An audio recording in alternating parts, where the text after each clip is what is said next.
Sing a song and light up the lights. We need to make this Christmas bright. Hang your favorite dream on a star. Wish upon a Christmas night. Sing about the better things, the friends we have, the joy they bring. Hang a dream upon a star and wish it Christmas night. Peace on earth we dream for the world. Time to love and time to share. We can wish for love in the world. Time to give and time to care. Sing about the better things, the friends we have and happiness they bring. Sing a song of dreams come true and bless the new year too.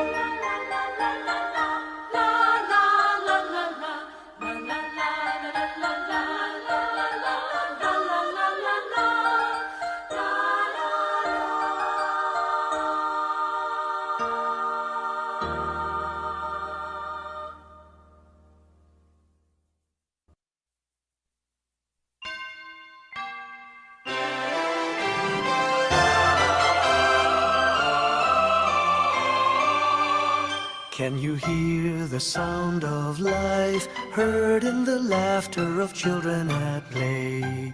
Can you hear the sound of voices sing? Feel the magic and joy they bring.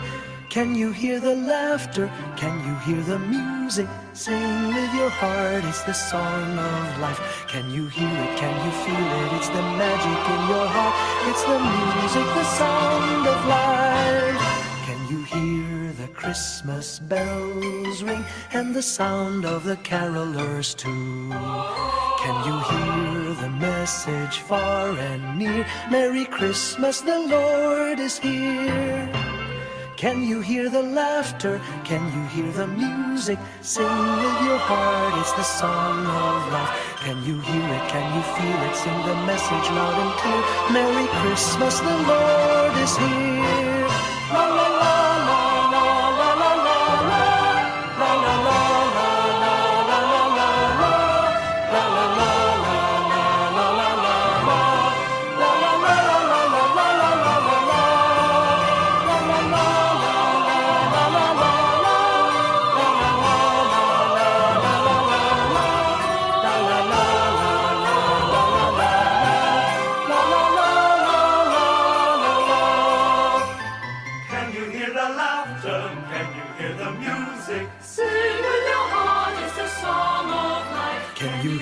Can you feel it? It's the magic in your heart. It's the music, the sound of life.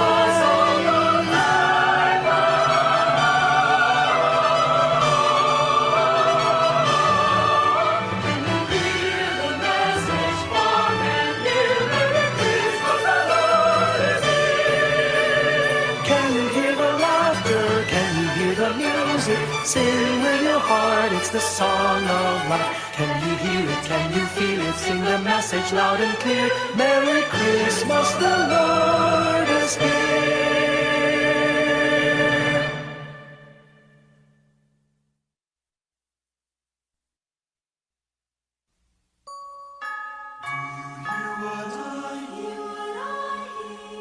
Said the night wind to the little lamb, do you see what I see? Way up in the sky, little lamb, do you see what I see? A star, dancing in the night, with a tail as big as a kite, with a tail as big as a kite. Said the little lamb to the shepherd boy, do you hear what I hear? Ringing through the sky, shepherd boy, do you hear what I hear? A song, high above the tree, with a voice as big as the sea, with a voice as big as the sea. Said the shepherd boy to the mighty king, do you know what I know? In your palace warm, mighty king,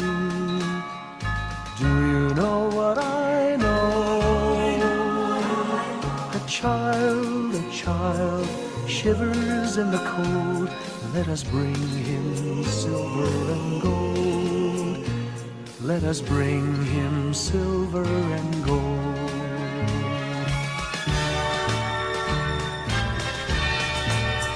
Said the king to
The professionalization of nursing in the Philippines started in 1906 when the Americans established the first training school of nursing at Iloilo Mission Hospital.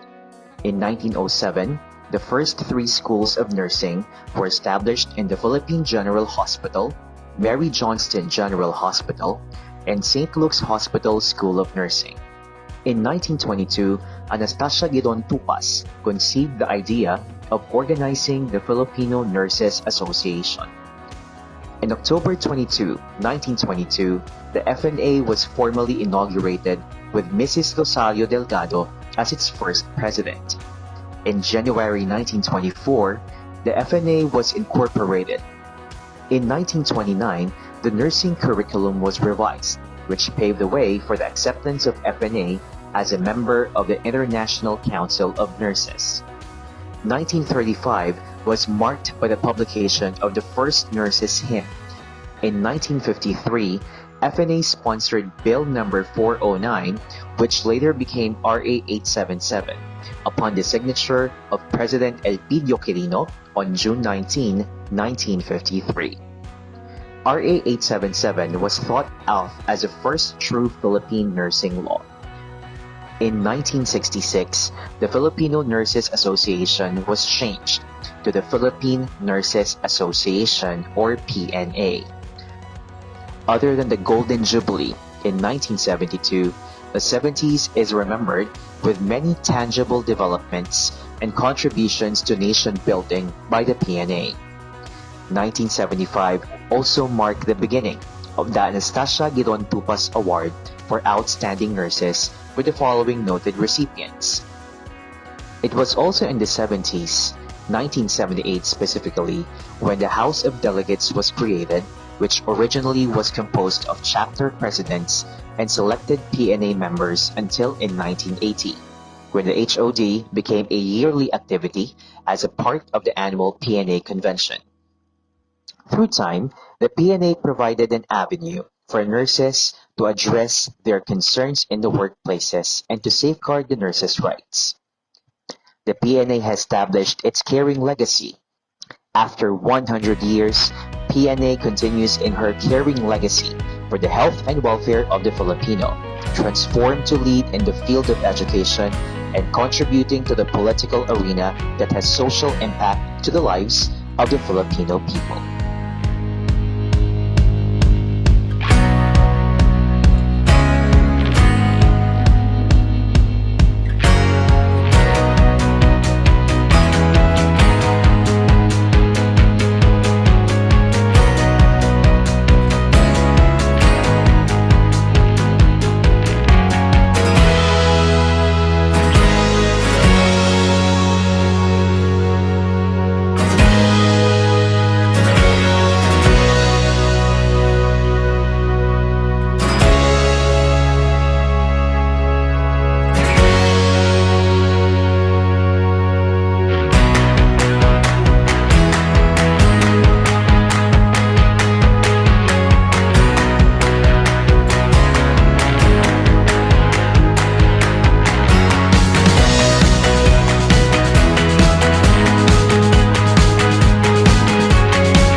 The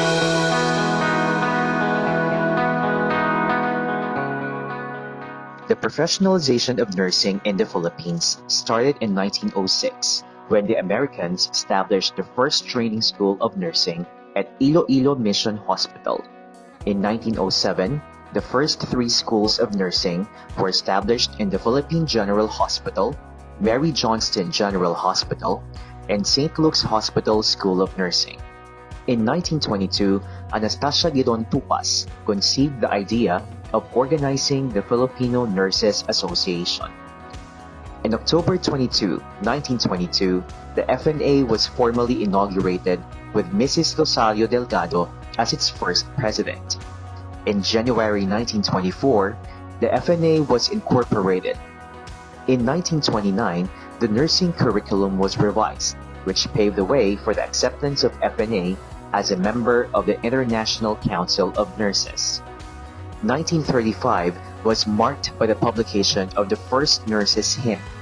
In 1953, FNA sponsored Bill number 409, which later became RA 877, upon the signature of President Elpidio Quirino on June 19, 1953. RA 877 was thought of as the first true Philippine nursing law. In 1966, the Filipino Nurses Association was changed to the Philippine Nurses Association, or PNA. Other than the Golden Jubilee in 1972, the 70s is remembered with many tangible developments and contributions to nation building by the PNA. 1975 also marked the beginning of the Anastasia Gidon Tupas Award for Outstanding Nurses with the following noted recipients. It was also in the 70s, 1978 specifically, when the House of Delegates was created, which originally was composed of chapter presidents and selected PNA members until in 1980, when the HOD became a yearly activity as a part of the annual PNA convention. Through time, the PNA provided an avenue for nurses to address their concerns in the workplaces and to safeguard the nurses' rights. The PNA has established its caring legacy. After 100 years, PNA continues in her caring legacy for the health and welfare of the Filipino, transformed to lead in the field of education and contributing to the political arena that has social impact to the lives of the Filipino people.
The professionalization of nursing in the Philippines started in 1906 when the Americans established the first training school of nursing at Iloilo Mission Hospital.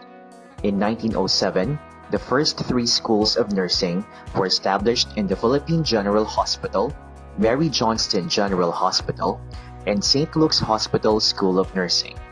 In 1922, Anastasia Gidon Tupas conceived the idea of organizing the Filipino Nurses Association. On October 22, 1922, the FNA was formally inaugurated with Mrs. Rosario Delgado as its first president. In January 1924, the FNA was incorporated. In 1929, the nursing curriculum was revised, which paved the way for the acceptance of FNA as a member of the International Council of Nurses. 1935 was marked by the publication of the first nurses' hymn. In 1953, FNA sponsored Bill number 409, which later became RA 877, upon the signature of President Elpidio Quirino on June 19, 1953. RA 877 was thought of as the first true Philippine nursing law. In 1966, the Filipino Nurses Association was changed to the Philippine Nurses Association, or PNA. Other than the Golden Jubilee in 1972, the 70s is remembered with many tangible developments and contributions to nation building by the PNA. 1975 also marked the beginning of the Anastasia Gidon Tupas Award for Outstanding Nurses with the following noted recipients. It was also in the 70s, 1978 specifically, when the House of Delegates was created, which originally was composed of chapter presidents and selected PNA members until in 1980, when the HOD became a yearly activity as a part of the annual PNA convention.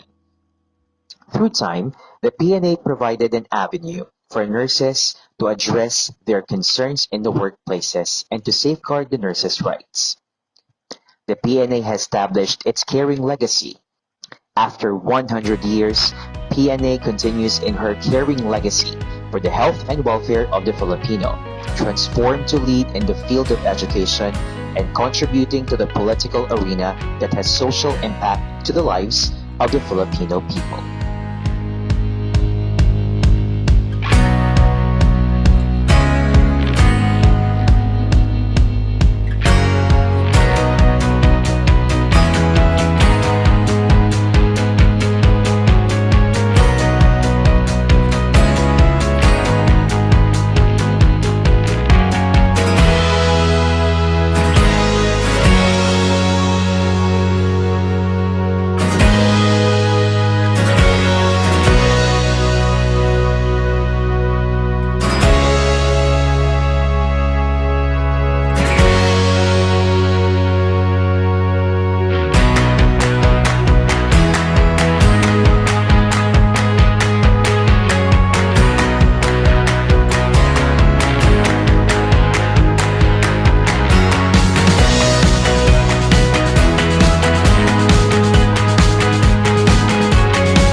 During the Crimean War, more soldiers died from infection than in battle.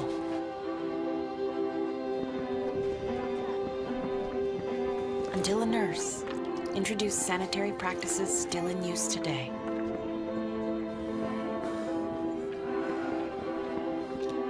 When the scourge of polio hit the world, it was standard practice to strap down and immobilize patients. Until a nurse discovered that movement and physical therapy had far better results.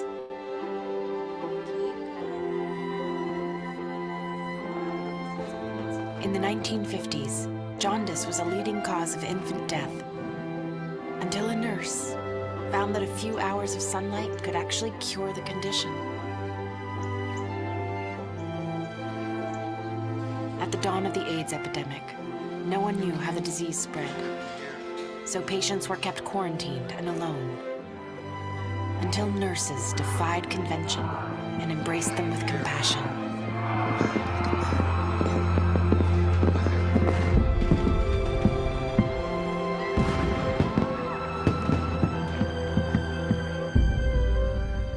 During the Ebola outbreak, the disease was thought by many to be too contagious to treat, until a student nurse used what she had on hand, garbage bags and duct tape, to protect herself so she could care for others.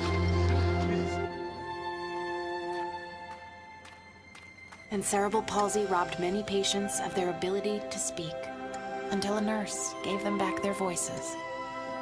And I will always be grateful to her.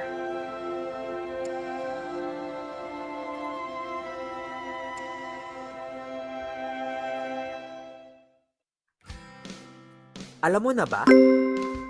Ang mental health ay isang mahalagang bahagi ng ating pangkabuuang kalusugan. Walang health kung walang mental health. Ayon nga sa World Health Organization, mental health is a state of well-being in which an individual realizes his or her own abilities, can cope with the normal stresses of life, can work productively, and is able to make a contribution to his or her community. Ang mental health ay mahalaga sa ating pangkabuuan at individual na abilidad magtrabaho, mag-isip, makaramdam at mabuhay. Kaya naman ngayong panahon ng pandemya, huwag kalimutang pangalagaan ang ating mental health tulad ng pag-aalaga natin sa ating physical health. Ang self-care ay isa sa pinakamabisang paraan upang pangalagaan ang ating mental health. Ang simpleng pag-exercise o pagtutok sa ating mga hobbies ay isang paraan ng self-care. Care for yourself. Bigyang oras ang sarili at mga bagay na nagbibigay sa'yo ng saya. Nagkakaroon ka na rin ba ng Zoom fatigue dahil sa meetings o di kaya ay sa online class? Huwag kalimutang magpahinga. Importanteng maglaan ng break at ipahinga ang utak. Maglaro muna ng paboritong games. Malaking tulong ang breathing exercises sa pagpapakalma at para maibsan ang ating pakiramdam.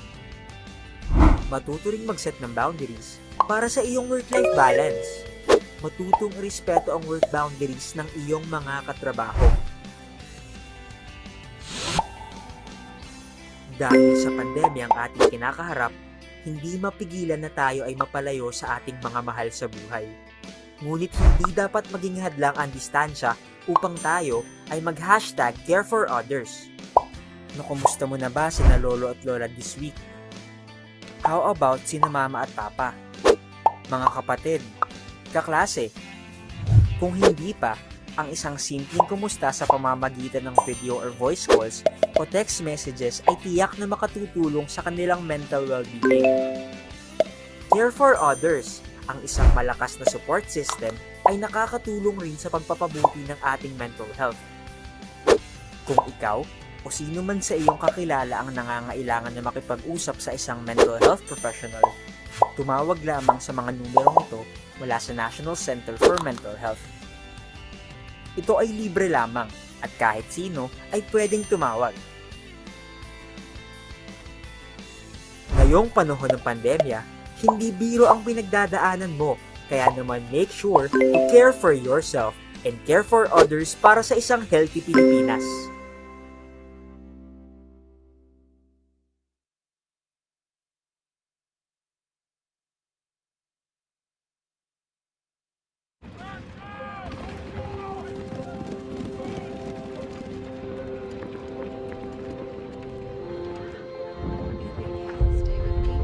Crimean War.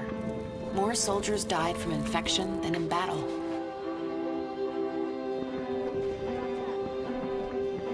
Until a nurse introduced sanitary practices still in use today.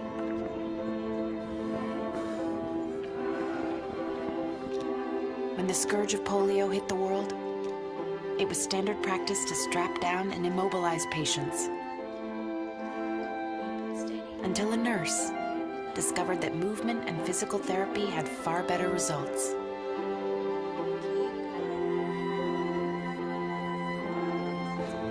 In the 1950s, jaundice was a leading cause of infant death, until a nurse found that a few hours of sunlight could actually cure the condition. At the dawn of the AIDS epidemic, no one knew how the disease spread, so patients were kept quarantined and alone, until nurses defied convention and embraced them with compassion.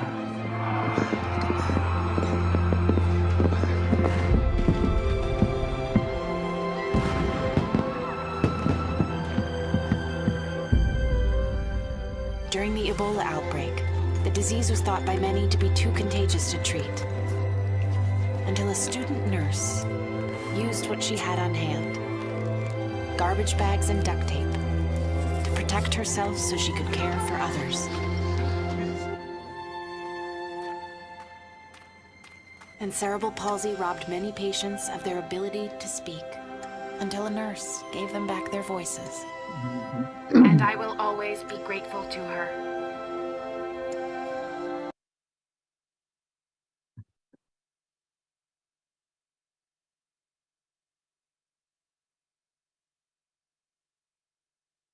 Good afternoon po, everybody. I do hope that everyone has taken their lunch because we are going to have a very fruitful and interactive session again this afternoon. So before we start, we would like to remind our participants to again log in the attendance link provided or scan the QR code provided. However, we can only sign in once for this day and or for this day. That would be for this morning and for this afternoon. And also, may we remind everyone that we are going to accomplish the evaluation form. The evaluation link will be later on posted in our chat box.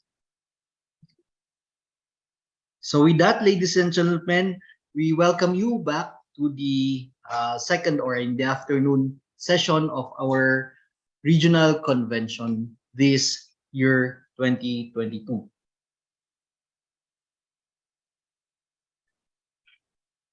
Celebrating significant milestones of PNA in the Cordillera region is one of the topics that we have came up to when we were planning for the PNA Regional Convention.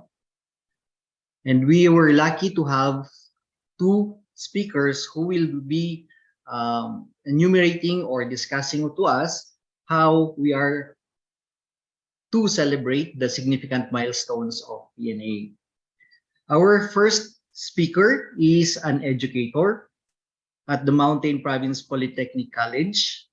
She finished her Doctor of Philosophy in Nursing at the Holy Angels University in the year 2020.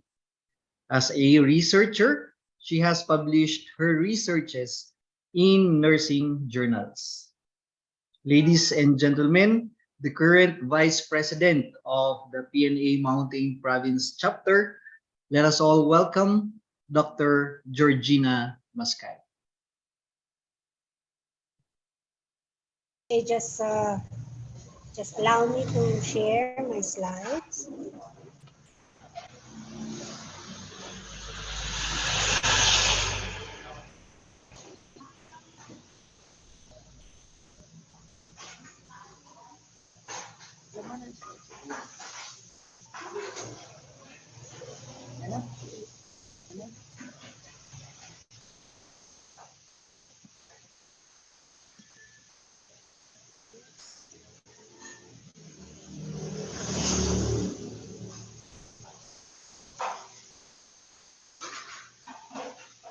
Yaw.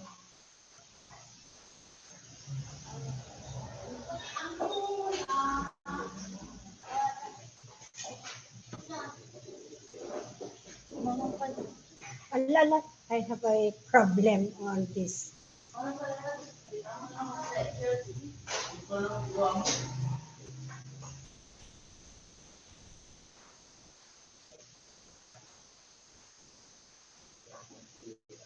Alala, ano man ang camera mo? Audio.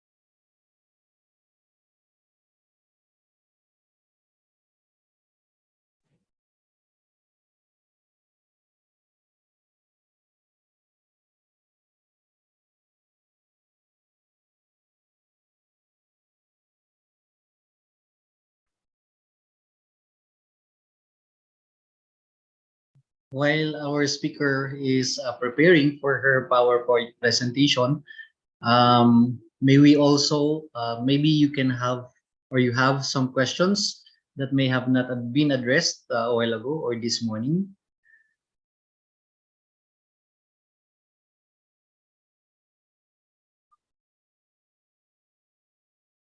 So I think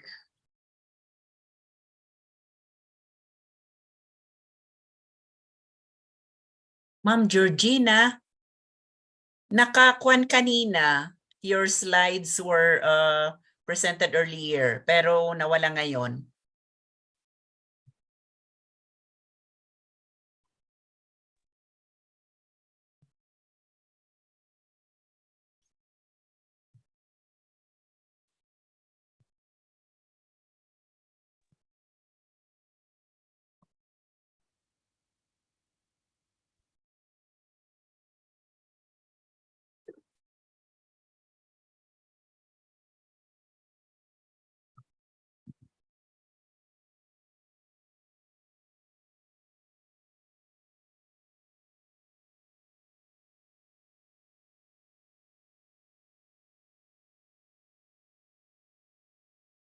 so. If you have other questions or you have questions with regards to our topic last or this morning, you may type in in our chat box.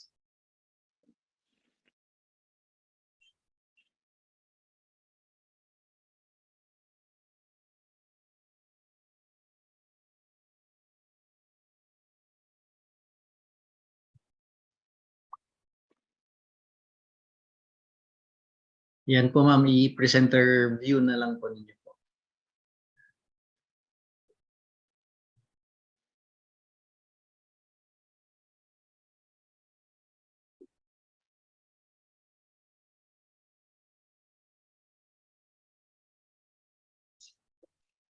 Okay na po ma'am. Well,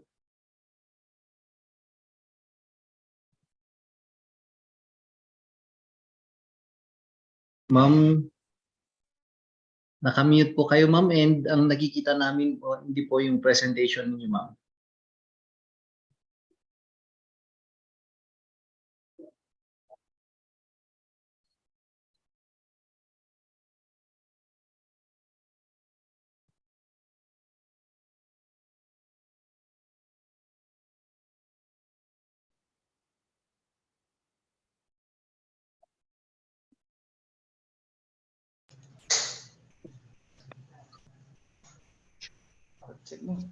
So, okay, sir, meron na po. Ma'am, hindi pa po ma'am. Wala pa yung screen ninyo ma'am. Wala pang screen. Yes po. Wala pang screen. Yes ma'am, wala pa yung presentation ninyo ma'am.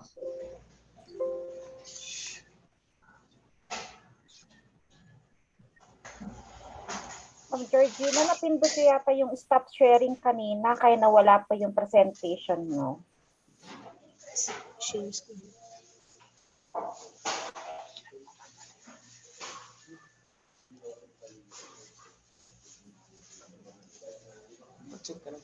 Pa-check po, meron na po. Meron na po, ma'am. Thank you. So sorry for the delay. So again, my task that I'm going to discuss for this afternoon is celebrating significant milestones of PNA in the Cordillera. So I guess Mountain Province is covered with is in the Cordillera, so that there is an impact why MP had gone this far, maybe because of the nursing leaders who had been very vigilant enough to help us or to assist us. We would like to acknowledge our previous nursing leaders, Ma'am Tinda, who helped us in the reorganization of this chapter, and then for Ma'am Caster Palaganas for her untiring support by not allowing the chapter to be inactive again and pushing us for accreditation, and of course our recent governor Judith Magwilang for her support and always reminding us the importance of the association in the nursing profession. So I have 3 disclaimer. No conflict of interest to disclose. Content are taken from documents of PNA Mountain Province and personal files. Photos are also taken from photo documentation files of PNA Mountain Province chapter and are from my personal photo documentation. So to start with, I want to share with you the fundamental purpose of PNA MP, which I believe was anchored on the thrust of PNA National and so with the PNA CAR. So first, here is to promote man's well-being and improve the quality of life through cooperation with other organizations engaged in the same endeavor. And then second is elevate the standards of nursing profession. Third, improve nursing practice and nursing education. And lastly, promote and safeguard the economic and general welfare of the nurses. So through the years, the PNA MP has an in place chapter constitution and bylaws. However, this had been revised to meet the demands of today. And then through the years, MP had maintained its accreditation status. We can say that this again is through the efforts of our nursing leader, Dr. Palaganas, who had been always instilling us the importance of accreditation and her support before her term ends in 2021. That we were able to renew and have an renew our accreditation status. She had also helped us in aligning our activities to meet the demands of our accreditation. And then dynamic and dedicated. We also have dynamic and dedicated leaders and members of the association that they conduct. That despite of their busy schedules, we were able to conduct regular meetings quarterly. However, in time of need, we also have emergency meetings, and these are scheduled anytime to discuss issues and concerns. And we also, for this year, we were able to have a logo that, or we were able to justify, or we are able to realize the dream of the Mountain Province of the PNA chapter to Mountain Province chapter to have its own logo before, because previously we were actually using the national logo. Now it has Mr. Leon Saliuan designed a logo that was approved by the official as an official logo for utilization. this was evidenced through a resolution made by the board. And then through the years also, PNMP have a mortuary aid plan. Aside from the mortuary aid plan of the national, they also have their own, it has been their practice that uh, they have a mortuary aid plan even when it was actually deactivated. They try to still assist our the beneficiaries, the members who are beneficiaries of this. And then PNMP collaborates with other government and non-government agencies. It always finds time to conduct an extension service, especially this is again to identify communities of the province. This is again special thanks to our PNA CAR previously nursing leaders, Dr. Palaganas, and the recent Governor Dr. Judith Magbilang, who had been supportive as in attaining this endeavor. This, I believe, shows how PNA CAR supports its chapter organization. PNAMP also conducts professional development of its members.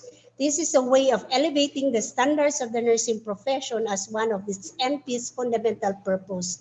Credit again is given to the PNA Regional Council for their support in attaining this endeavor.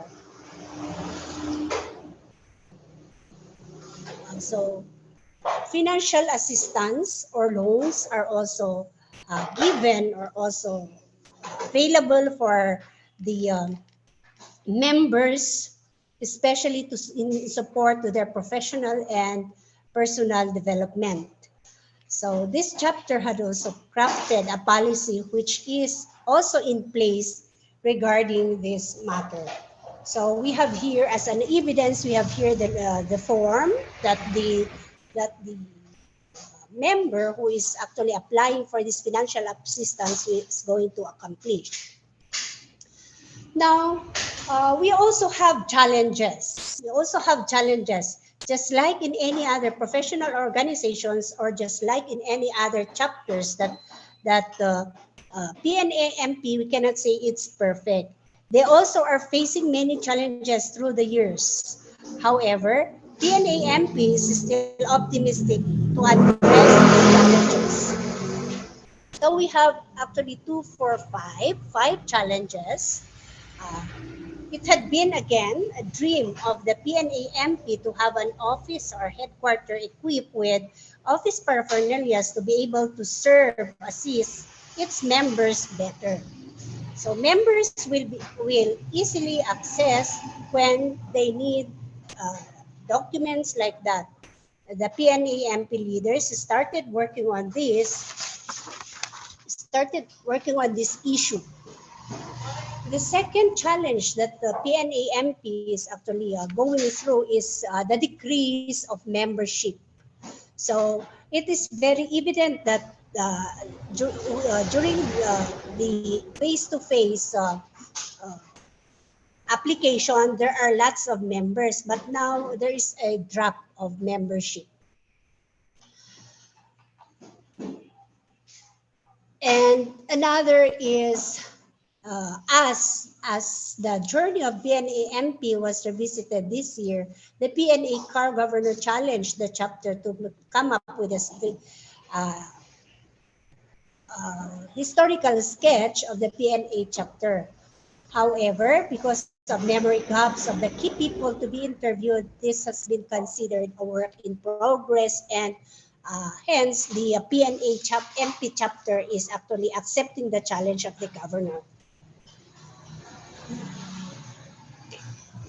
This is for us to easily access the members and at the same time for transparency. This is the public, I'm referring to the publication of the chapter constitution and bylaws for easy access of its member.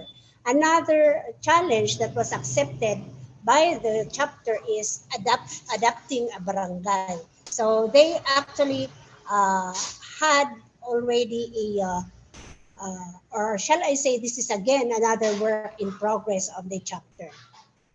So interventions to these challenges, we have the presence of the provincial government vacant space to serve as an office. So we were able to identify, or the officers were able to identify a space. It's just they are giving time for lobbying the space.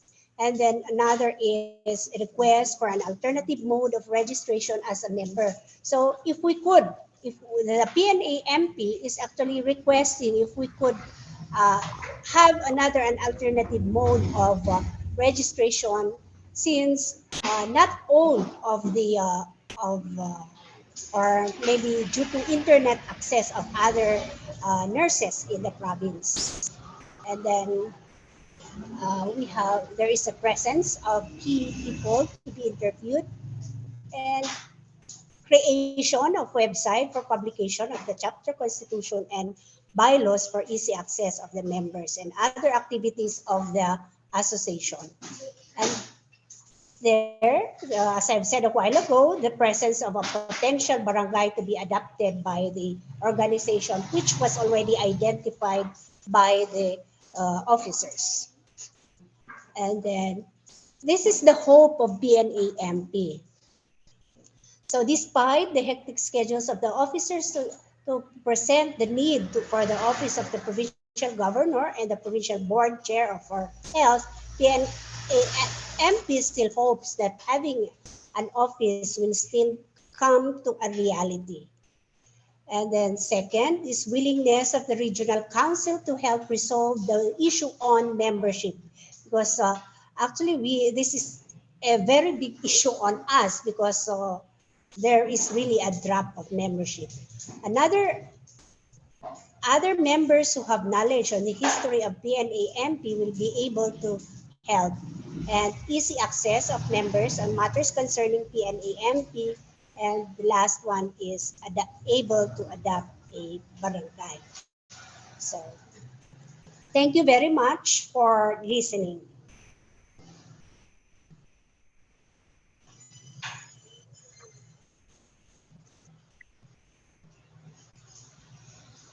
Thank you very much, Ma'am Sky, for presenting us the start the historical milestone of the Cordillera, particularly with that of the mountain provinces.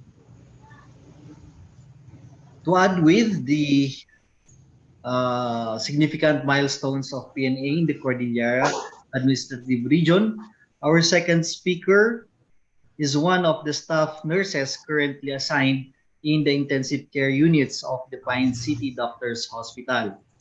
During the COVID pandemic, she was assigned in the isolation area of the same hospital. She has been involved in the outreach programs of the PNA Baguio City chapter as nurse brigadier and the chairperson of the Typhoon Ulysses donation drive. Ladies and gentlemen, let us welcome our second speaker, Ms. Megan D. Garcia. Hello, good afternoon, everyone. Good afternoon, ma'am.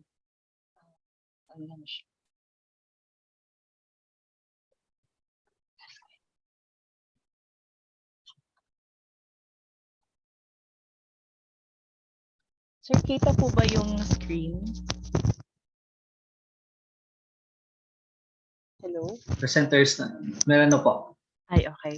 Sir, correction po. Currently, I'm working at Provincial Health Office po sa Benguet. I'm sorry. Yes po. So, hello. Good afternoon, Mom and Sir.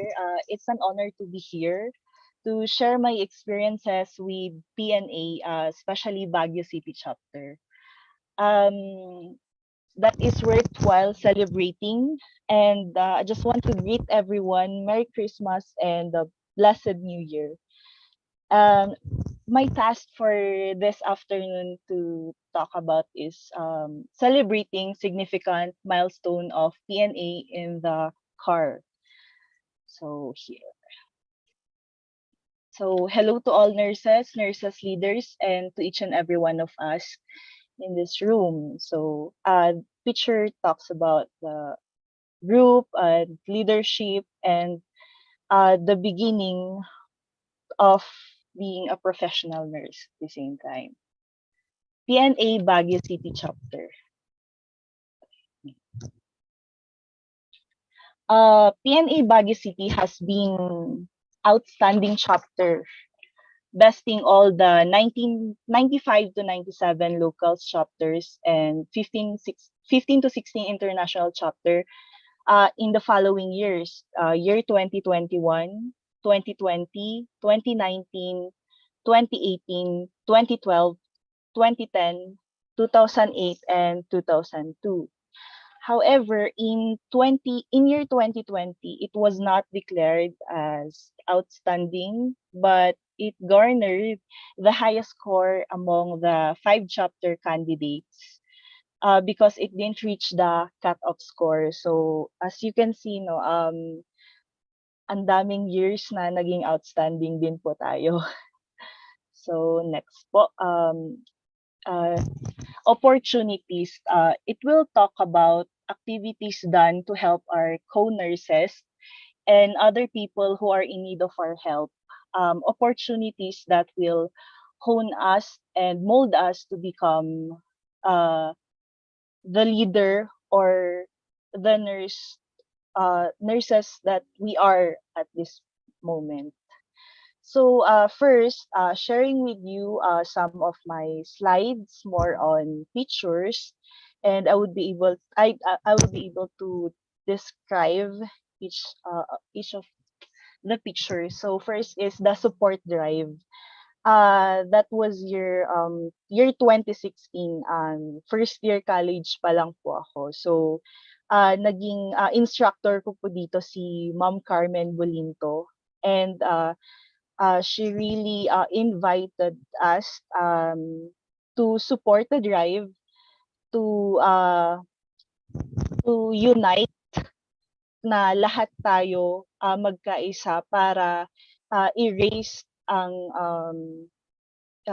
health budget, end-to-end contractualization kasi as of those times, ang dami na talagang issues arising with regards to our budget na from different aspect is ganito lang daw. But when they will see na talagang madami po tayong makikita na may unity talaga, as days goes by, nag-increase naman yung salary, pero more specifically sa government.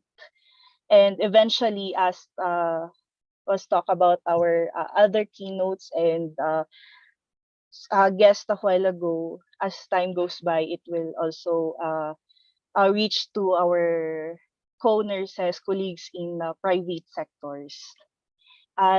This with Ma'am Carmen and Ma'am Sharon, and the picture on the right side with Ma'am Carmen having her speech, telling us the unity that we should have to share not only to nurses but to our future professional colleagues at the same time na mga student nurses. And also another that we have in Baguio City is food and healthcare kits for frontliners. We all know that during pandemic, it's really difficult to go out and buy some foods, in the grocery. So the PNA also have the time and juggle the time. Kahit busy on our schedules sa work, we were able to do some groceries for our co-frontliners at the same time. Ayan po, with Ma'am Bona and Sir Fernando. So market time and grocery time.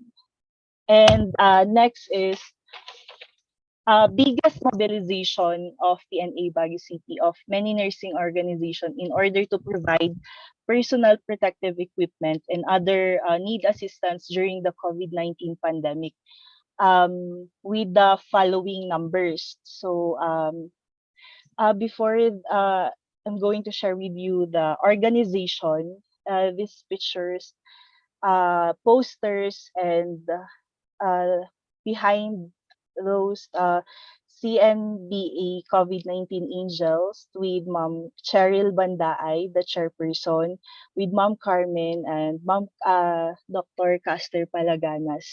They are the one na nag-lead po talaga na ma-push through itong pag-support sa mga equipments natin kasi those time as in wala po tayong mapagkuhanan ng mga equipments because talagang locked yung mga factories natin, halos lahat closed. So most of the organization na tumulong po talaga, allied health organization, religious organization, academic organization, 175 individual volunteers nag-participate ng Cordillera Nurses Brigade for COVID-19. And also, ito po, may nag-donate din po ng 3 washing machine. Courtesy of Sir Jade, na anonymous po yung nag-donate to Baguio General Medical Center to be used for the clothings at that time din. Kasi yung mga nagagamit na PPE, may times na na-reused or not the clothes. Kasi yung infection na nagagamit din natin everyday. So ito rin po some of the pictures, mga PPE na as in ginawa ng ating mga co-nurses, leaders, na everyday po talaga silang ginugol nila yung time nila sa office. Yan po. And ito yung mga organizations. And also, we have also numbers of hospitals and RHU with personnel na nag-assist din sa atin. Hospital, 21 sa Baguio City, Benguet, and Mountain Province. We have also 5 RHUs in Benguet and Mountain Province. RHUs in Baguio City, 3 to 5. And we have also 5,137 nurses and other healthcare workers na andyan po na tumulong talaga na tuloy-tuloy ilang months po yun. And hindi na po nabanggit dito yung mga individuals talagang tumulong. Madami rin po tayong donations as yung mga previous po na nag-speak din, sila Ma'am Caster, na talagang malaki po itong activity po natin na naging, yun nga po, yung binadang na sinabi, na nababanggit, na lahat talaga nagtulungan. Not only PNA, also private sectors, politician, and lot of people. And also another opportunities din na ma-encounter natin na habang PNA member din tayo. Also we volunteer then PNA membership cards, staying at the office, waiting for you co-nurses to renew our membership, and at the same time to also tackle about benefits at the same time as you visit. And also donation drive, ito po yung isang opportunity na nagbigay din po sa akin to be a chairperson by Ma'am Carmen and Ma'am Caster Palaganas. Talaga pong this donation drive, hindi po siya mapupush kung wala po sila. And also leaders from different school, Ma'am Bona from Pines, Ma'am Jocelyn from UB, and at the same time other nurses, the instructors po talaga na nag-hone sa amin. So ito po yung donation drive for the victims of Typhoon Ulysses in Cagayan. So this time, pandemic pa rin po, kaya mahirap talagang mag-market, mag-grocery pa rin, tapos wala pang work yung ibang tao. So we are really thankful for those people who reach out to us, na nagbigay ng in cash, in kind, kasi as in grabe din po yung yung mga na biktima ng Typhoon Ulysses. So ito po yung picture credit po. Tas with Ma'am Carmen, ito na po yung mga goods. So yan po yung mga donations natin, and the socks, the clothes. Pero yung mga clothes talagang it takes 2 to 3 days before po namin i-pack for infection control na din po. And also, by the help of PNA, through Madam Carmen and Ma'am Caster, we also have financial support to sustain livelihood of the visually impaired passive productive dreamers, VIPPD, because they are also in need. So through the help of our donations din ng mga clothes na hindi nagagamit, i-share din po yung mga clothes na they can sew it also. So yan, naging rug po, ganun. And giving them the support na financial. And benefits naman po. So when it comes to benefit, just added here kung ano po yung nakalagay sa card natin. If nag-renew po kayo every year, meron po siya sa likod ng card, or if lifetime. So just gonna run down na lang po. It is yung benefit kasi it's not just us, it's not just for us it's also for the people na iwan din natin at the end of our. So yung number 1, accident na benefit, mutual aid benefit and burial assistance, complimentary copies of Philippine Journal of Nursing, discounted rate in the PNA dormitory, application for scholarship grant for graduate studies, and lastly, free legal consultation on labor administrative. So these are the few benefits pa lang po na nakikita natin dyan lang sa card. Pero eventually, if you're going to see it sa whole, madami po talagang benefit ang pagiging PNA member. And yung sa mga seminars, meetings na talagang ma-encounter din natin, and as a family. And just want to share also with you learning insights. As you can see, it's more on shapes. So, ito po. Wait lang. Shapes kasi siya because it will represent something. First, heart. It represents passion. Strong emotion that you have that will drive you to help and motivate the people around you without any expectation in return. Same true for being a leader, not just being a leader, and being the nurse you are, kahit mapa-community or mapa-hospital man. And next, sun. Sun represent positivity. The energy, the power, the clarity, and the wholeness that you will have, which represent also the natural force, the force that outside of our control, na it also illuminates the world around us, and it helps living creatures.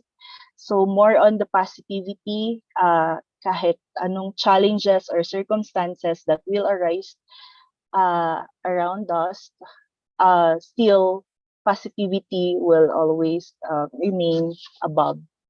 And at the same time, smile. For us Filipino nurses, and to everyone, hindi mawawala yung lagi kang nakangiti. Kahit ano bang pinagdadaanan mo during those pandemic, di ba, na subalit din ng mas maganda pang mga pangyayari kahit ang dami na po natin na pagdaanan before, we always choose to smile. And fourth, cloud. Cloud represent cleansing. Cleansing during those pandemic, talagang winash out nyo din. Kasi yung clouds, it will bring rain that will wash out dirt and dust. And then it also represent a fresh start and a new beginning for us as days goes by. And fifth, lightning. Lightning, life might encounter some storm in our life, yet at the end of the day, we will always grow on it, and it will come out the lighting that ignites our deeper self. Same true with our being a leader, na kahit ang dami mong ma-encounter during difficult times, madaming challenges talaga Pero at the end of the day, you will grow on it. And lastly, moon.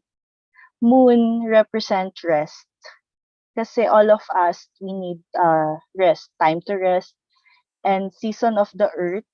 Just like the sun, without the moon, the earth will suffer an imbalance. The moon goes beyond the white light in the sky that puts us to sleep. So more on rest. So this learning insight as a whole will hone me, and it will also hone you as being a nurse, na ang dami mong may encounter along the way. It's not just being just happy, go lucky, like what Dr. Georgina said. We also have a lot of challenges in different aspects sa life and sa chapter. So those were the learning insights and the activities and opportunities that I have encountered for being a PNA member, and at the same time, thank you for listening po. Lang po.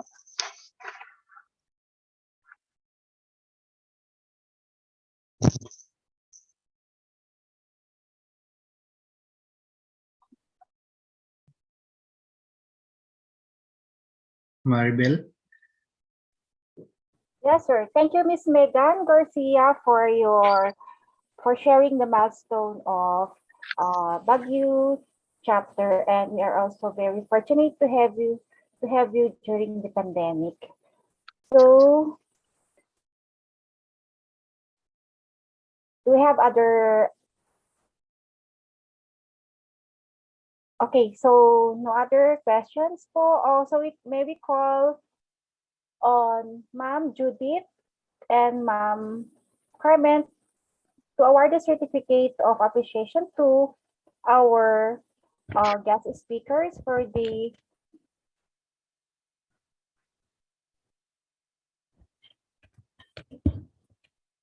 Judith.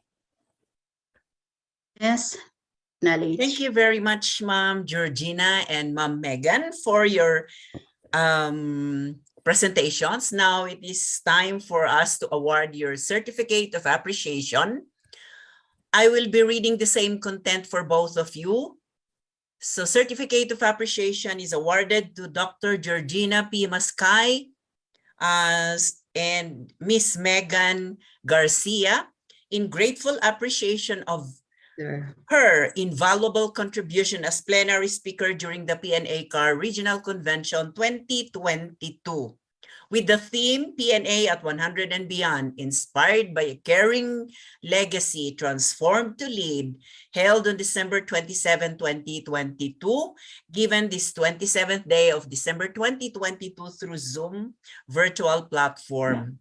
So signed by me as chair of the scientific committee and Dr. Judith Udani Magwilang as the overall chair of this PNA CAR Regional Convention 2022. Back to you, Ma'am Maribel and Sir Vicente. Okay, thank you, Ma'am Carmen, for awarding the certificate for our two speakers.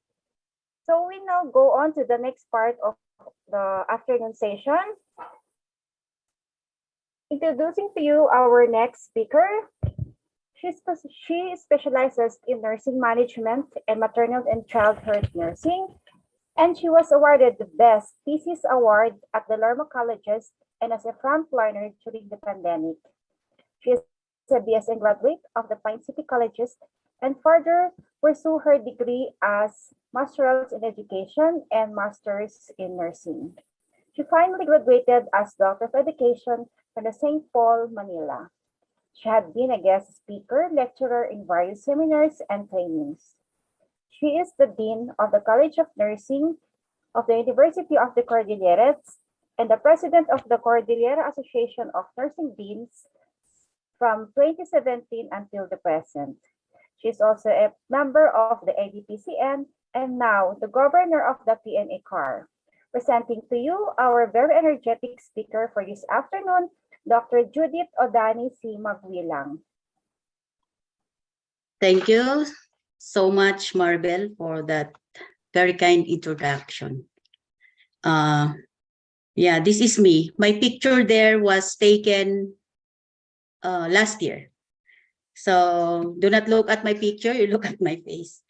Okay, so I am tasked this afternoon to discuss with you the upholding the culture of excellent leadership in promoting holistic welfare and development of the Cordilleran nurses. Before I will share my screen, I would like to thank Miss Megan and Dr. Georgie for their presentation on the developmental milestone of their chapter. Mountain Province chapter is a budding chapter, but all that 7 chapters, of course.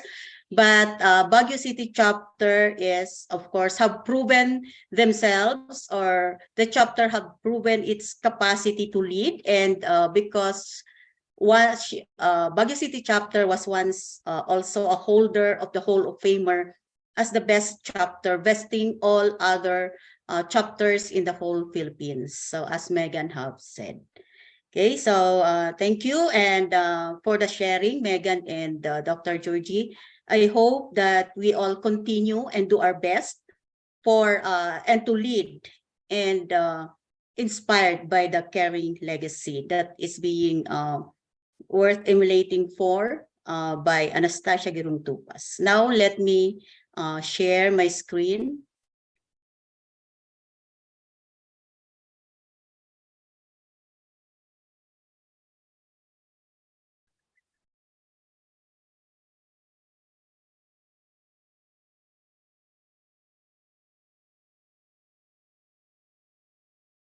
Okay, so bear with me for my sharing with you this afternoon. It's so hard to be the last speaker, of course, as a plenary speaker with the 2 brilliant esteemed speaker this 3 actually this morning. But I will try my best to share the culture of excellent leadership in the Cordilleran aspect. Why is it that Cordilleran nurses have to sustain the organization with encouraging and supportive behaviors and skills and attitude in order to continuously improve and promote an excellent leadership through all aspects of human being and the whole of the organization for the development and welfare of the Cordilleran nurses. Allow me to share with you first what is an organizational culture, what is leadership, what are the qualities of a good leader, And why is it very important for us to include leadership in our nursing profession? And of course, the last would be my sharing on the leadership style of Cordillera nurses that binds them together to be successful one and have a culture of excellent leadership in all their dealings with their clients, with their family, and the community as well. So this is my topic. As I've told you, I will be sharing those organizational culture. What is it there? What is leadership? Why there is a need for a nursing leader? And what are the leadership core competencies and the Cordillera nurses leadership styles? So organizational culture and leadership is very important because it is a set of values that defines an organization and how the organization leadership exemplifies and reinforce these values.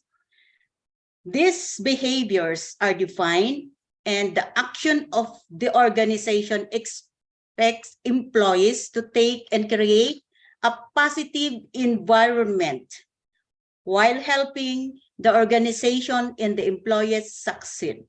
Organizational culture also guides the organization and its people to the mission and objectives, making it important to clearly define so that each employee that are employed in that certain organization fully understand the reason or the mission while they are working. So it guides the organization, okay, to achieve its mission and vision. That's why we have to have our respective organizational culture. If you go into a certain organization, you would say, this is the culture of this certain organization.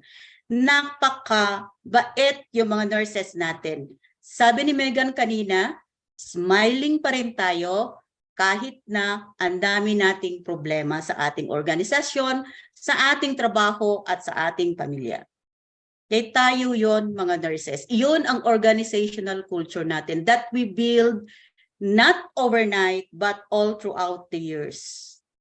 Okay, so organizational culture comes with leadership. How do we lead our people? How do we lead our organization so that our employees will have, of course, our nurses will have a high self-esteem and morale. Another example of the organizational culture is, for example, you are a newly hired nurse and you went to the certain hospital to report. You can see a friendly environment. Okay, you have heard what Dr. Palaganas have shared, not only on the green, on the planetary health, but of course, what the environment is measures one's organizational culture. We Filipinos don't have any problem with regards to organizational culture, building our best organizational culture and the best type of leadership that we can employ in our respective organization, because it is innate for us Filipino nurses to be caring, to be compassionate, to be altruistic, to be cooperative, to be of service to our people. That's why we are called the best and the choice of the world. And why is leadership important? In its general context, leaders show employees how to embody values. Values comes not only with our personal attributes, but our attitudes and our behaviors that contribute to our organizational culture. It's the duty of the leader to communicate the company's or the organization's mission, goals, and core objectives. If you enter a certain hospital or a certain school or any rural health unit, barangay health center, or any institution for that matter, the first thing that you will see there is, of course, your vision, philosophy, vision, mission, goals, and objectives and core values of that certain organization, because that is, as Megan said, that is the shining star that is the moon and the sun that guides us all throughout the implementation and execution of our respective duties, obligations, and responsibilities to our respective clients or patients or students or clientele in the different varied healthcare setting. These leaders also are responsible for defining, teaching, measuring, and rewarding the culture they want to foster. As I told you a while ago, we make our own organizational culture, and that is one of the duties and responsibilities of the leaders to make sure and to ensure that the organizational culture that you are building is for the best interest of your employees or the people that you're serving, and not for your self-vested interest. Ethical leadership can also help organizations succeed and grow by not only inspiring your respective employees, but also showing in public that the organization that you're in or working has a strong positive values, attitudes, and behaviors. Ethical leaders create a culture of honesty, integrity, trust, and fairness. And this ethical principles, we help workers for that matter. This is very important that guided us all the way to our dealings with our respective clients and our day-to-day endeavor as nurses. Nurse leaders are at the forefront of creating positive workplace cultures where nurses can thrive. In our earlier discussion a while ago, I give an example that we leaders and managers should be able to create an organizational culture or a workplace where nurses can thrive, where our employees can grow, where our employees can flourish and come out for their best and contribute for the success and betterment of the organization. If the organizational culture that we have is not the best workplace or the best culture to hone our neophyte or our beginner nurses to help them thrive. As they say,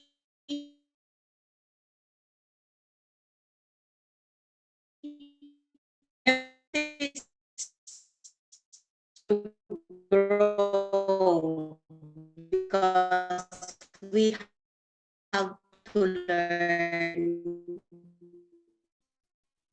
day by day, and organizational culture includes nations also. Why nurses, the organizational culture that makes them resign, or it's not on makes them resign, but take note, even haven't you not seen or heard that even the district hospital gives a very small salary. There is a low turnover of employees because they are satisfied with the culture and the way their leaders lead them, okay, from the respective positions.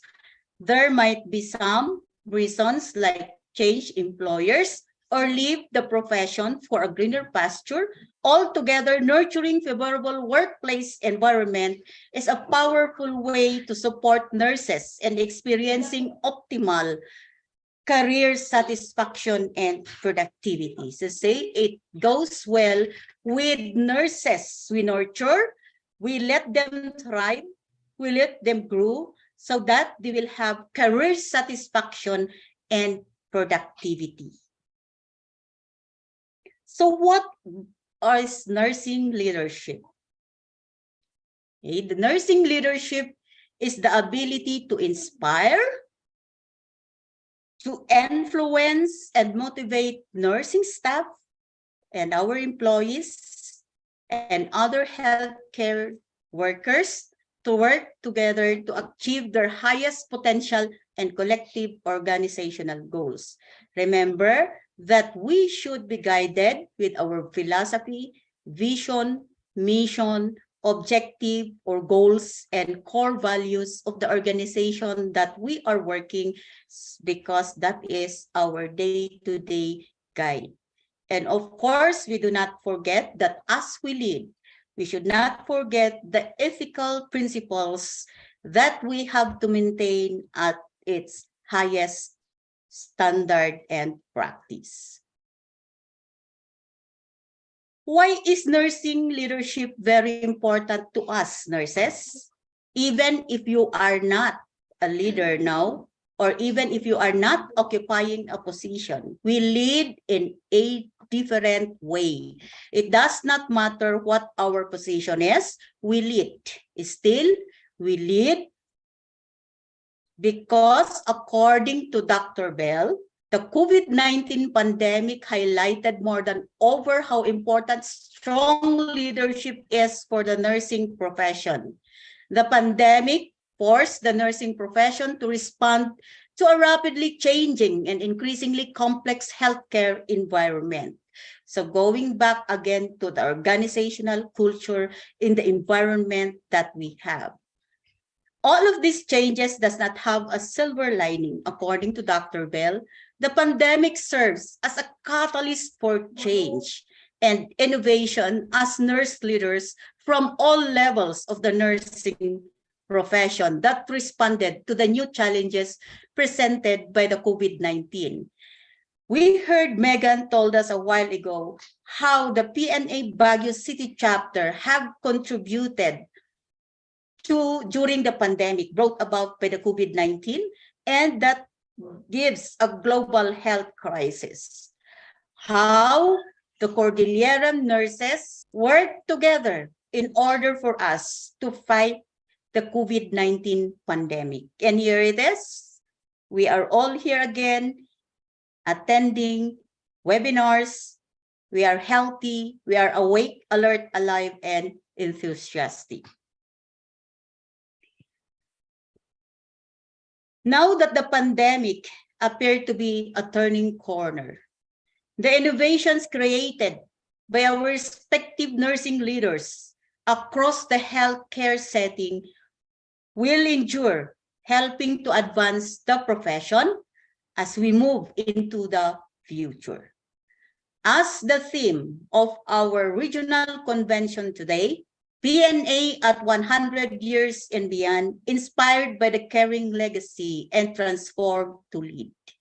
Where are we going to the future? What are our future direction after this 100 years of the existence or the 100 founding anniversary of our very own Philippine Nurses Association?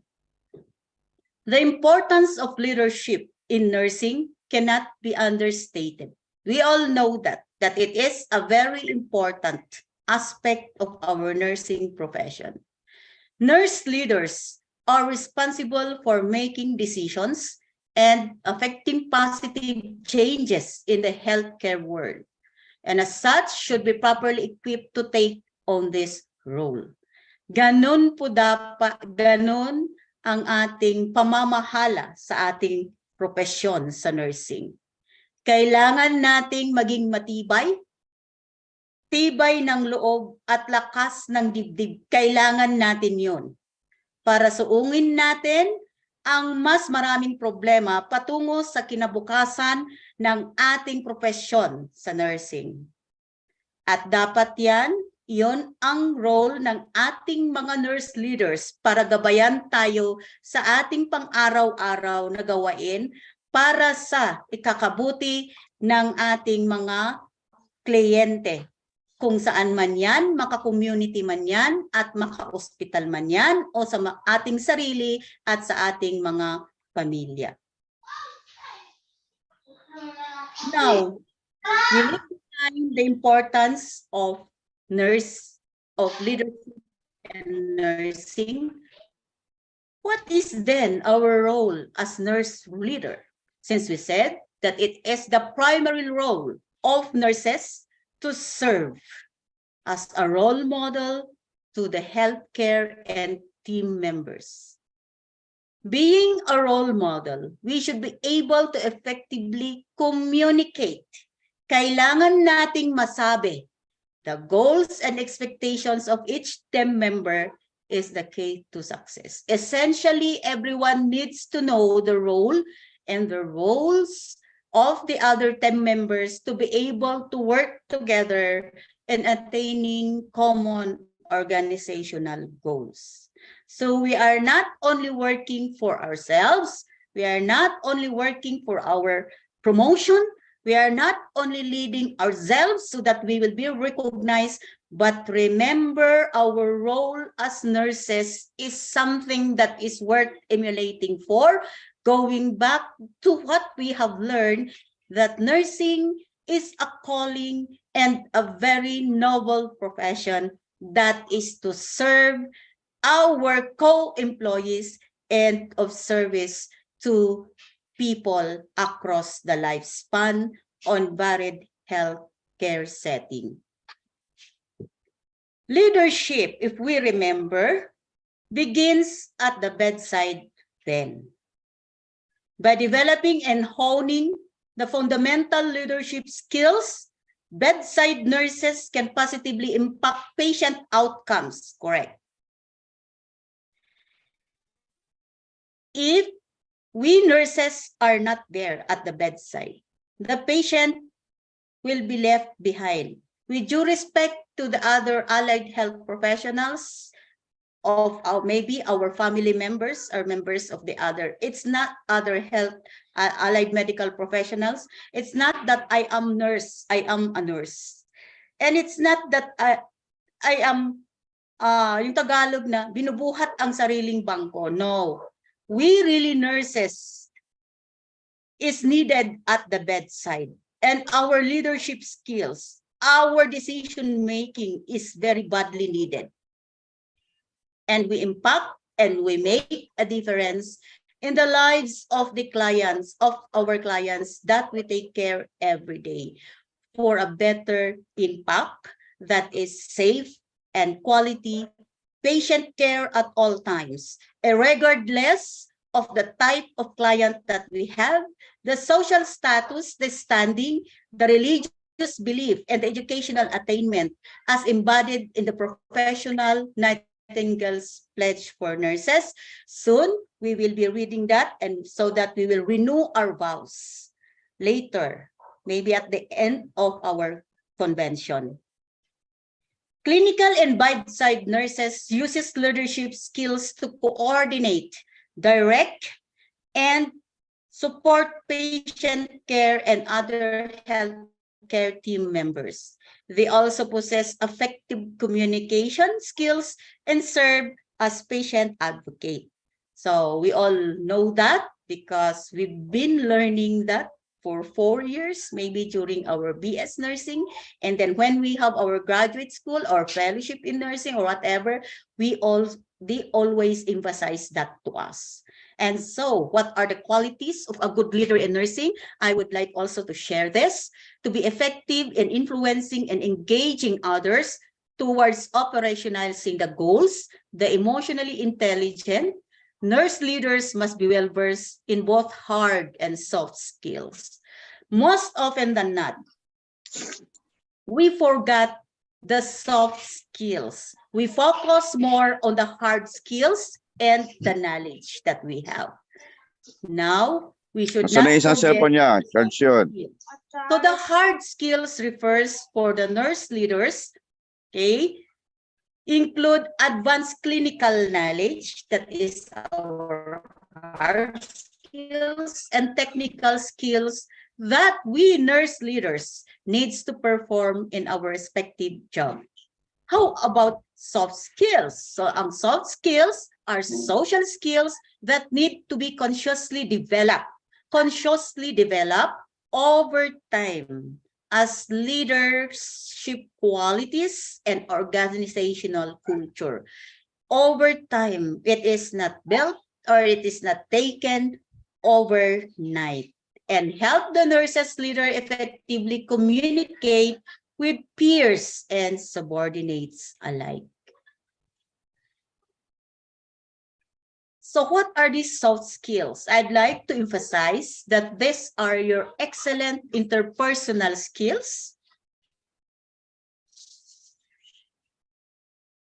By using effective written and verbal communication, because we nurses have to document and report all the time. And we should not forget that our documentation is very important in the towards attaining the quality patient care that we're going to render. Active listening. Are we active listening? Are we active listeners? Sorry, I should say. Do we have clarity? Do we have confidence and empathy? This said, we should practice empathy and not sympathy. Of course, we should know the delineation when we're going to use sympathy and empathy towards our clients. Do we have confidence when we care our client at the bedside? When we give information education campaign or bedside lecture? Are we confident that we give the respective treatment or the different nursing skills and procedures in order to gain the trust of our client to us? Or we are not confident? You have to remember that nursing is a dynamic profession, and it changes every now and then. So we should be able to build that confidence among ourselves as nurses. Of course, how? How do we build the confidence? How do we build the confidence that, yes, I know how to give nasogastric tube feeding, TPN and PEG feeding. I know how to give intradermal injection. I know the site. I know that a suppository is not supposed to be given by mouth, but rather through the other opening, except the mouth and the ears. Are you confident to explain the action of the certain drugs to your client? Or you don't even know the classification and the simple action of the drug that you're giving to your client? Thus, your instruction to your client at bedside and when they go home is clear and they understand. Or you just write it there. Amoxicillin 500 milligram PID. Ano ang alam ng ating mga pasyente diyan sa TID kung hindi sila medically inclined clients?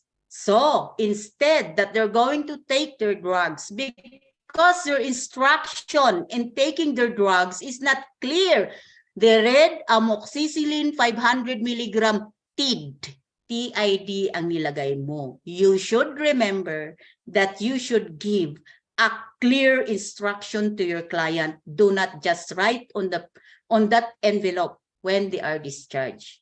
So it should be 3 times a day, and you should make sure even at the others they put the time. Like for example, TID 8 a.m., 1 p.m., or 8 p.m., or 6:12, whatever. Okay? Do you listen to your client? Or they are talking and you're blah, blah, blah, blah, blah, blah. O yan. Do we listen to our respective clients? Do we listen to our students? Do we listen to our family members? Okay? Do we also give suggestions as we listen carefully? Are we a good communicator? Do we possess the communication skills both verbally and written or not? Okay. These are excellent interpersonal skills examples that a nurse must possess under the soft skills. Most often than not, because we are so very busy again in our respective work as nurses, we forgot our soft skills. And we have to remember na ang mga soft skills na ito ay kailangan din natin. Okay? At kailangan din ng ating mga pasyente. Another soft skills is dedication to excellence. If we have excellent interpersonal skills, of course, I am not saying that this should be with all, that we should possess all of this. As I told you, as leadership and organizational culture, it is not earned, it is not taken overnight. It is supposed to be built over time and learned over time. Dedication to excellence is applying current and evidence-based practice. A lot of times we go for evidence-based practice. And one of the very evident here is the result of the different researches that we are doing. Evidence, because research, the output of our research are basis for our data, for our facts, for our figure, whenever we implement care to our respective client. I remember when pre-pandemic that I attended a seminar. There is a study done by these student nurses where I was invited to judge. Okay, and during the research conferences, and they presented the what you call that na, the distilled water over the, what you call that na, yung IV fluids without heparin lock. Okay, so they said the result of the research is that there is no difference between using distilled water, normal saline solution, I should say, normal saline solution with that of the heparin, okay, prior to giving the drug. But still, that is evidence, because it is a product, it is an output of research. But still, up to the present, we call that as heparin lock. Hindi naman natin sinabing, ngayon, palitan na natin yan ng NSS lock. Hindi. Pero as for the research, there is no difference. Okay? And demonstrating consistency and passion for the profession and engaging in a lifelong learning. Ito ulit yung nawawala sa atin, yung engaging ourselves with lifelong learning. So as they said, we have to continue learning, and lifelong learning is also very important for us nurses. Another soft skills is create a culture that drives high reliability. High reliability, hindi siya low reliability. Yung mga nurses dito na magaling sa statistics. So we do have statistics also here. Over time and across the organization's performance that positively impact patient safety and quality outcomes. We do not forget that our number one competency is, aside from caring, compassion, competence, is to provide safe and quality patient care. And the outcomes is a quality outcome. Creativity and innovation. During the pandemic, okay, it makes us nurses become innovative. Because we have to innovate. How do we take care of our client without going too close to them? How do we communicate with our respective client? Now, we have the e-learning, we have the e-health, we have the e-consultation or the e-consulta, and so on and so forth. Nagiging creative tayo, nagiging innovative tayo. Hindi lang sa paggawa ng ating mga araw-araw na gawain sa ating mga pasyente, pero also in the way we communicate and also in technology. They said nurses are not that computer or technology savvy, but they're wrong. During the pandemic, we nurses have proved that indeed we are very creative and innovative, even with the use of technology.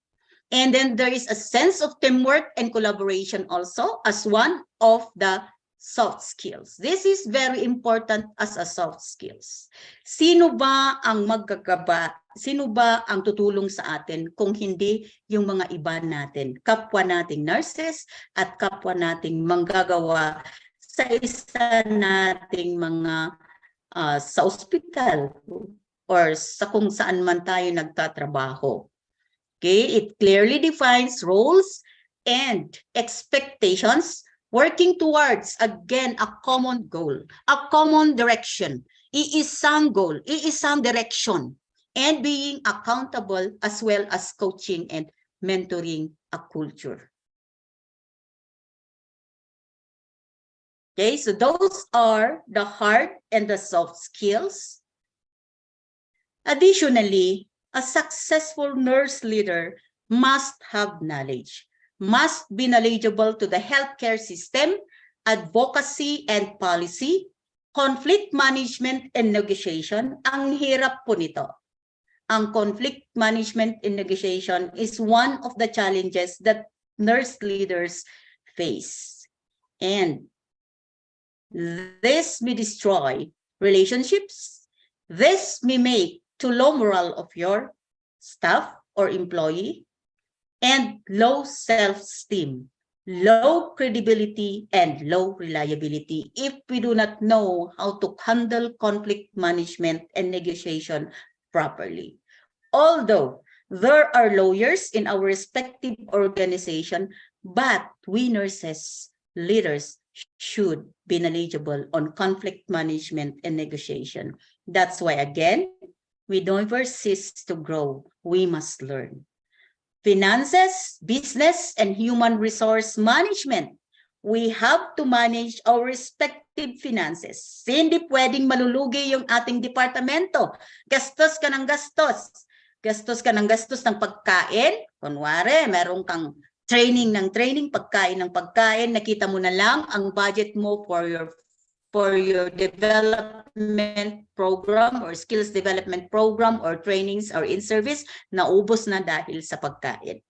Okay, human resource management. This is the issues that these are the challenges and issues that we are facing now, not only in the academe, but also in the clinical setting, because we do not have human resource now. And we should know how to manage our human resource.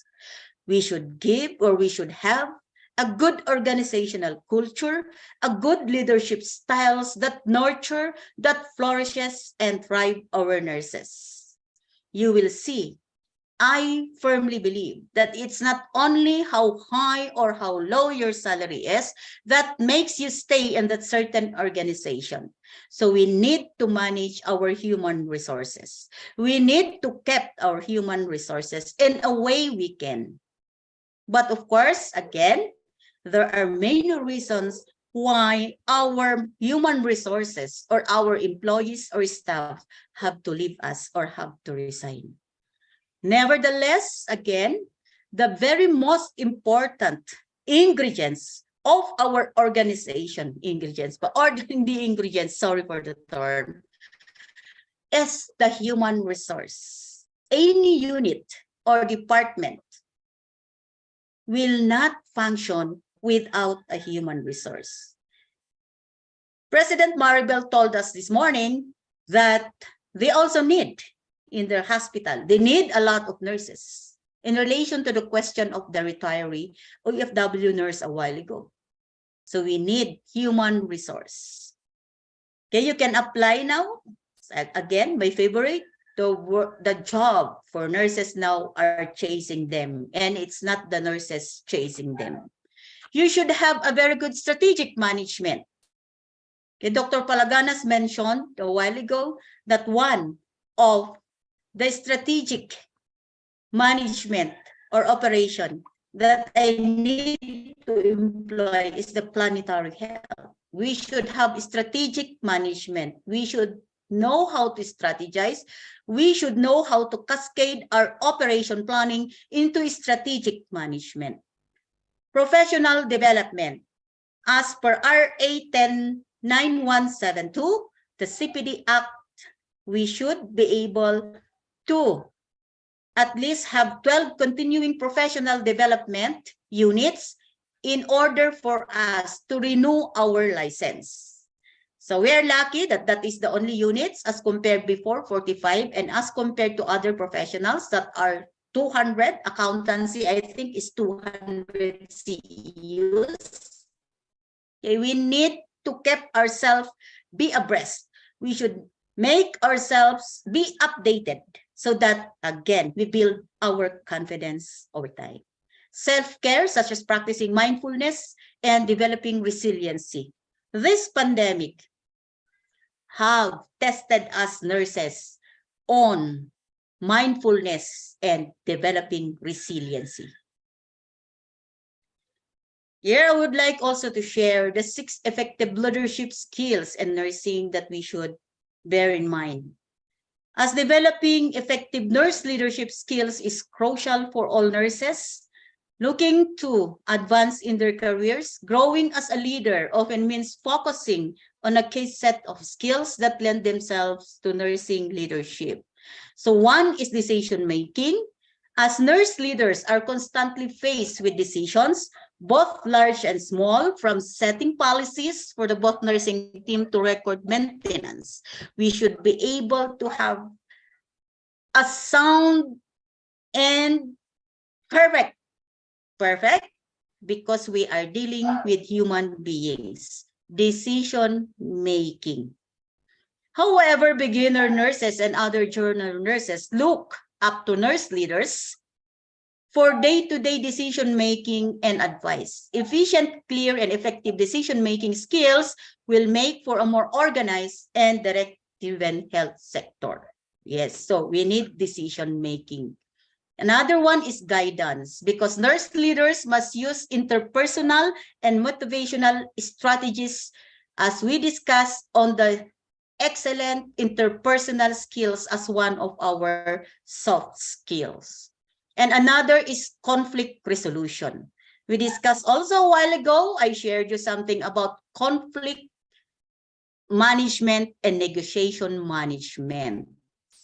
In every organization, there will always be conflict, including the healthcare sector. Hindi po tayo naitsipwera dyan. Conflict is always unavoidable and is always present. But conflict resolution as a crucial nursing leadership skill give us nurse leaders the capacity to resolve issues and improve teamwork, productivity, and patient satisfaction. Because if we work as one, and when there is an increased productivity among our staff and employees, then of course it will lead to quality outcomes and patient satisfaction. Conflict resolution is also very important in developing our healthcare plans, our nursing plans, and diagnosis for patients when members of the healthcare team may have differing opinions. Bear with me, some of my discussions kasi dito, it's really for the academic side of it, but it's also at times very important even if you are in the clinical setting. So we do diagnosis, di ba? Every day nagda-diagnose, nag-a-assess tayo, because we can never be a good nurse if we don't know how to assess, if we don't know how to decipher what is a subjective and the objective used to come up with a very good assessment and as our basis for our plan, for our goals, short and long-term goal, and our interventions. And how do we implement and execute these interventions? Is it successful? Is it effective? Is it efficient or not?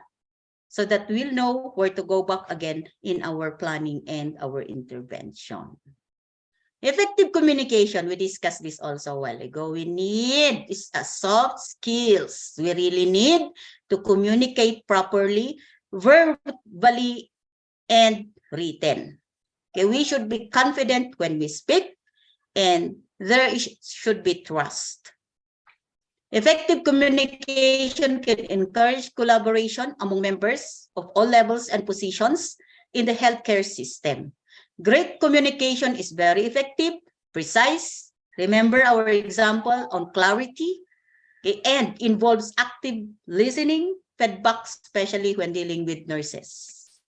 Okay, and then change management and adaptability. Leadership skills in nursing is the ability to evolve and adapt to the constant changes in the healthcare industry.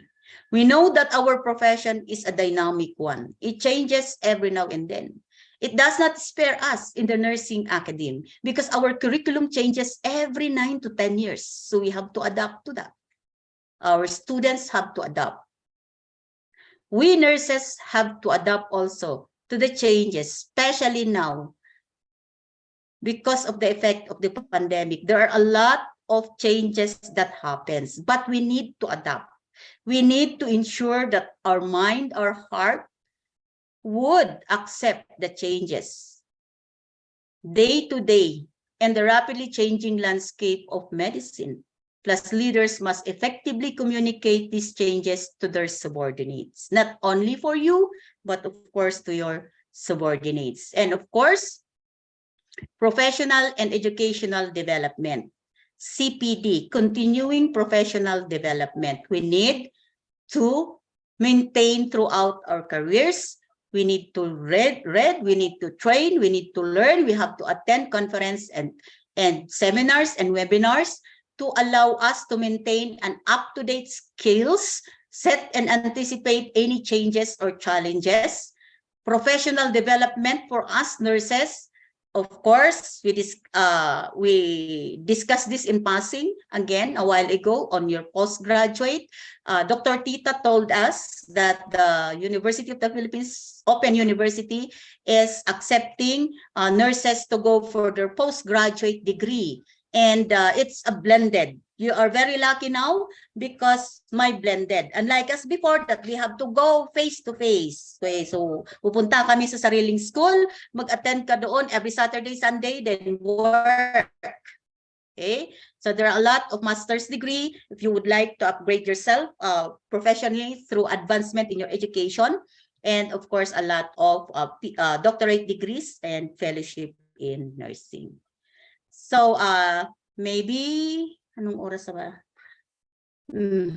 I just share a little on leadership core competency skills because this is also very important in upholding excellent leadership for a holistic welfare and development for nurses.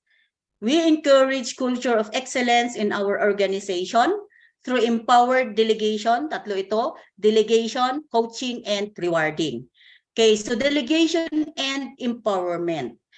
When we look the word delegation, we delegate our responsibility because we would like to make sure that there is somebody else also who knows what we are doing. Succession planning, because it is not forever that you are in that certain position. You need to teach others also. That's one of the reasons why we delegate our work, our duties, our responsibilities, but we make sure that at the end of the day, we should be able to ask and evaluate the result of the delegation.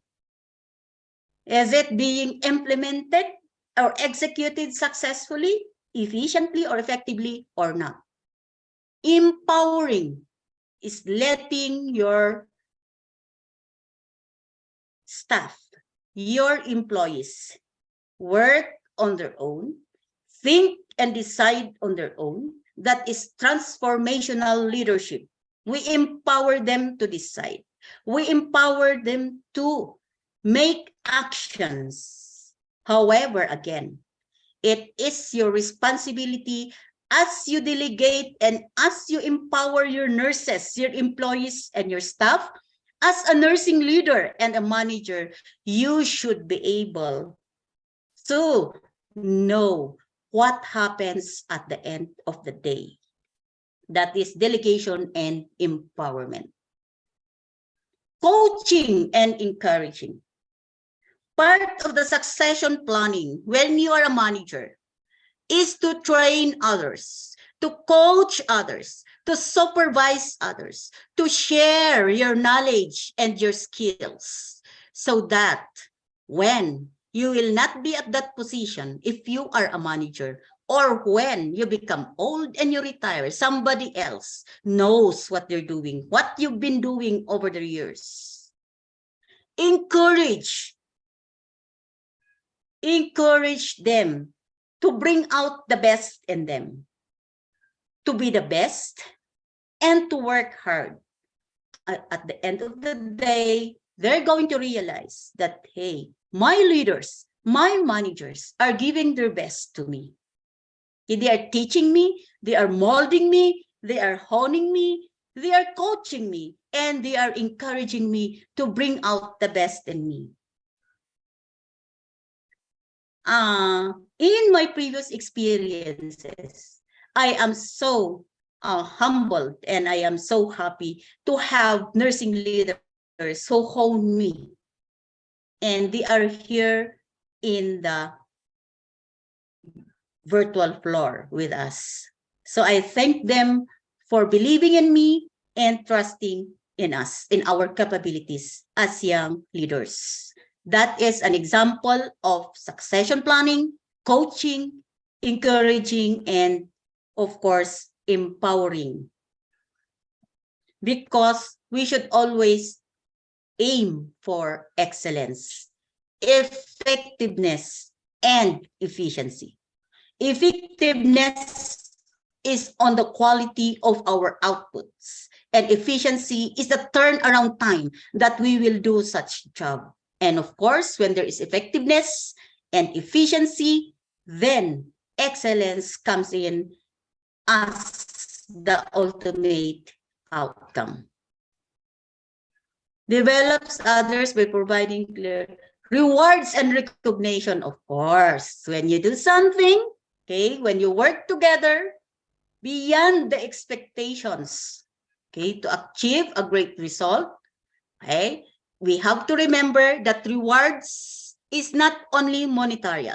It may come in any other ways, not only money, not only in the form of salary, and recognition also comes. So if you are not rewarded with money, you might be recognized. You might be given an award. Okay, that is. Great leaders encourage continued commitment to the organization's goals again. I hope hindi kayo magsawa dyan sa goals, objective, vision, mission, philosophy. When your team can step up and make things happen, it is very important to recognize the work as a team. Okay, and of course, good behaviors get duplicated and repeated as employees are recognized by managers. See? And with lower turnover. Again, going back to our earlier sharing on human resource management. Okay, now, ito na yung aking malapit na matapos ang Cordilleran Leadership. It is so timely na nauna yung ating taga Mountain Province at taga Baguio City chapter in sharing their developmental or significant milestone in the life of their chapter. And this is this leadership style is something that we should be proud of with due respect to the non-Cordilleran. But of course, the topic that is given to me of Cordilleran nurses, that is why I would like to discuss this also as I observe, again, for how almost a decade na ba? 30 years, okay, in existence as a nurse and work in the Cordillera area, of course. So we have the so-called binadang leadership during the time of the pandemic. Okay, last year convention and this year's convention is always the topic, binadang, because that is one thing, the culture of the Cordilleran nurses that I have observed. We are not talking about our ethnicity here, but of course, if you work in the Cordillera, you are part of the Cordilleran nurses, right?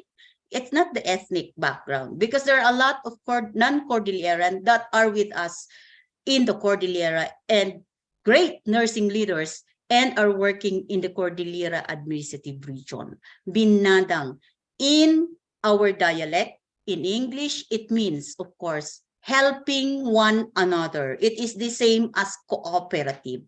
We help one another without expecting anything in return. And that is a leadership style that is the same with the service or servant leadership. I've read that the servant leadership is the best role model for a healthcare because healthcare organization focuses on strength of the team, developing trust, and serving the needs of our clients in any healthcare setting, serving our fellow workers, our co-employees, our staff. We develop them, we serve them, and help them flourish and develop themselves. That is servant leadership, binadang and cooperative leadership. And most often than not, you see as nurses, we don't expect anything in return. Binadang, as we created a binadang organization during the pandemic, which was also shared by last year and now shared by Megan as one of the best practices that helps them get being the best chapter in the whole Philippines. That is innate in us here in the Cordillera. And then, of course, our local term as inayan. Inayan means do unto others what you want others do to you, or do not do unto others what you do not want others do unto you. This is a culture in the Cordillera that is very innate to Cordilleran nurses. Transformational leadership also is one of the Cordilleran nurse leadership style because we empower everybody. And altruism, we go for others, we serve people, we go first for others before ourselves. And at times we are violating the disaster code. It says in disaster, you have to make sure that you save yourself first and that you are healthy first and you are safe first before you're going to rescue. Here in altruism is service for others, service for your employees and staff, develop them, let them grow, and before yourself. So this binadang, the inayan, the cooperative, the service and servant leadership, the transformational leadership, and the altruism is one or some of the leadership styles and skills that Cordilleran nurses have. These leadership styles binds and branded the Cordilleran nurses to a culture of excellent leadership in promoting the holistic welfare and development of nurses for a quality and safe patient care. Thank you very much for your kind attention. Back to you, to the virtual floor, Dean Enteng and Ma'am Marvel. Dean Vicente. Enteng kasing pangalan niya eh. Thank you. No problem po, ma'am, with that. I am more comfortable with my name as Enteng. Okay. Thank you very much, ma'am. That's our governor of the PNA Cordillera Administrative Region. And we are truly blessed for your sharing in the culture of the culture of leadership of PNA CAR and the unique leadership traits of the Cordilleran nurses. We should uphold the culture of excellent leadership in promoting the holistic welfare and development of the Cordilleran nurses. Again, we would like to welcome back Ma'am Carmen for the giving of the certificate of appreciation to our governor. Thank Ma'am you, Carmen. Sir Vicente Panagan Jr. So the Philippine Nurses Association Cordillera Administrative Region awards this certificate of appreciation to Dr. Judith Udani G. Magwilang in grateful appreciation of her invaluable contribution as plenary speaker during the PNA CAR Regional Convention 2022 with the theme PNA at 100 and Beyond, inspired by a caring legacy transformed to lead, held on December 27, 2022. Given this 27th day of December 2022 through Zoom virtual platform signed by yours truly as the chair of the scientific committee. Thank you very much, Ma'am Magwilang, for the very nice and inspiring inputs about leadership. Back to you, Sir Vicente. Thank you very much, Ma'am Carmen. Thank you, And Ma'am. again, our heartfelt thanks to our governor for her sharing. Thank you, Vicente Jr. Just to lighten the mood. Mamasagandahan pa rin yung enteng, ma'am. Enteng na ako ng enteng sa'yo. Pasensya ha. Okay lang po. Okay. Moving on with our program or our sessions for this afternoon, the presidents of the different chapters of the PNA will now present to us the strategic positioning of the PNA in the Cordillera Administrative Region. Let us all welcome Mr. Darren C. Carino, a deputy nurse and the president of the PNA Abra chapter. For the Apayao chapter, their president, Mr. Mark Robin Dagyo, a DOH nurse. For Baguio City chapter, a nurse of the Baguio General Hospital and Medical Center, and the president of the PNA Baguio City chapter, Ms. Maribel Dicang. SLU Hospital, Medical Center. Sorry, SLU, and the St. Louis University Hospital. And Ms. Lilian Tumapang, the Dean of the College of Nursing of the Ifugao State College and the President of the PNA Ifugao Chapter. Mr. Lucky Roaquin, the Dean of the St. Tony's College in Tabuk and the President of the PNA Kalinga Chapter.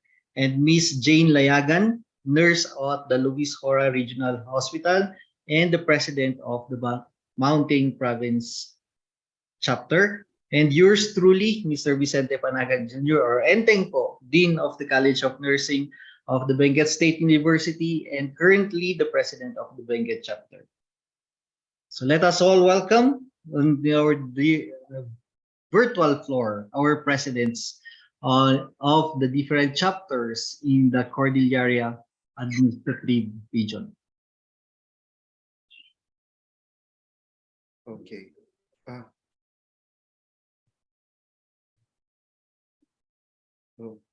Hello, kita ba yung screen, ma'am? Sir, hindi pa naka-presenter po. Hindi pa. Wait lang po.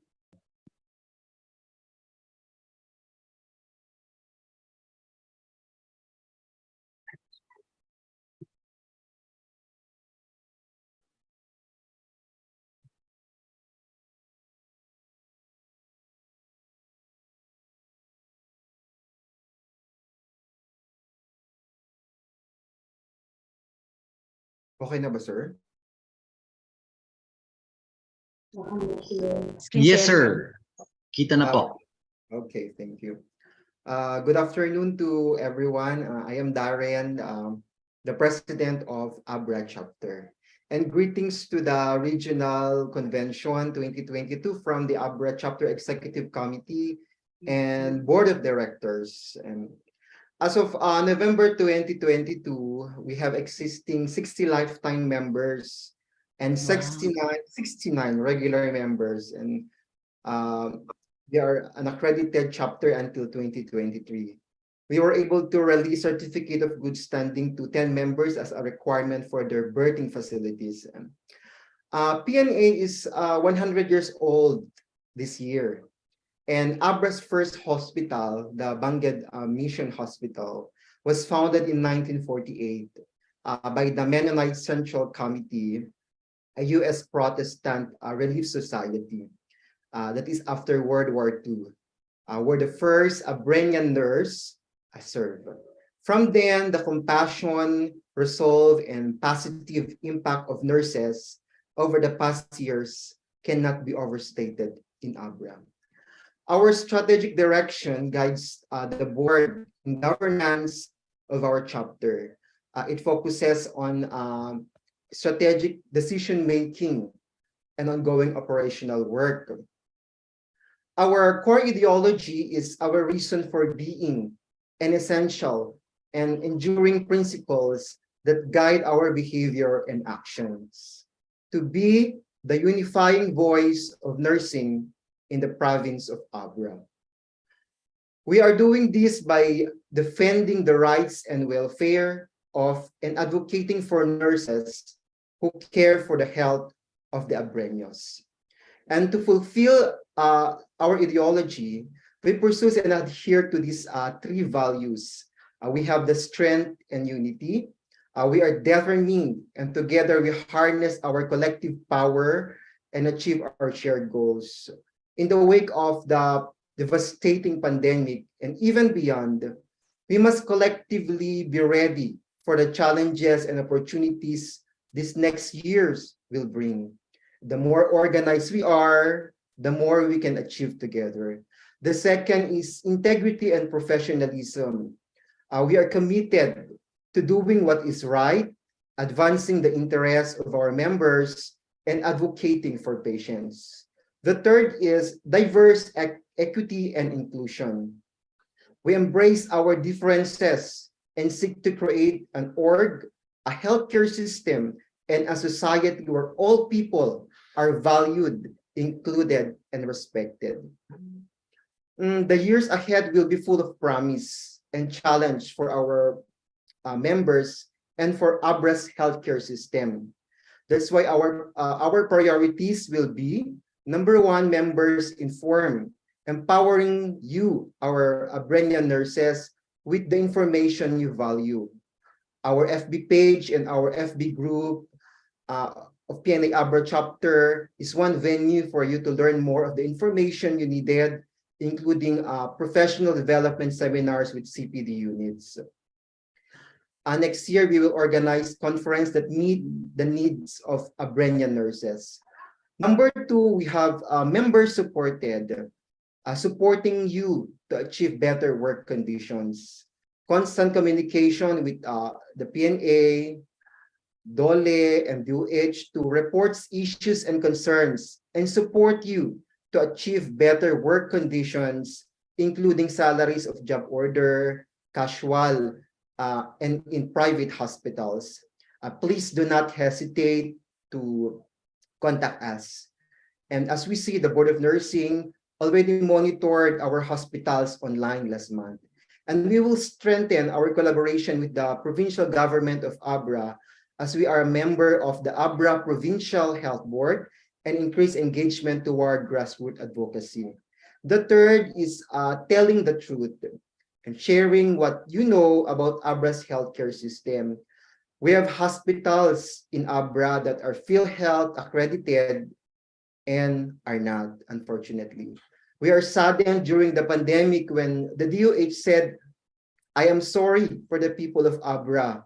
Their provincial hospital cannot even admit them.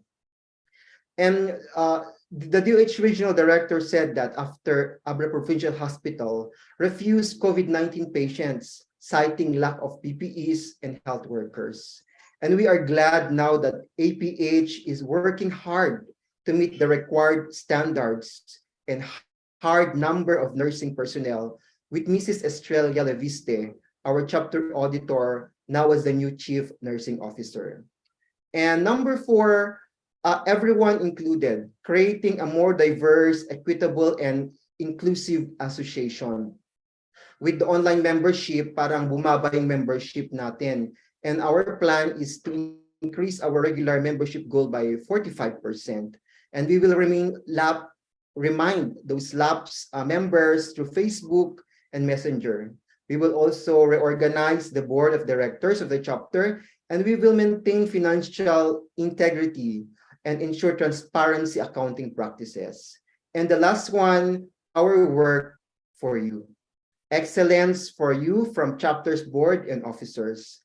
Our board will work harder for you in order to meet our goals of defending your rights and welfare of and advocate for your care for the health of the Abreños.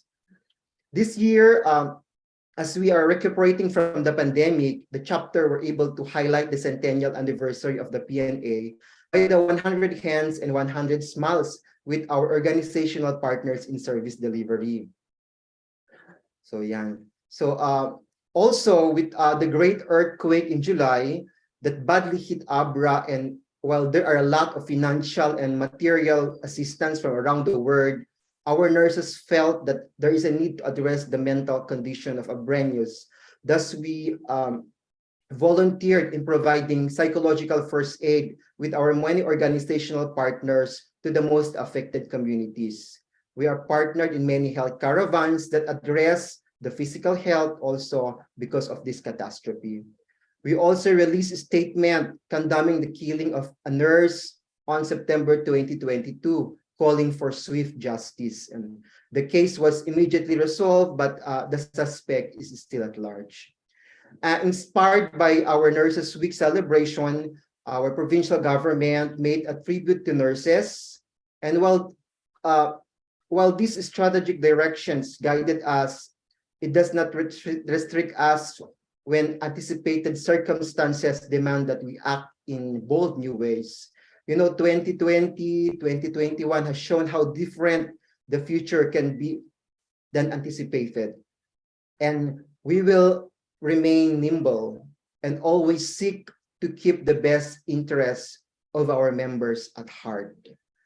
We encourage all our members to play a valuable role in holding us accountable to achieving these commitments over the next year. So thank you and happy Christmas.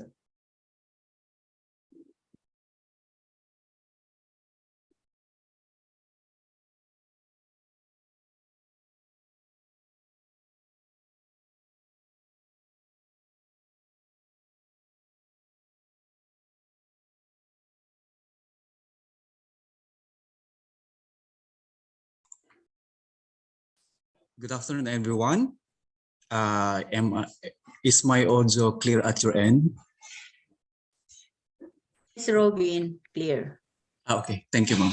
Let me share my slide.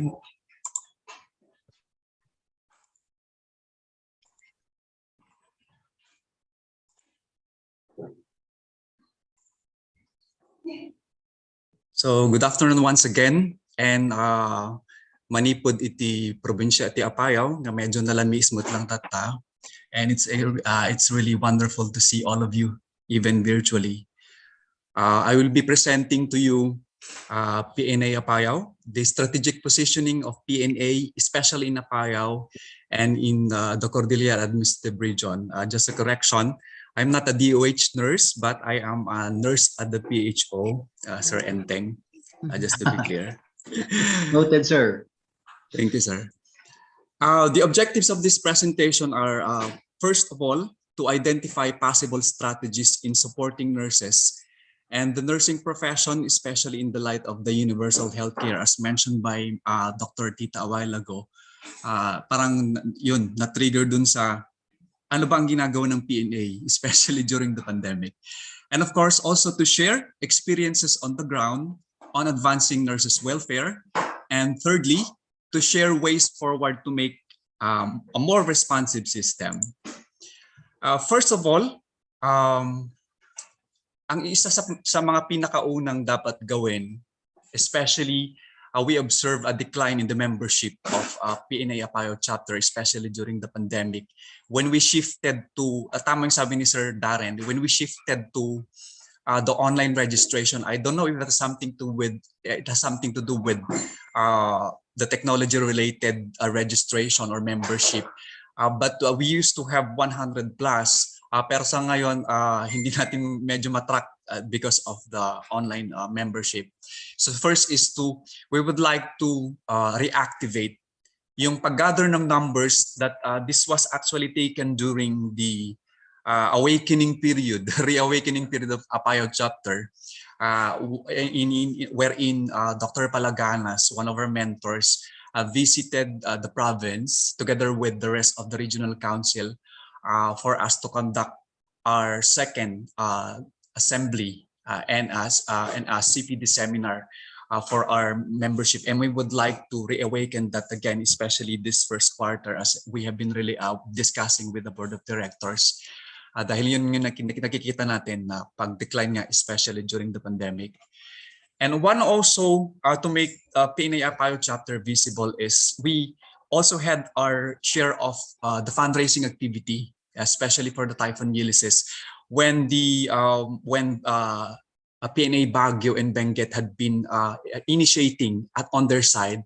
We also initiated fundraising activities through our PDream, because in close coordination with our PDream-O, because we have nurses also employed and PNA members employed at the PDream. So ganun na lang ginawa naming endorsement. And also, we also provided financial assistance to a colleague who happened to be a resident of Cagayan during the Typhoon Ulysses. So that's one of the assistance that we extended. Another strategy that we can share is that we, as much as possible, we try to maintain open line communication and sense of community with our colleagues. We have a group chat. It's 100 plus members. From time to time, if there are job opportunities, especially that we are connected with the province or with the provincial DOH, we have been sharing information. Also, with all the circulars that they need to be aware of, the BM circulars and other guidelines or other laws that they need to be aware of.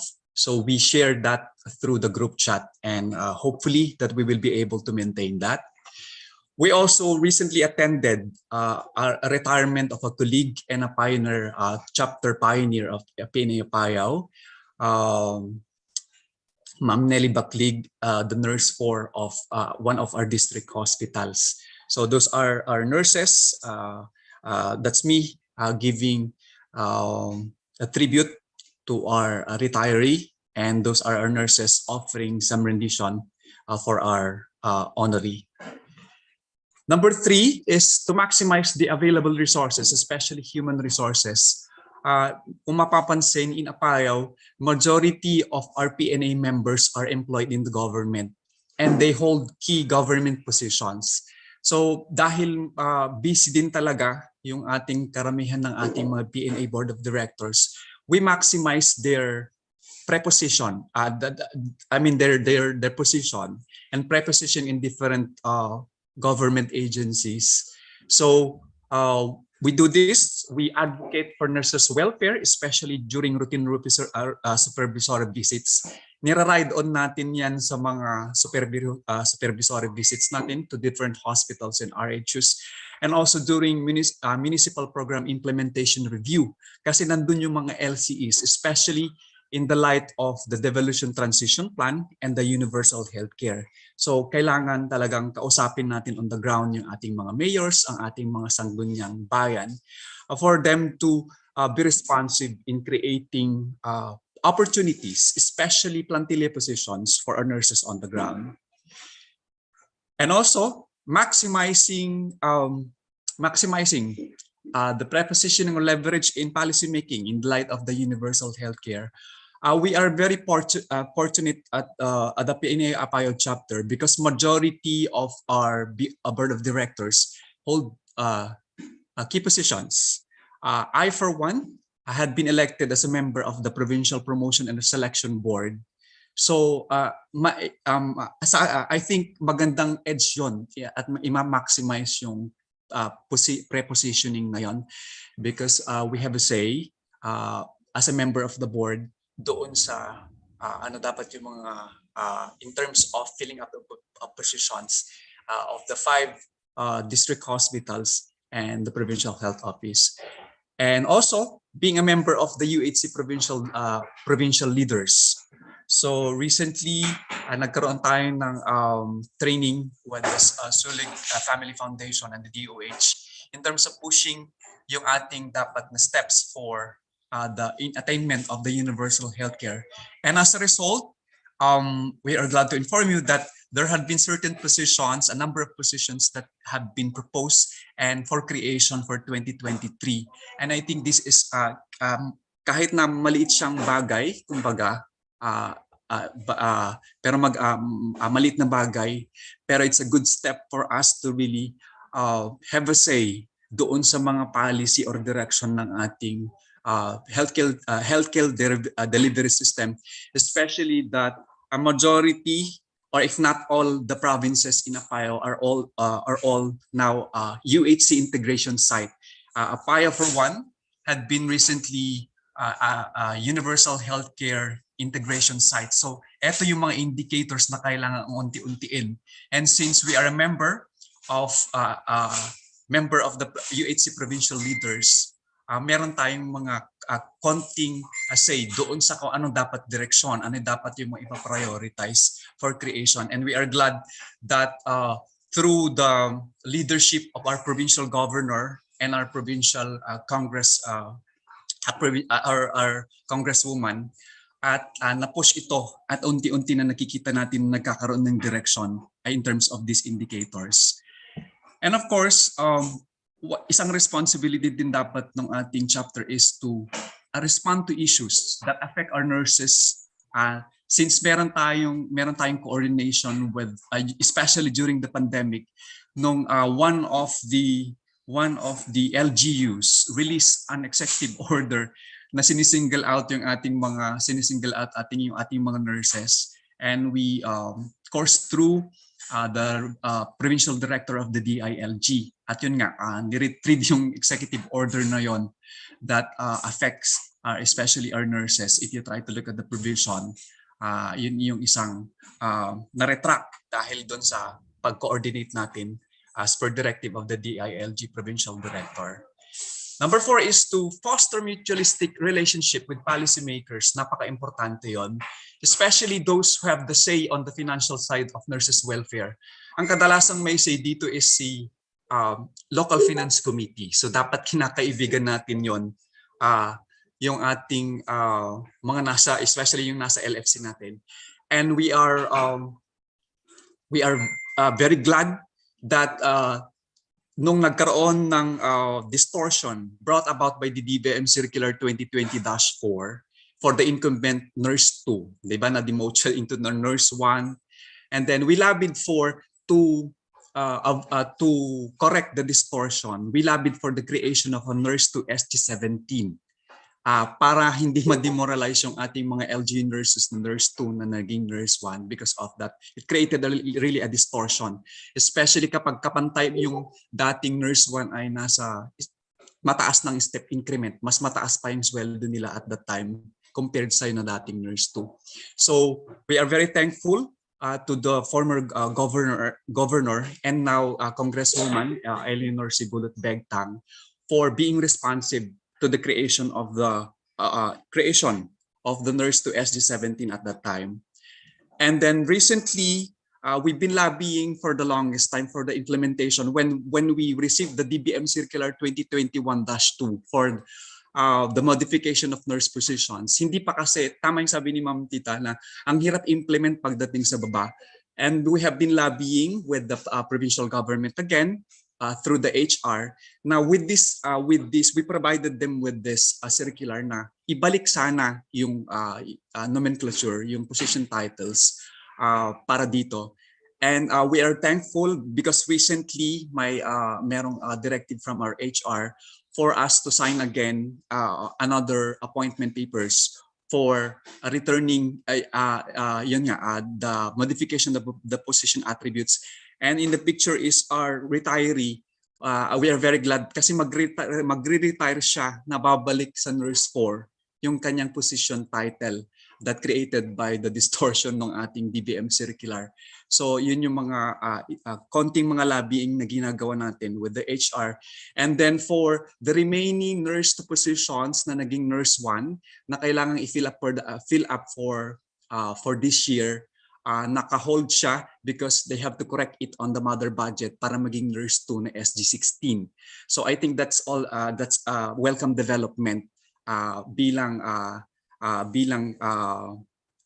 kasali po sa PNA Apayo chapter and being a member of the board for the promotion and merit board. And then during the pandemic, we also lobbied for the upgrading of the minimum daily wage for nurses comparable to the entry level. Kasi nung lumabas yung ating yung implementation of the SG15, we've been lobbying na sana ipantay naman yung salary grade. Through conversations and through lobbying, medyo matagal-tagal ng konti, but we are glad that may lumabas na resolution and still in effect today. So we are very thankful again to the provincial government for responding to the plea and for the lobbying na dati kasi ang binibigay natin sa ating mga nurses for contract of service or job orders ay 650. Actually, nag-start nga ng 600 pesos, then 650. Ngayon, they are earning SG15 equivalent kahit on a daily basis, pero at least nasa 1,000 plus 1,500 to 1,600 na siya dahil nakaangkla siya doon sa nilabi natin na resolution, through the resolution, the upgrading of the entry level. Tama yung sabi nila ng mga mentors natin na pag naglalabi ka ng ganito, ang sabi ng other departments, dapat dapat hindi lang nurses porket merong SG15 implementation mga ganyan. So pumayag naman sila noong sige, lahat ng may license or merong RA 1080 ipantay natin. So entry level, so hindi lang yung nurses natin ang umangat in terms of the contract of service paid, but also the other professions. So I think that's also welcome development. And fifth is for the Filipino nurse to be finally recognized as a prime mover of the community. So as a consequence, so may makikita tayo dyan, nag-grant yung ating full hazard pay. I think the pandemic really put a dent doon sa ating system. Kaya dati kasi that used to be 10%.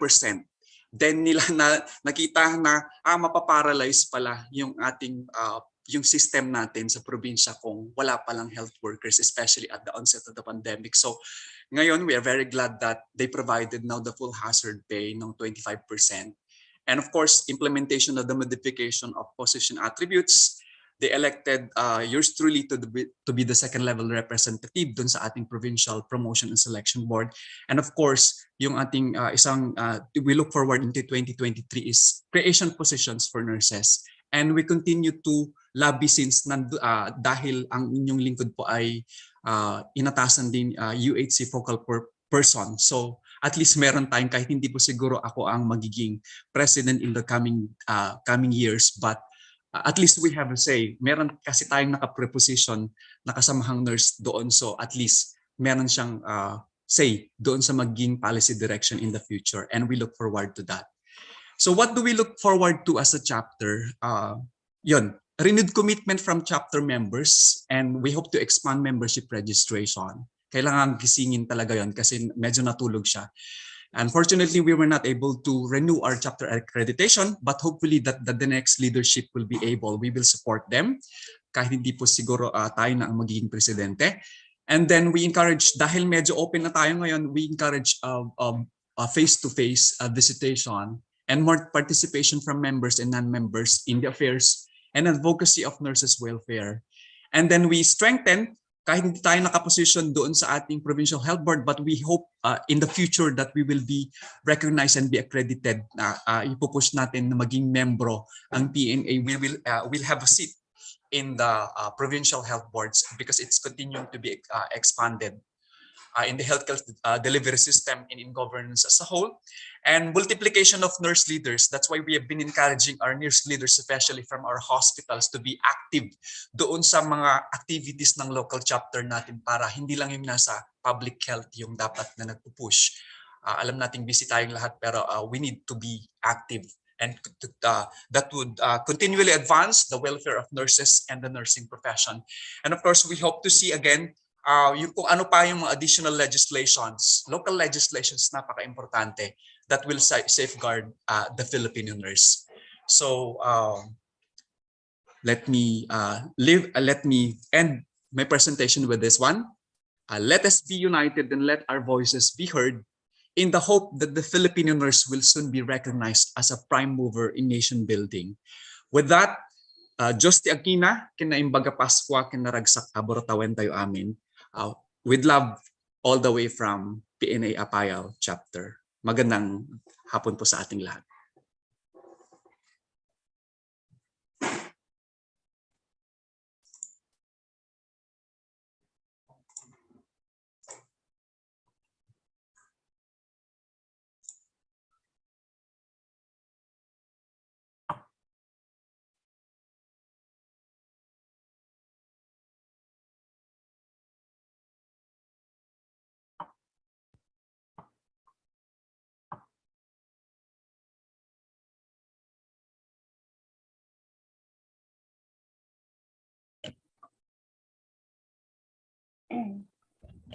So good afternoon. Sir Vincent, kita ba? Yes po, ma'am. Okay. So good afternoon, everyone from the city of Baguio. I would like to share to you the PNE at 100 billion of the city and how did the city garnered the best chapter in the whole Philippines last October when we had the centennial celebration of the PNE. Okay, so welcome to Kafagway Baguio chapter. So this is our logo. Okay. So PNA Kafagway Nightingales align its vision with PNA National as primary professional association. Specifically, it aims to promote professional growth towards the attainment of the highest standards, provide strategic directions and programs that enhance the competencies of nurses to be globally competitive, passionate to sustain the quality and collegial interactions with and among nurses, continuously strengthen the internal capacity and capabilities for quality care and services of nurses, and enthusiastically explore possibilities of collaboration towards the unification of nurses. So Baguio chapter had been the most outstanding chapter awardee for many years. In 2003, 2007, 2009, 2010, 2011, I have guarded River in 2012. We were able to be the most outstanding chapter, but unfortunately in 2020, we were not able to gain the most outstanding chapter because we were not able to reach the score that the PNA National expected us to. But at least, so next year we are already applying for the another most outstanding chapter for the Hall of Fame. Okay, so balik na nga po tayo sa mga nakaraan ng PNA Baguio. Ito po, simula po noon, nag-start na po ang mga accomplishments ng ating mga leaders ng Baguio chapter. So I will just be showing you the evidences of the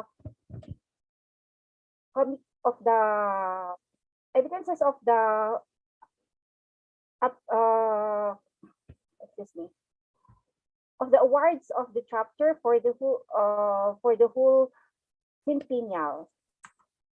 Okay, so these are the plaque of recognition, being the outstanding chapter.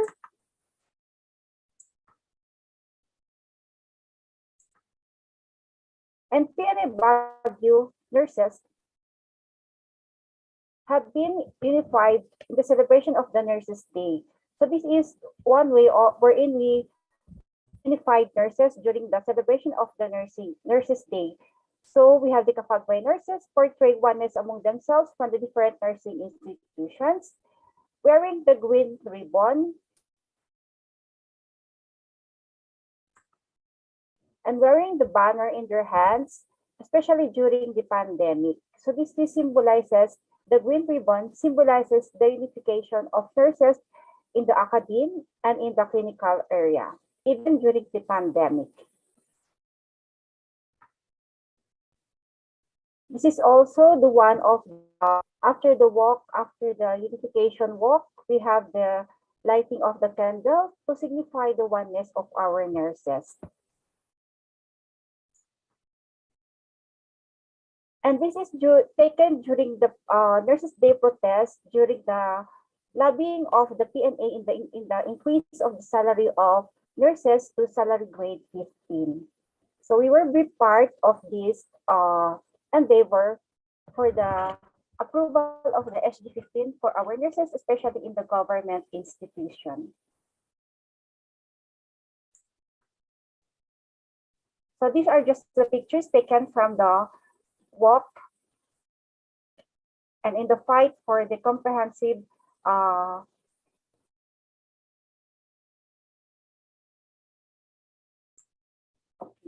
and one also of the competencies of this PNA Baguio chapter is as acting as convener with other nursing organizations during the seminars held in Baguio City in the previous years. So we have here the collaboration with the Philippine Nursing Research Society, which held in Baguio City in 2019. So this is before the pandemic when we have the face-to-face training and seminars. So this was a very successful endeavor because this is not only within the Philippines but internationally. Okay, so we have speakers from all over the world, nursing leaders from the country who have joined us in this Philippine Nursing Research endeavor. So these are just pictures taken during the PNRS 11th convention. And PNA Baguio have also continuously have partnership with specialty groups like the ANSINAP, CAND, ANSAP, and ORNAP in promoting wellness and health among nurses and the promotion of continuing education among our Baguio nurses. We have also joined the Health Forum with the Health Alliances of Baguio City during the National Health Week. And we have a continuous forum with the Department of Health with regards to the Universal Health Care Program. So until now, we are still collaborating with them and they are being invited for any forum on the Universal Health Care Program. And also, there is a continuous collaboration with the Philippine Regulatory Commission. So they have been inviting us for the symposium on the development of stakeholders and other activities of the PRC. We were also invited during their 49th PRC founding anniversary. And also during oath-taking ceremonies. So on February, we will be again be invited to join the oath-taking of our newly nursed.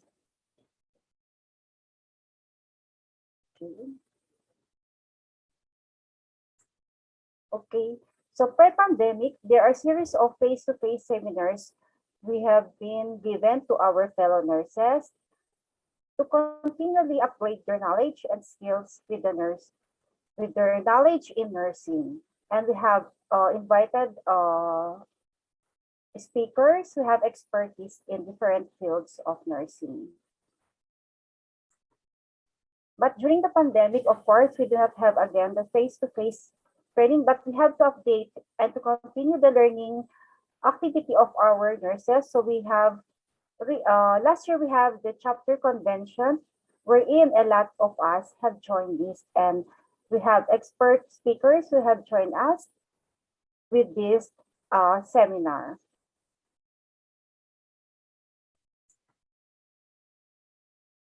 The PNA also was the one who first started the inter-institution case presentation in before the pandemic. So it was joined by the 4 hospitals in Baguio City,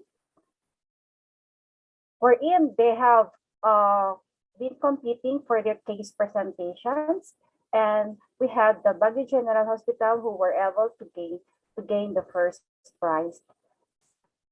And also, the works and the deeds of our nursing leaders are recognized in various institutions. So in the Baguio General Hospital and Medical Center, we have started already for their 3rd Aurora Penefancial Lecture Series in cooperation with PNA Baguio.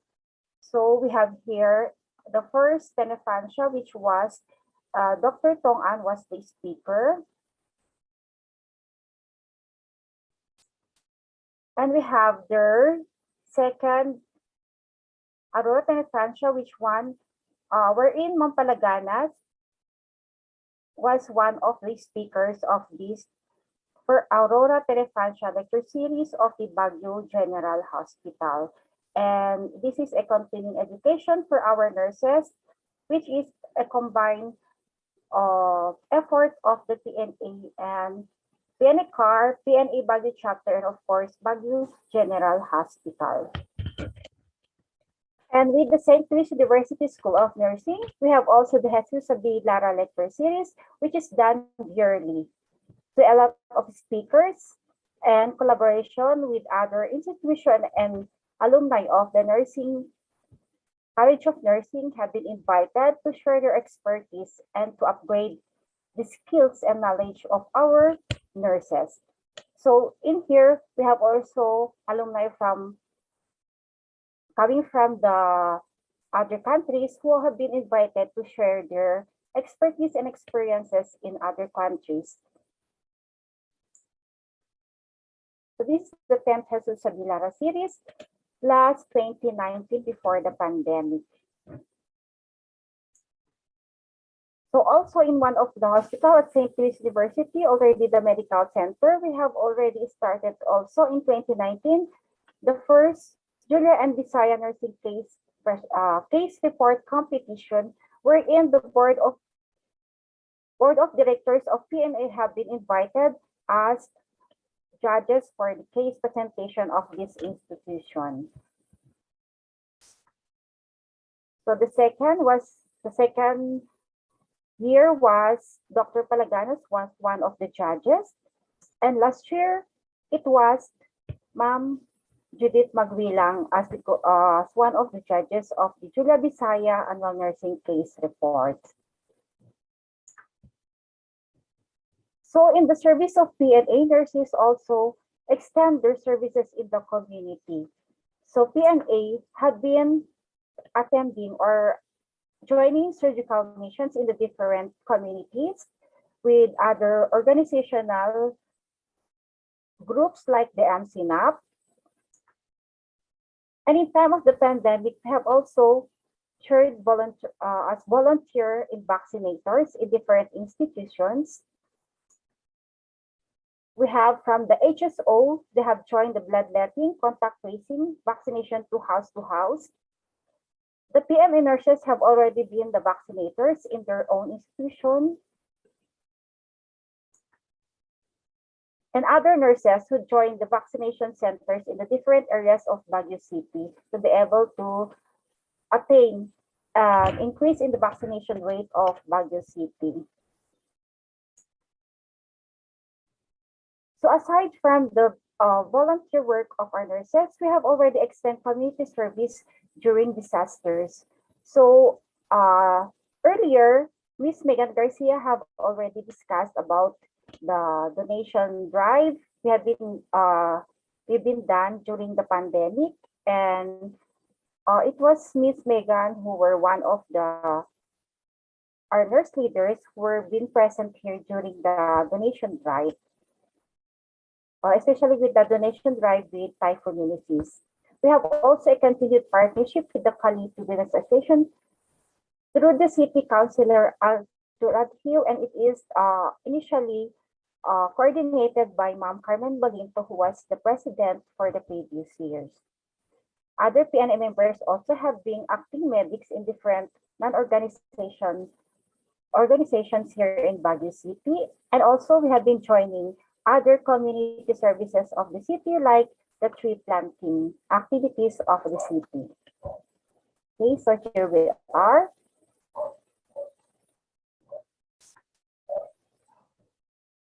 So this is a picture of how PNA looks like when we have the donation drive.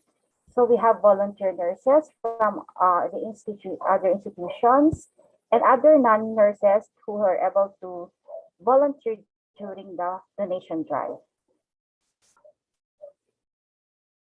So these are just pictures, and we are proud to say that we are able to give 500 family packs for the typhoon victims. Okay, during the pandemic, this was already earlier discussed by Ms. Megan and also by Ma'am Judith. During the pandemic, we do not have enough PPE for our frontliners, our nurses. So the creation of the Cordillera Nurses Brigade for COVID-19, this was in coordination with the city government. This is a group of academic nurses because they were not already going face-to-face in school. So they were here helping, volunteering their time, their effort in making PPE for our frontliners. So these were the institutions that they were able to provide. So we have here the Notre Dame Hospital, the City Health Service Office, and Baguio General Hospital, and other institutions that were not included here in the pictures. And nurses during the COVID years were not spared of being infected with the COVID-19. So as part of giving back to our nurses, the PNA Baguio chapter were able to provide COVID packs for our inflicted nurses, which contains some stuff they will use during their isolation period. So all over the city, institution were given COVID packs for them to come, and this is a very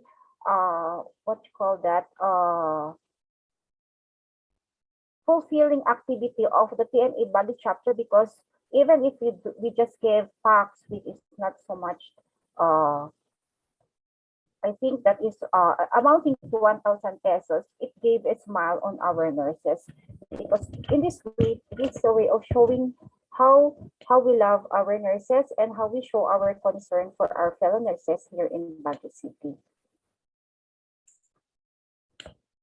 So this is the packs we were delivered in different hospitals where our nurses have been admitted in their homes, and also in the quarantine facility in the city. So it is not only for nurses in the clinical area, but also those nurses from the academy who were only infected with COVID-19. Okay, so it is a heart fulfilling activity for giving back to our fellow nurses. And also we have some programs for our fellow nurses. We have the online virtual discussions. Recently, we have the September 18, 2021, the Caring for the Care Providers, which is a discussion among how do we care for our nurses also. And we have also attended some problems with regards to the problems of our nurses, because we have a Facebook page for other nurses to share or to have to do inquiry or to attend to other problems which our nurses may have experiencing right now, especially during the pandemic. So we have one meeting for one of our industrial nurse previously, and we were able to successfully advise him of what he's gonna do with his job. Okay, We have also the Friend Initiative, which is chaired by Ma'am Cherry Bandaay. This is a seminar sponsorship by a family. So if you are, we are posting this Friend Initiative activity in our Facebook page. So if you like to ask for inquiry, please don't hesitate to message us through our Facebook page. So nurses are also recognized for their various activities. So in SLU, we give back to our nurses. We have the I-Awards program for nurses who have volunteer activities. So these nurses have been attending the vaccination on their free time. So here we are also in BGHNC. And in one of the institutions, we were again giving the Daisy Award. So this is an international award for nurses for their extraordinary service to our patients. So this was started. We have already 4 awardees for this award. And I think this is a good award for other hospitals to share with their nurses, because this is also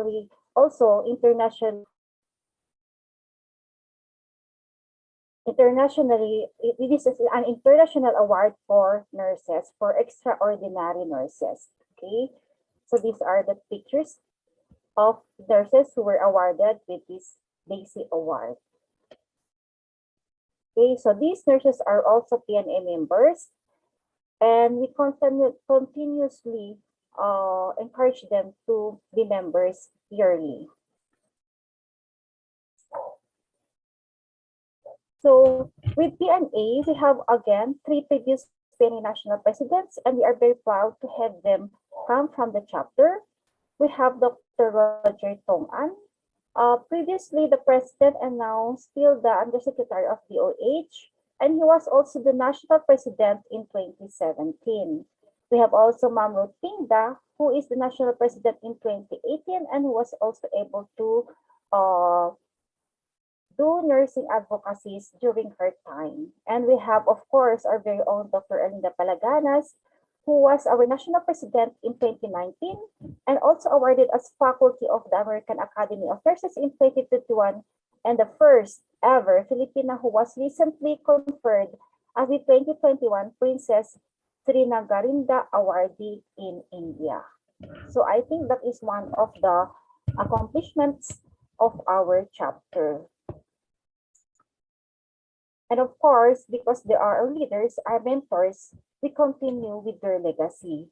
So with the Baguio City, they were able to recognize the efforts and the accomplishments of the PNA Baguio chapter. So last year, we were awarded through the city government and the recognition of the achievement of the chapter. Okay, we have here Ma'am Castor.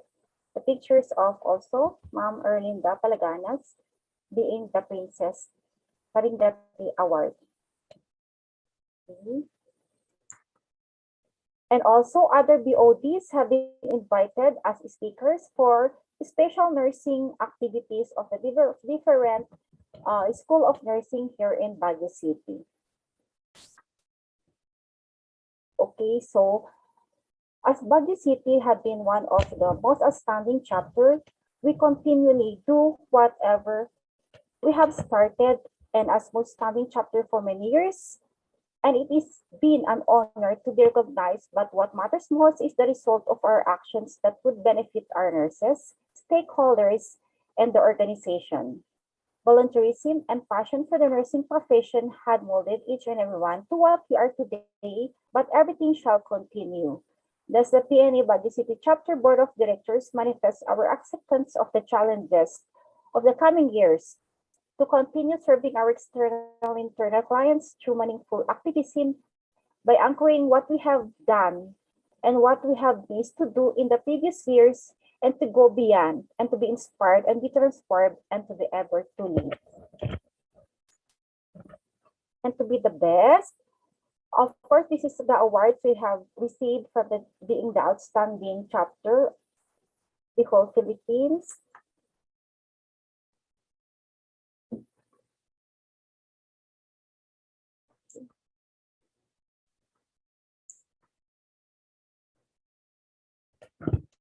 And the light shall continue shining through the years, but this is also a very big challenge for the coming years, for the coming BODs of the PNA Baguio chapter.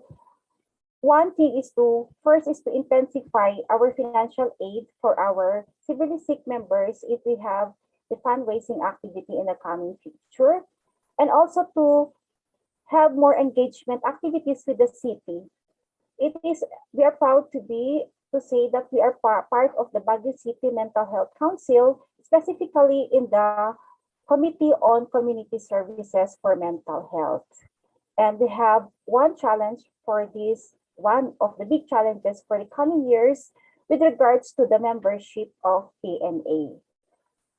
In 2022, we have started the electronic membership, so there was a decline in the membership due to the, I think, with the system, or we will see, but we are encouraging other members to please join the PNA. So we have our PNA in the different provinces, so please join us for us to be one and for us to continue to be shining, and for us to be inspired by caring legacy and to be transformed, and of course to lead. So I think this is what can I say with the Baguio chapter, and I thank you and have a good afternoon.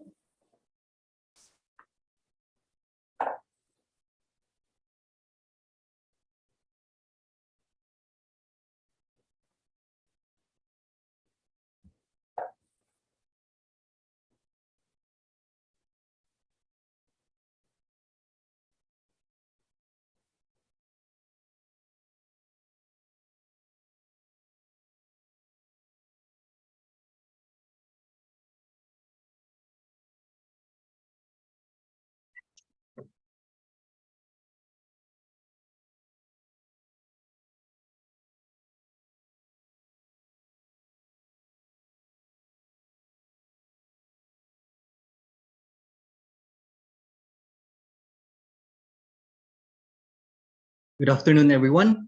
I am Vicente Panagan Jr., or more popularly known as Enteng, and I am the current president of the Philippine National or Philippine Nurses Association Benguet chapter. And for this afternoon, I am going to present to you the strategic positioning of the PNA, particularly the PNA Benguet chapter in the Cordillera Administrative Region. To strategically position PNA CAR, particularly the Benguet chapter, we are cognizant of the vision, mission, purpose, and approach of the Philippine Nurses Association. We, in the PNA, or the Philippine Nurses Association Benguet chapter, would like to look back to where we have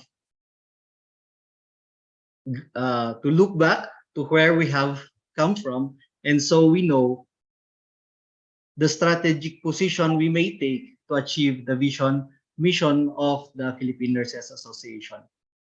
As Jose Rizal said, ang hindi marunong lumingon sa pinanggalingan ay hindi makakarating sa paroroonan. And this is one of the mantra of the Philippine Nurses Association Benguet chapter, is that we are going to look back to where we have come from, and we, with that awareness and that understanding of where we have come from, will propel us to move forward so that we can strategically help the Philippine Nurses Association in achieving its mission, vision, purpose, and its approaches. A little disclaimer po for my presentation this afternoon. Sir Ant? Wala ka pong screen na sinishare? Po? Wala pa yung PowerPoint mo? Sir, paki-flash po yung PowerPoint nyo. Naka-share na po ako, ma'am. Sorry. Wala nga eh. Ay, sus. Nandito po sa aking kwan, nagbo-move naman po.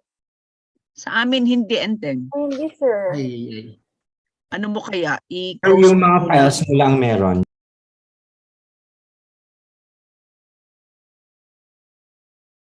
Ito po, meron po. Wala. Awan, sir.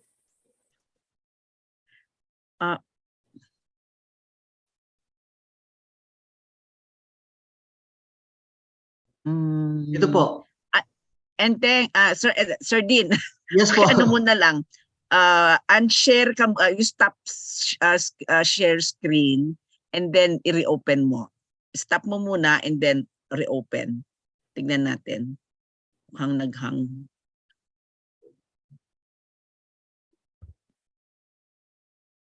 Yan. See? Yan na. Okay na. Okay na, sir. Layo-layo ko na. Yes. Pa-slideshow na lang, sir. Okay na po.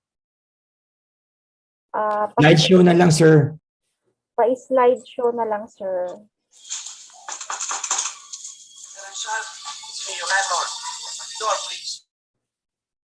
Ito po. Yes, okay na po, sir. Okay, go on. Take the floor, sir. Okay na po. Yes, sir. Okay. Thank you very much. So as I was saying, so that we can strategically position the PNA, the Benguet chapter in the achievement of the goals, mission, the vision, mission of and purpose of the Philippine Nurses Association, we in the PNA Benguet chapter would like to look back where we have come from, so we will know what strategic position we may take to achieve the vision, mission, and goals of the Philippine Nurses Association. As a disclaimer po, my presentation is based on the interviews I made to some of our nurse leaders, and secondly, from the records of the chapter, and thirdly, from the personal experience that I have had in the organization. As we look back with our history of the Philippine Nurses Association Benguet chapter, we were then part of the Baguio City chapter as Baguio Benguet chapter. However, in the mid-1980s, Benguet chapter was separated from its mother chapter, the Baguio chapter. And from there on, we have already independently carried on our activities, and we have basically served the nurses of the province of Benguet. With its separation from the Baguio chapter, Mrs. Elsie Mateo, the chief nurse of Benguet General Hospital, was then one of the instrumental personalities who created or who lobbied for the separation of Benguet chapter from that of Baguio City chapter. And with that, she became our first president of the Benguet chapter.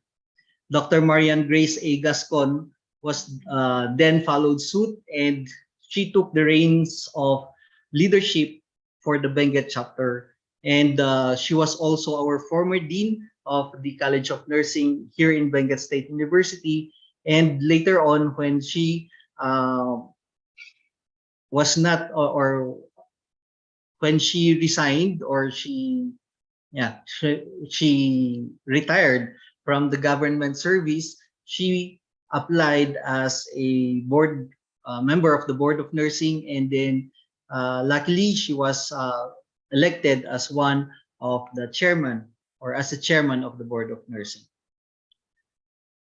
After Dr. Marian Grace Gascon, Dr. Lolita Oracion, the assistant chief nurse of Benguet General Hospital, took over as president of the Philippine Nurses Association Benguet chapter. And when she became the president, she was also elected as a governor of PNA CAR.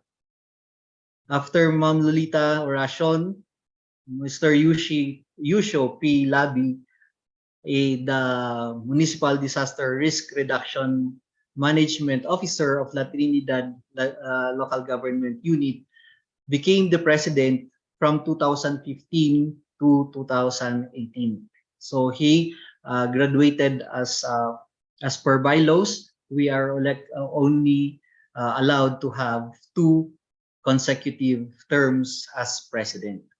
And in 2009, I took over the presidency of the chapter, and up to the present. And next school year, next year, we are going to have our chapter assembly so that we can also elect other aspiring leaders to take over the chapter. And from its inception as a separate chapter,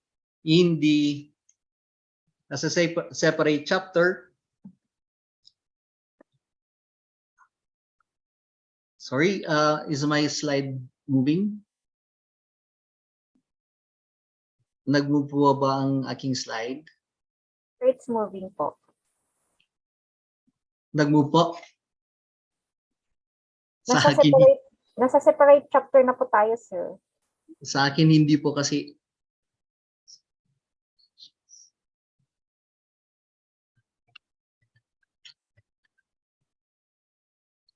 Bakit? Okay. Yes, sir. Okay. Okay na po. Yes, Ayun, naghahang po siguro ang aking laptop. Sorry po.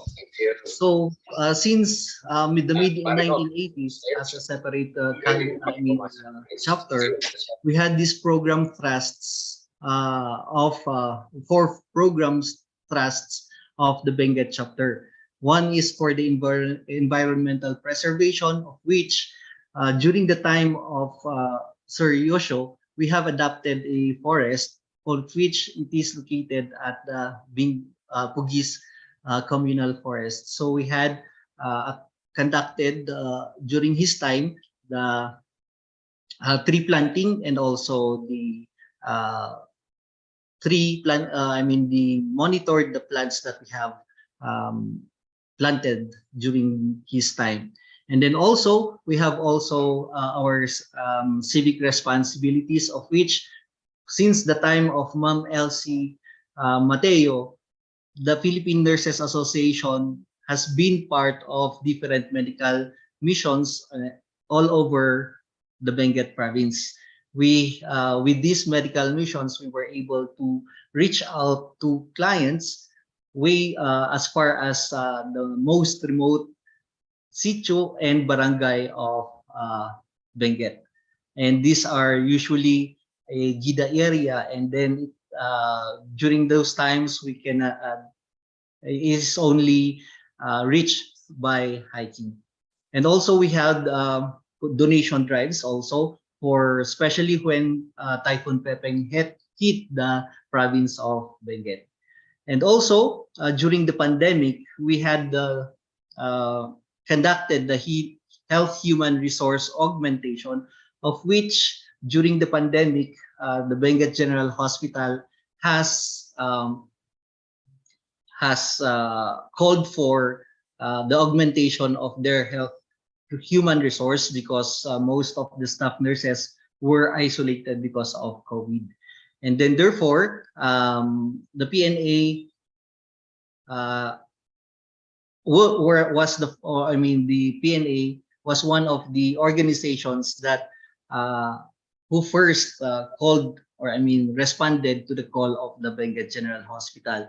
And we have deployed nurses in the triage area, of which they have helped to manage the people, or our clients who were exposed to the COVID virus. And then also part of the advocacy or the program trust of the PNA Benguet chapter is the health promotion, of which we held informal and formal lecture discussions in schools and in the communities of Benguet. So with this, we were usually invited by schools of which we have utilized our nurses, especially yung mga nurses who have newly graduated, who to conduct health education classes in the hospitals and in the schools. I mean, in the communities and in the schools. And then also, we, as part of our program thrust, is on the promotion of the nurses' welfare. So we have conducted, or we have, from the time of Ma'am Elsie Mateo, there were several seminars that were conducted, and also we have conducted our chapter assemblies and also our regional conventions. We also have part of the promotion of the nurses' welfare is our membership as PNA in the Provincial Health Board. Also, as a board director of the Benguet General Hospital and as an observer in the Bids and Awards Committee of the Provincial Health Office. So with this membership, with the different agencies, health agencies that are very vital in the promotion of the, or in the improvement of the healthcare system of the Benguet province, then the PNA can strategically position itself in the governance and also in policy making. So with these program thrusts, these are the general programs that the PNA Benguet chapter activities are anchored to. With this, we have also several challenges as we have looked back in our previous experiences as a chapter.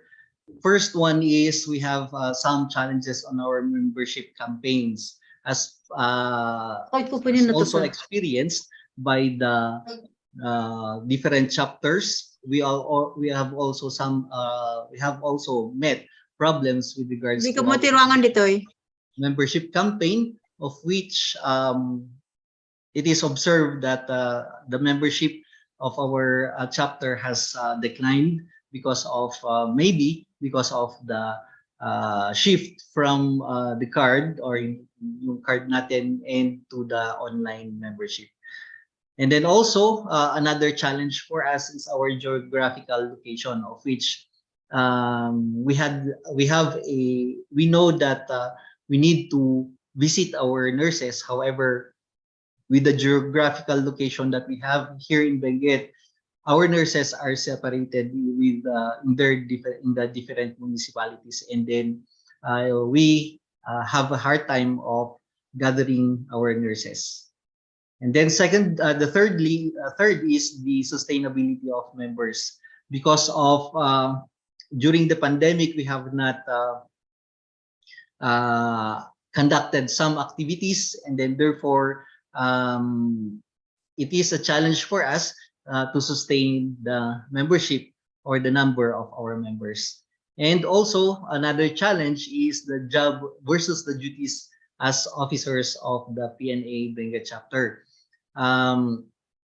Although they are committed with that of their being as officer of the PNA Benguet chapter, however, they are torn between their responsibilities of their primary job, of which that we have seldom time to meet, and then sometimes we do it virtually.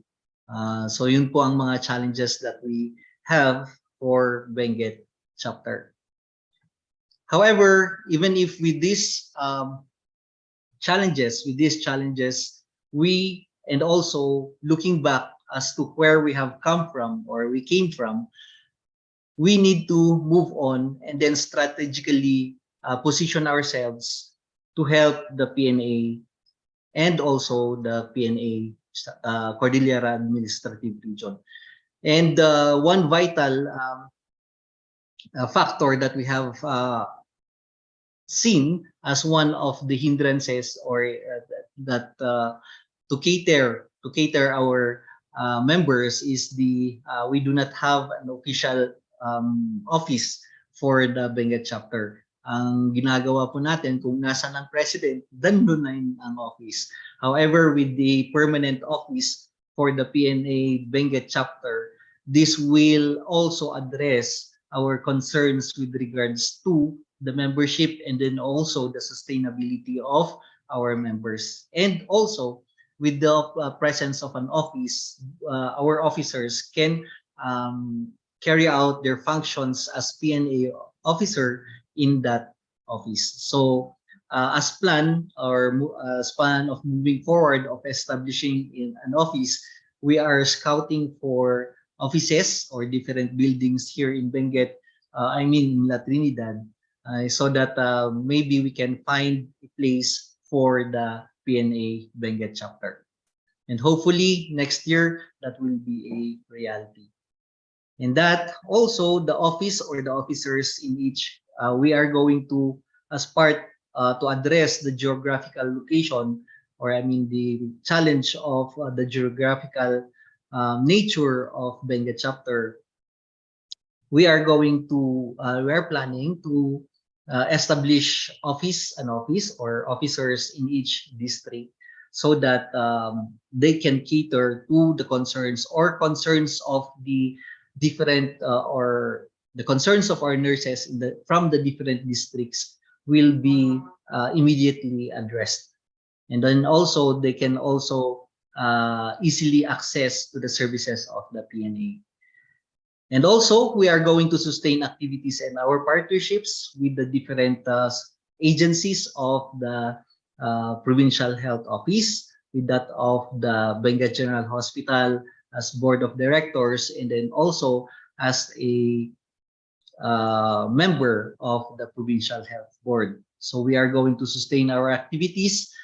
We are going to continue with our activities of conducting seminars, health promotion, with that of our civic responsibilities, and also our education, environmental activities, so that members will be encouraged to join the Philippine Nurses Association Benguet chapter. And also, one key that we are going to address also is the revision of our constitution and bylaws. This has been a plan of the officers in 2009. However, because of the pandemic, the revision of the constitution and bylaws of the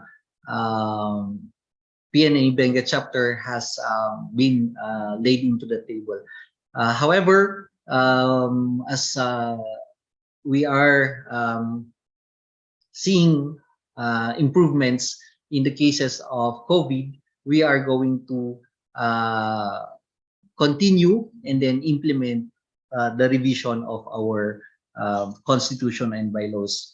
And because of this, with the revision of the constitution and bylaws, we are going to partly, we will be enabling the Benguet chapter to mentor upcoming leaders, and then so that we can have a closer coordination with the PNA National Office, because some committees or additional committees will be created so that we can properly coordinate with that of the PNA office. And then also to streamline with the revision of the constitution and bylaws of the PNA Benguet chapter, we will be able to streamline our accounts. So with this, hopefully with these plans, we can can strategically, as of for now, these are the positioning of the Benguet chapter, so that we can help sustain the PNA activities and also the achievements of PNA CAR. So with that, thank you very much for listening and have a good afternoon.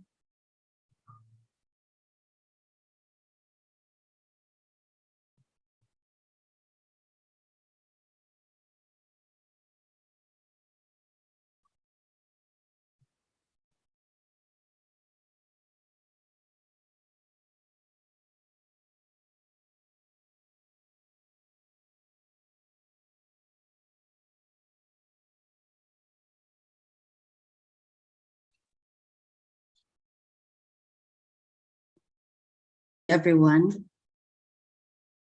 May I request Sir Godfrey, please share the slides. Thank you, sir.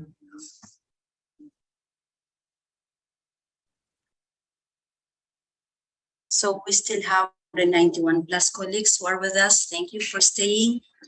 I am Lilian Tumapang.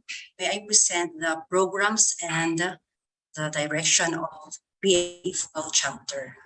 So inspired by the commitment of our nurses and by the messages of our former we have Honorable Mark Bo, our President Melvin Miranda, Dr. Teresita Marcelo, and Dr. Erlinda Palaganas.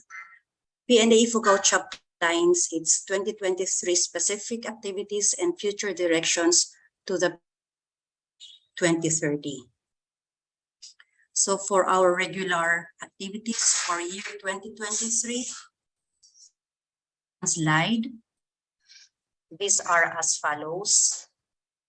So first, with the other chapters, we move for the intensification of PNA membership through aggressive campaigns, in as much as we have several new registered nurses.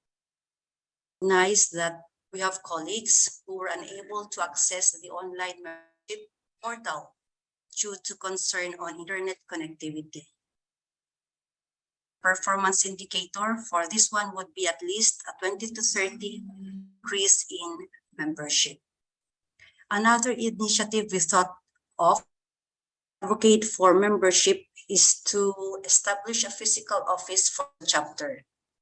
This plan did not materialize this year. Nevertheless, it is hoped that through our collaboration with the provincial government of Ifugao, the PNA Ifugao chapter office will be realized. We strongly believe that with the presence of this office, transactions can complement digital communication or engagements. So we look forward to an office manned with volunteer nurses per schedule. Now for the second regular activity, it would be the conduct of the local chapter convention and assembly. So this usually happens on the second quarter of the year, either May or June.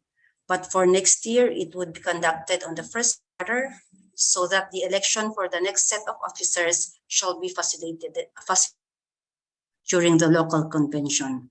So that would be for the chapter convention. Now for the third activity on extension and community outreach, the chapter will continue to coordinate with the different local government units on the services where our nurses can contribute their respective expertise or specialization during surgical and medical mission.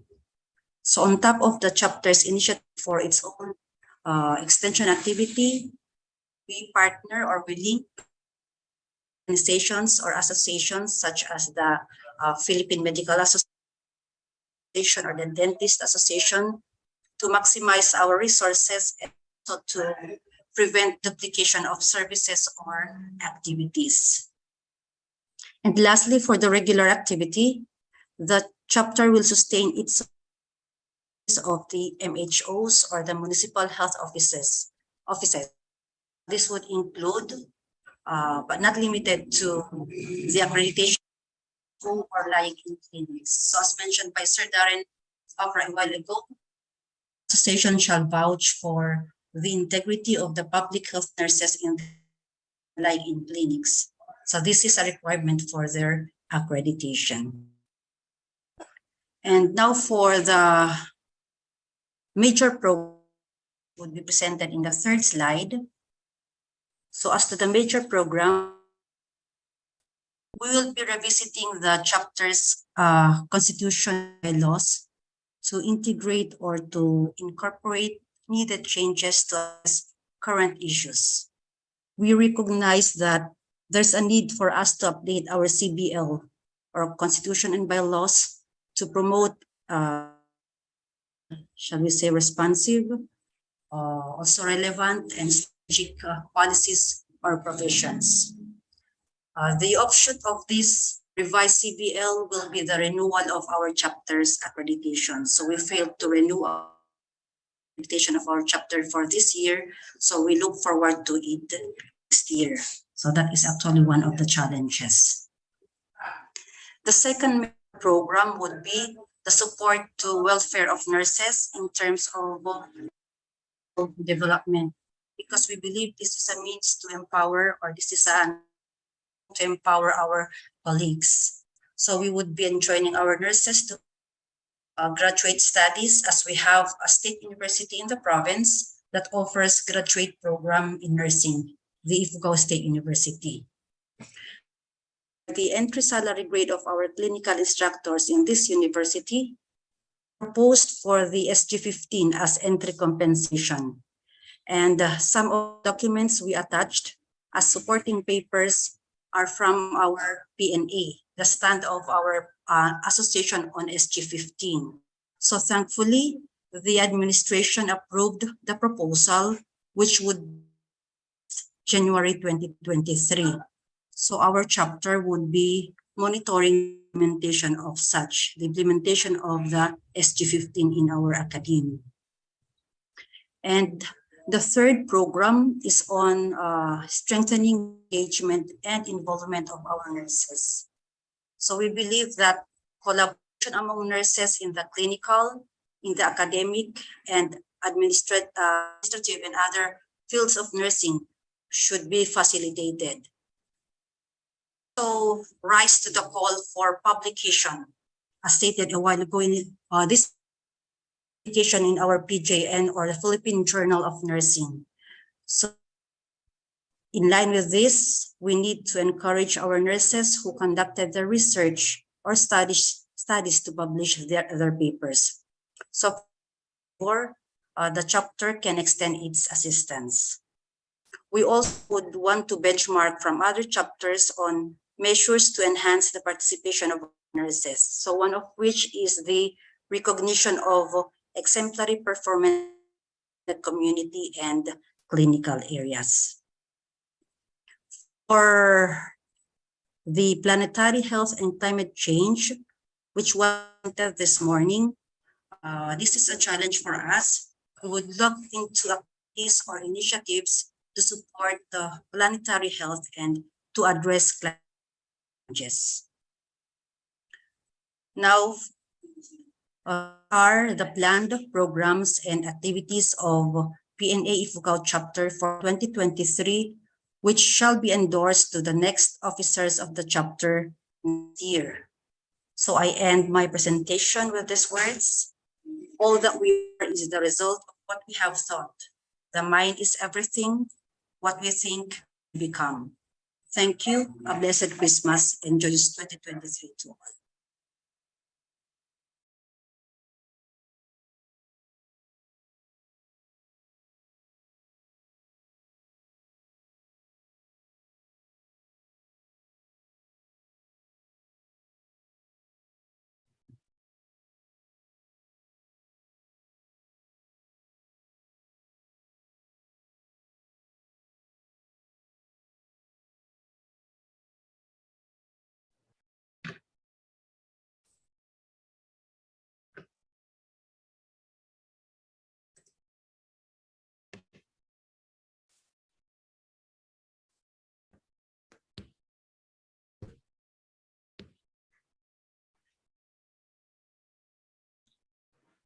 Good afternoon, everyone, and season's greetings to each and every one of us. I hope I will not be making you bored on my discussion on the PNA Kalinga chapter, its strategic positioning, and I hope that no worries, it will be a very short discussion, and we are running out of time already, so let's get into it. So once again, I'm Lucky Ruwakin. Sir Lucky, pa-slideshow yung presentation mo.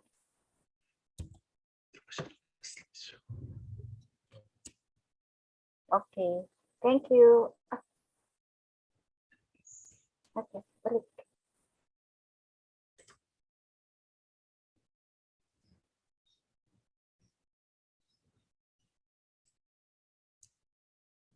Ayan ma'am, okay na po. Hindi pa. Pa-try ulit. Kayo ba? Wait.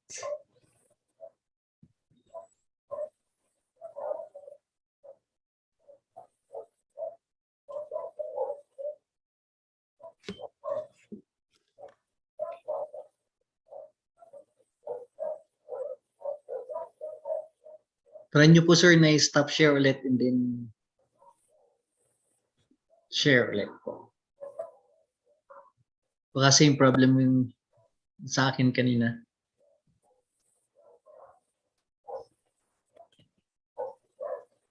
Okay po. Well, Sir Lucky is still fixing his slides.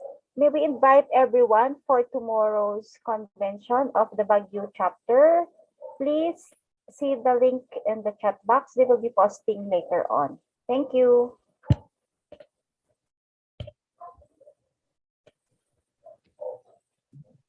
Yan ma'am, okay na po ba? Hindi pa sir, Wala pa. patugit yung slideshow mo.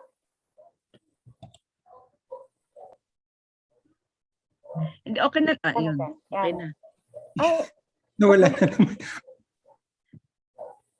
Okay na lang siguro, nababasa naman kung talagang hindi functional naman siya. Okay na, Lucky, kung hindi gumana yung slide.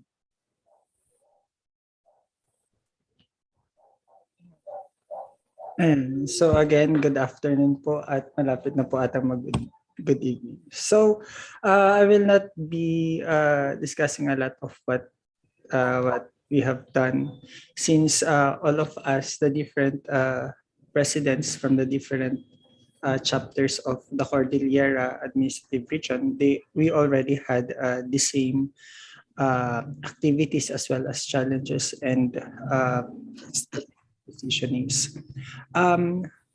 For the PNA Kalinga chapter, this year we had the different activities that we had done. We have the annual membership activities.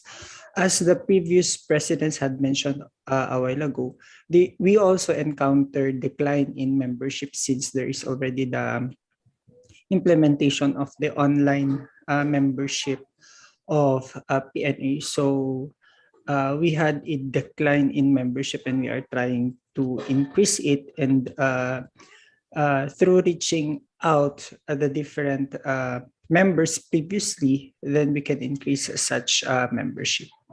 Another activity that we did was the implementation of regular activities such as medical mission and of course bloodletting programs. These are regular activities that we are yearly doing, and there was no since the start of the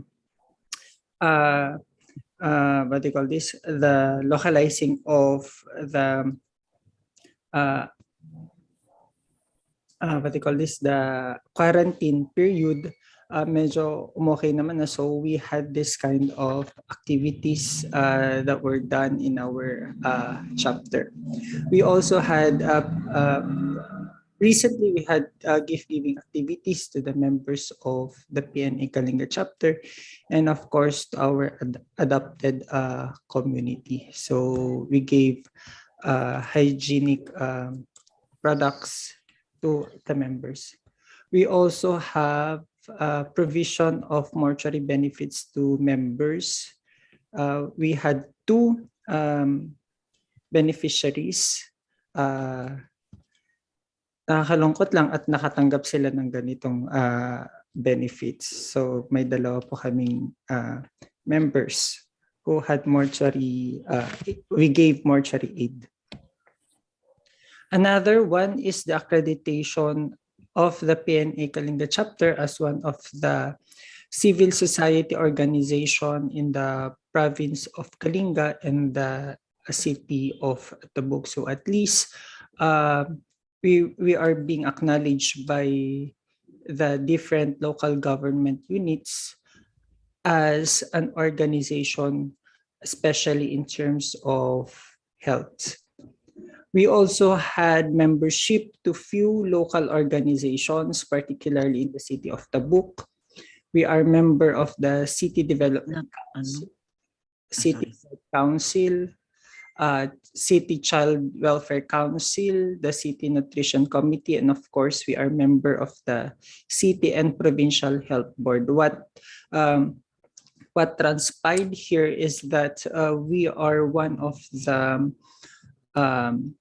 organization that were doing a lot of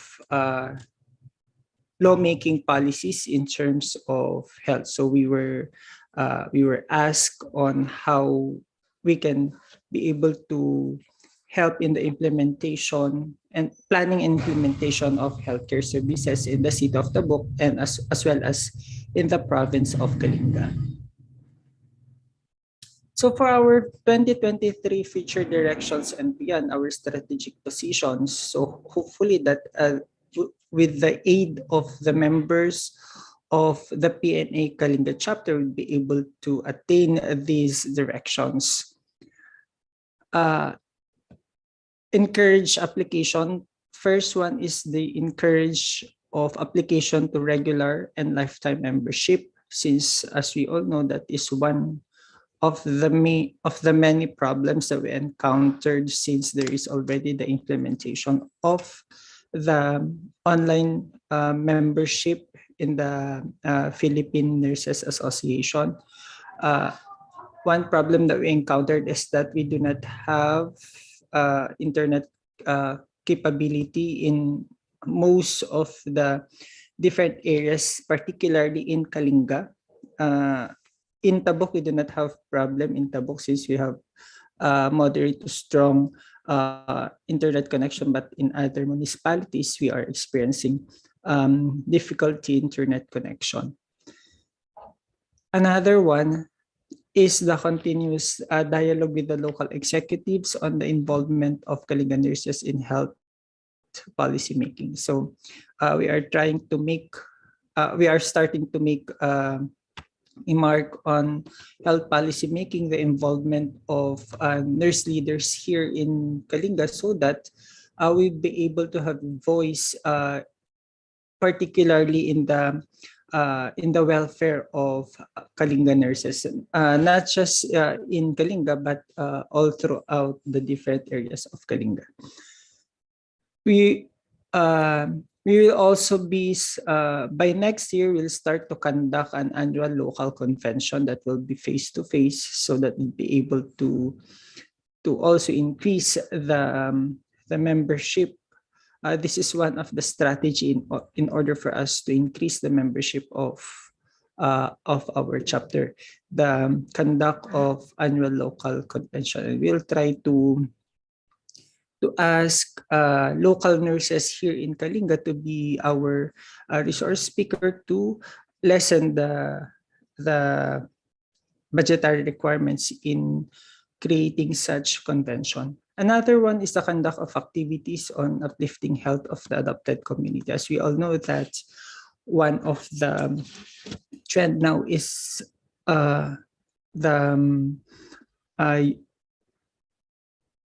the health of the environment and health.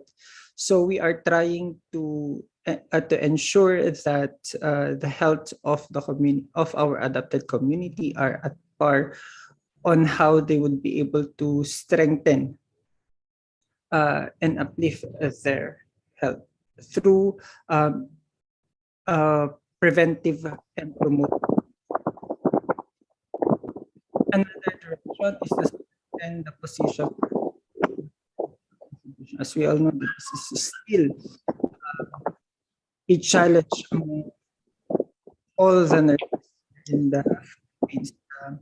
The welfare of our nurses, our brothers and sisters in the private health institutions, as we all know, that they are still, they are not even half of what the government nurses are. Magandang hapon. Pumalo na sa 13 individual ang nakumpirmang patay sa naging paggulan at pagbahas. So we will still continue to communicate with the heads of the private health institution in order for us to uplift the welfare of nurses in the private health sector. Another future direction is the better visibility of the chapter in the local government unit. So aside from policy making, of course, the involvement of the chapter in the different activities of the local government unit in terms of their health. Another one is the continuous support to nurses from different areas and types of institution.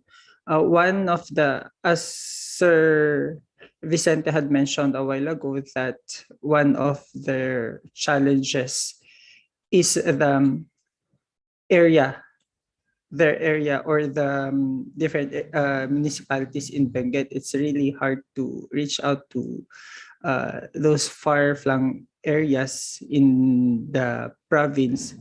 So what we can really do is we'll go there personally so that there will be lessened. The burden will be lessened and the finances will be lessened if to prevent further incur of financial burden.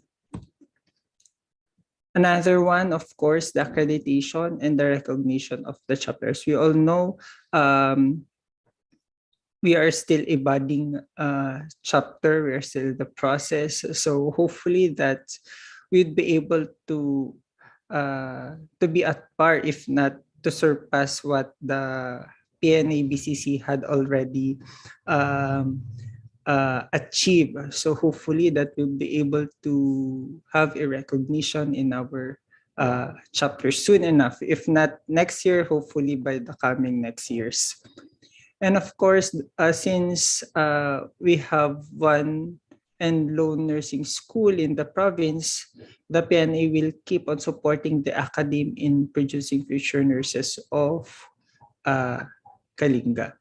And of course, we will still continue and strengthen the Helping Others program of the chapter, which was this was already introduced during the pandemic. So we'll just continue and strengthen this Helping Others program of the chapter. So that's all. Thank you very much. Merry Christmas and Happy New Year to each and every one of us. Thank you.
Wala.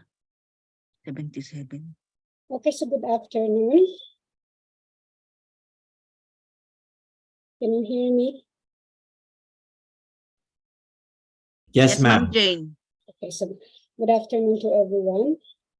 Okay, so I'm Jane Layavan, the Honorary President, Chapter President of Mountain Province Chapter. So I'm going to present my humble activities for 2022. So these were our activities starting July 2022. So for during the pandemic, PNA Mountain Province chapter temporarily ceased from its activities for more than 2 years, maybe because of the travel restrictions and for internet connectivity for the officers to conduct meetings and activities. But we are proud to tell you that during the COVID-19 pandemic, nurses in the province were among those resilient nurses who have been serving our clients. The spirit of cooperation, or binadang as we call in the province, was observed. So on July 9, 2022, a group of PNA members gathered together for the re-election of PNA Mountain Province chapter officers. So here are the new set of elected officers. So we had our oath taking on last August 13, 2022, and with our inducting officer, our PNA CAR Governor, Dr. Judith Magwilan. So right after the oath taking, we had our planning of the activities. So since we were elected in the third quarter of the year, our activities that we planned are those that can be implemented for the month of October to December. So these were the very few activities that we planned for the year, for the last quarter of the year. So our first activity was the celebration of the Nurses Week in coordination with Luis Fora Memorial Regional Hospital Nursing Service Division. So we started our activity on October 24 with the health benefit morning hatau for Luis Fora Memorial Regional Hospital employees and nurses from different agencies that we invited. So we also had a Thanksgiving Mass that was officiated by Father Joey Napat and Father Gary Dukdukan from the Holy Apostles Parish. So ayan po, it was attended by nurses. And then we also took part in the COVID-19 vaccination to help in the increase of the target of Mountain Province. So it was offered to patients, watchers, and also employees who were vaccinated. So it was a 5-day activity starting October 24 to 28. So we also conducted the health information campaigns where we invited lecturer, the LHMRH psychologists to lecture on mental health and also on animal bite management and TB awareness. So there were a series of lectures to employees and also to patients at the outpatient department. So we also provided free vital signs taking and CBG monitoring. So we're thankful that Luis Fora Medical Center Chief Dr. Eduardo Calpito was supportive with our activity, and that's why the hospital provided our the medical supplies that we use during the activity.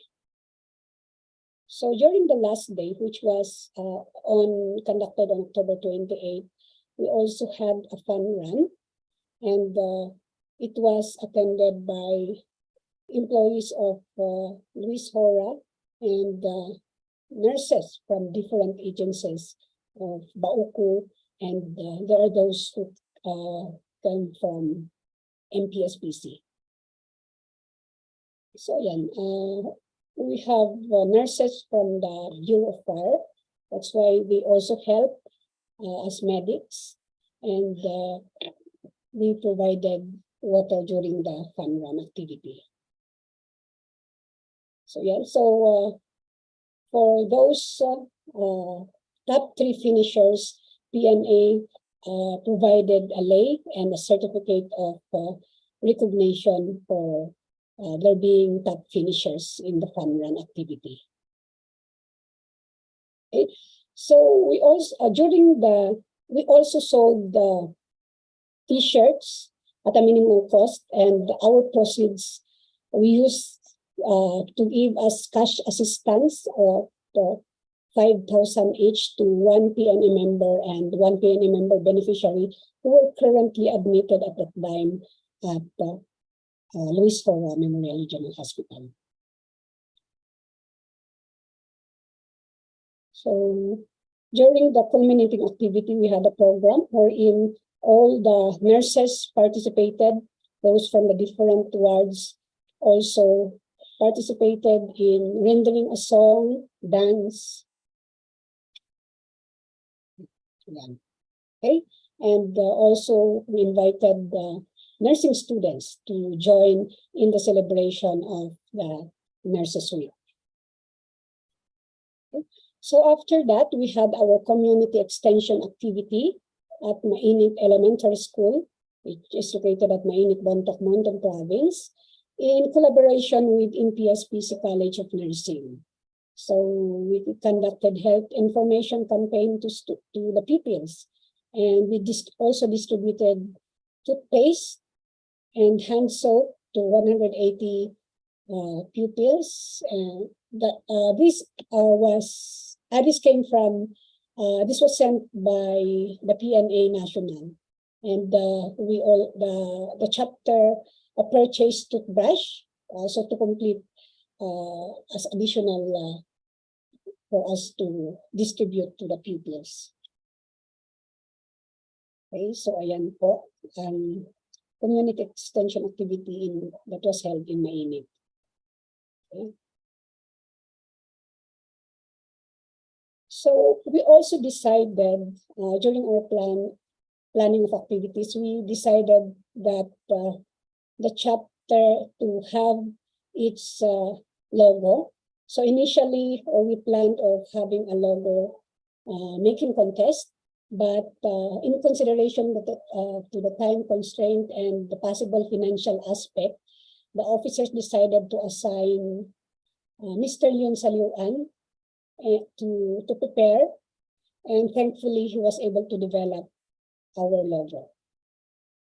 So the officers conducted a meeting for the presentation and approval adoption of the logo for use. Okay, so this is our PNA Mountain Province chapter logo that was developed by Mr. Yun Saliuan, nurse 2 and ICU nurse of Luis Fora Memorial Regional Hospital, Batanbao, Mountain Province.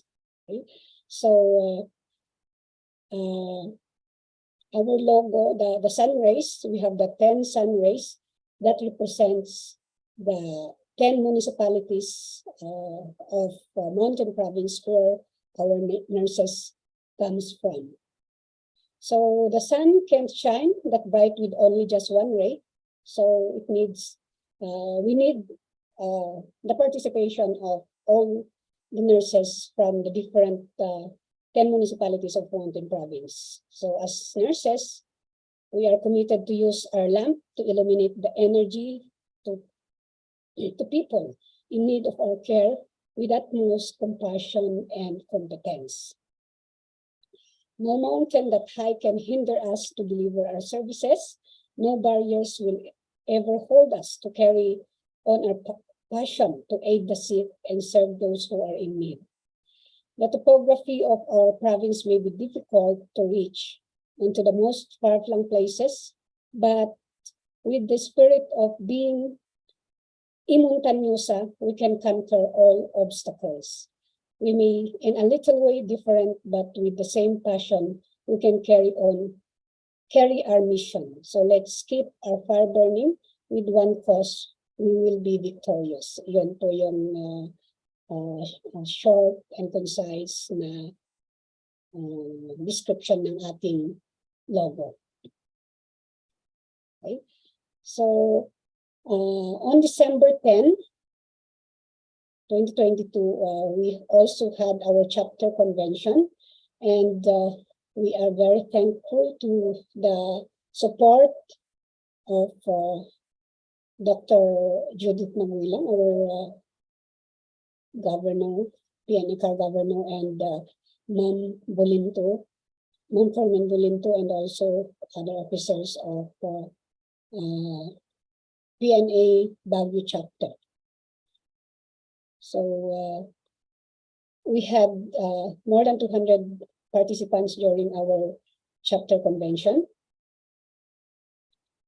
So, and then lastly is we also adopted or identified a barangay to be adopted, and our next step is for the negotiation of MOA and preparation of the guideline for the adopted barangay of PNA Mountain Province chapter. So, with the chapter also adopted the Philippine Nurses Association National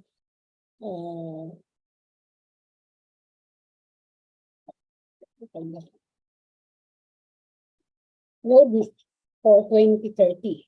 Okay, so we adopted this, and we only identified few that we can implement for the year 2023, and since this is until 2030, we hope that we will be able also to, the chapter will do its part to help achieve the roadmap of the PNA National.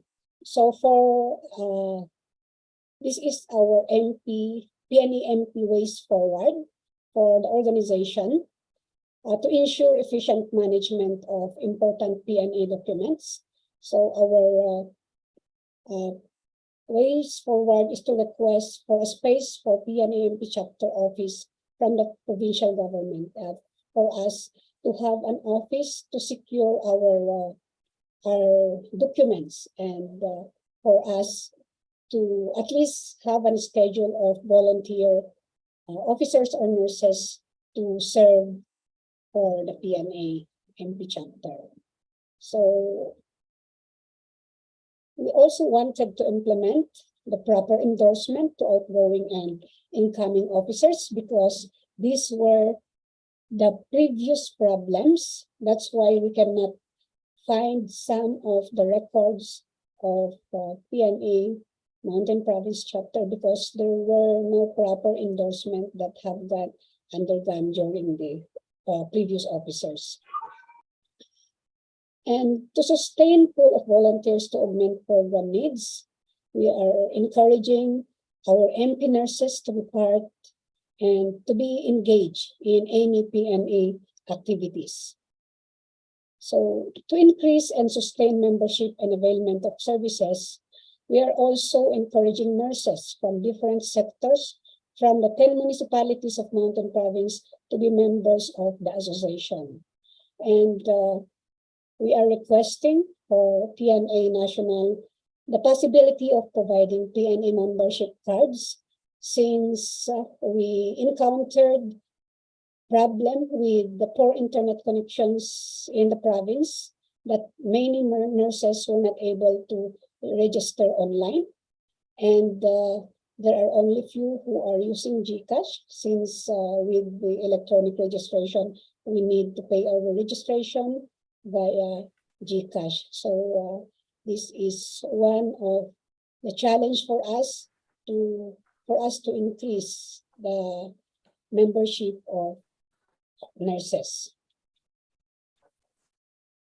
To provide and sustain relevant and responsive continuing education for nurses, and we are hoping that the chapter to continue to provide trainings or seminars or conventions for the progress or for the development of our nurses. Broaden engagement opportunities with the stakeholders in nursing organizations. We started collaborating with the MPSPC nursing department and also at least for Memorial Regional Hospital, and for us to expand our collaboration to other institutions where our nurses are, so that we will increase the membership and also to encourage their engagement and participation to our PNA activities in the next year. So for a responsive organization of engaged and proactive membership, we are encouraging close coordination of nurses from different agencies of Mountain Province. As of now, we have been starting also to coordinate with the nurses at DepEd and also Bureau of Fire and other agencies where there are nurses. Okay, so that's all. Thank you and have a blessed day to all. Matago-tago tako. Amen.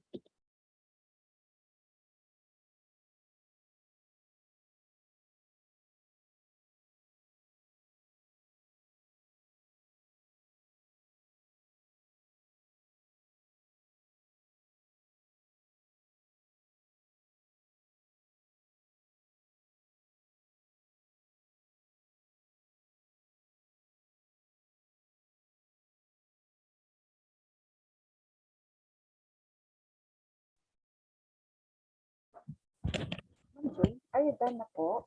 Ma'am Maribel? Okay.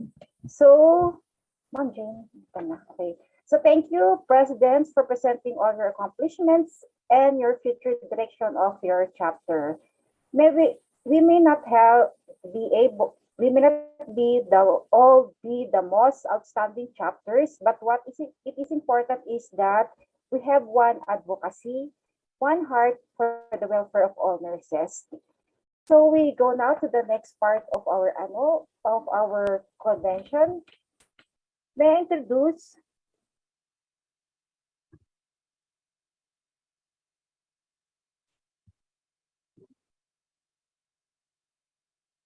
for our CAR chapter presidents, we'll be sending you electronically your certificate of appreciation for being speakers with this convention.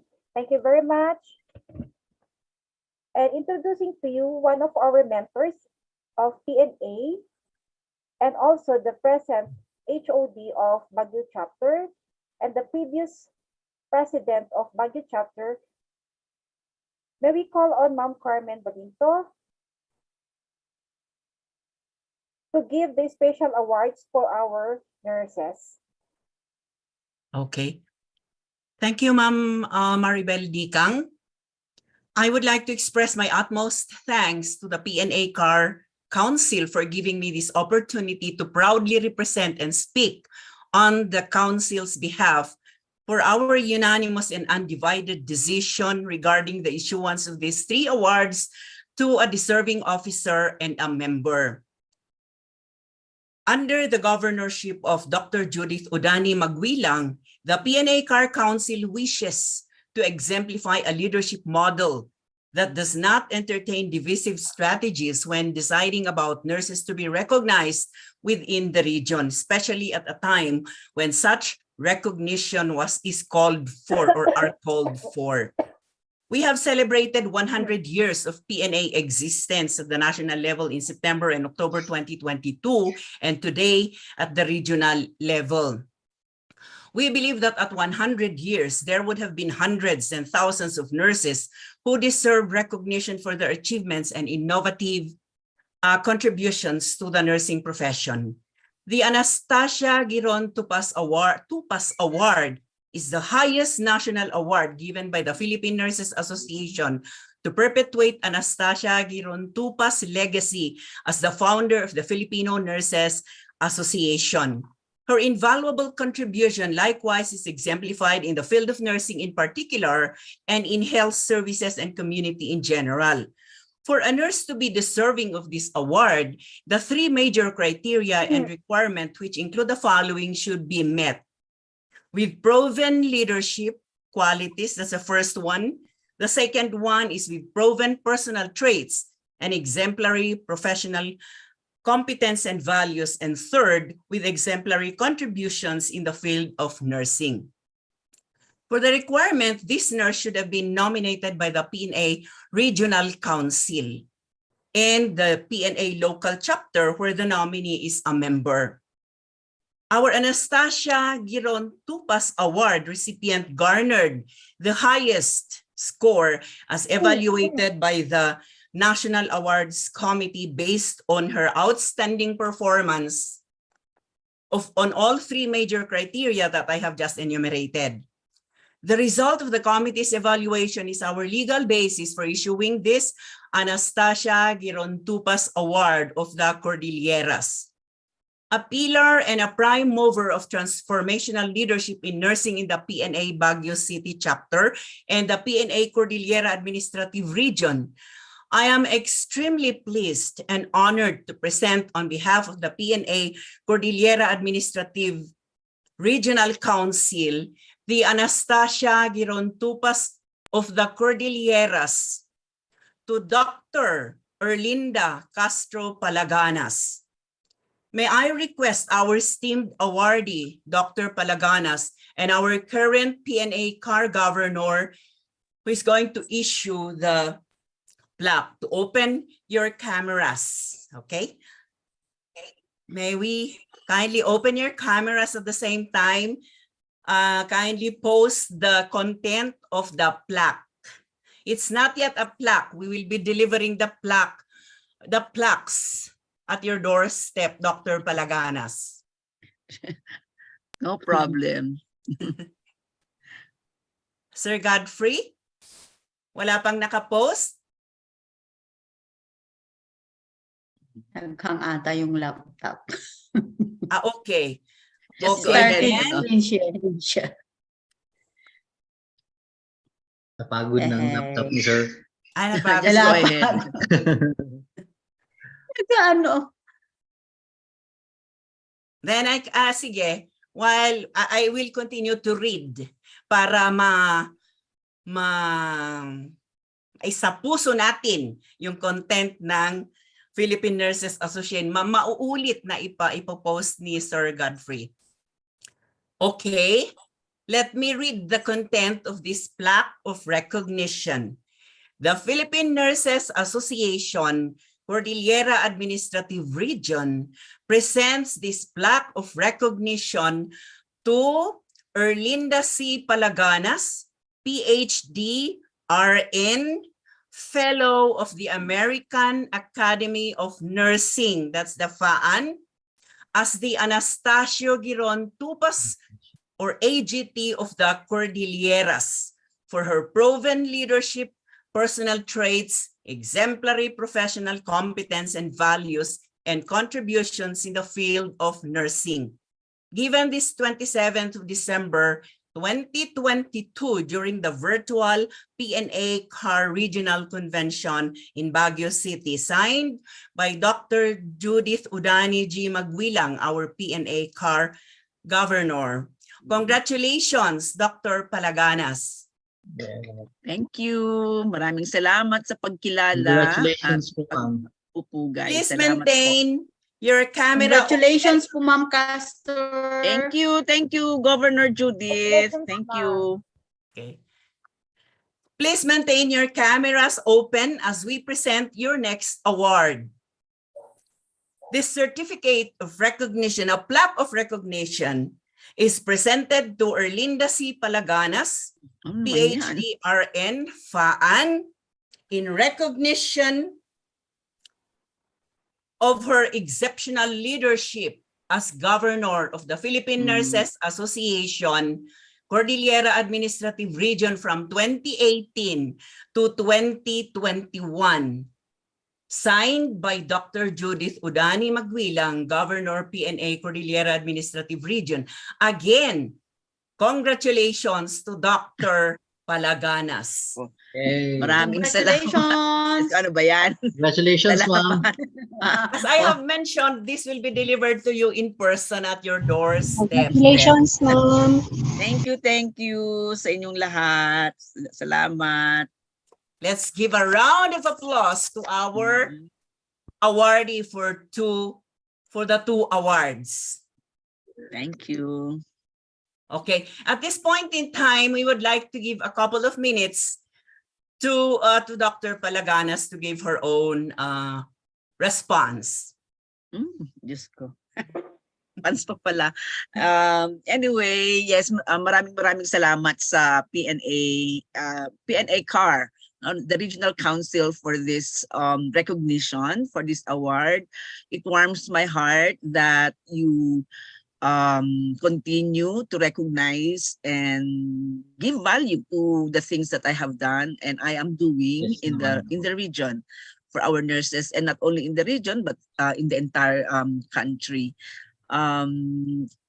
Rest be assured that it will not end. It will not end with my governorship, nor will it end after the receipt of all these awards, but I shall continue to do what I should be doing with all of you. I definitely I have always been around, and it does not mean that natapos na yung pagiging governor ko ay tapos na rin ang aking involvement sa PNA. I think you know that. So we continue to work together for the benefits of our and for the welfare of our nurses. So this recognition will definitely give me the push and the inspiration to do better and still improve my craft as a nurse leader in the region and in the country. And syempre, ng Baguio City chapter. So maraming salamat po. Okay, congratulations again, Ma'am Castor. Thank you. Okay, let me also Yes, congratulations. let me also introduce the next award. Every year, a call for this award is forwarded by the PNA National to all chapter presidents to nominate qualified candidates from their chapters. In the Cordillera Administrative Region, only one candidate was nominated for 2022. This award is for the recognition of unsung nurse heroes, quote unquote. They are the ordinary nurses who have done valiant and extraordinary deeds that exemplify love of God and country and caring beyond the call of duty. The award highlights the nurses' quick thinking and action and nursing skills in mitigating the negative effects of a potentially catastrophic or dangerous event, or if the said event actually happened, there was order amidst the chaos because of the nurses' presence. Amongst all of the achievements of our nominee and finally our awardee are his two heroic deeds that exemplified and exceeded the caring and compassionate nature of nurses. First was his ability to convince, care for, and bring to her home a vagrant in the streets of Baguio City for 35 years. 35 years, this lady has been a vagrant. A commentator from Baguio, I quote, "You are not from Baguio if you have not seen this lady for even once, sleeping in the streets, moving around in dirty, tattered clothes with menstrual stains on her clothes, legs, and hands, sitting or lying down or begging in front of churches, universities, and establishments.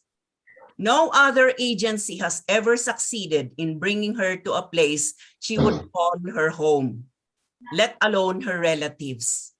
For 35 years that this vagrant was on the streets, no other nurse has ever attempted to care for her like the way our awardee did. In fact, I would be very honest to say that I am guilty for having passed by this lady for so many times, even at the gates of St. Louis University.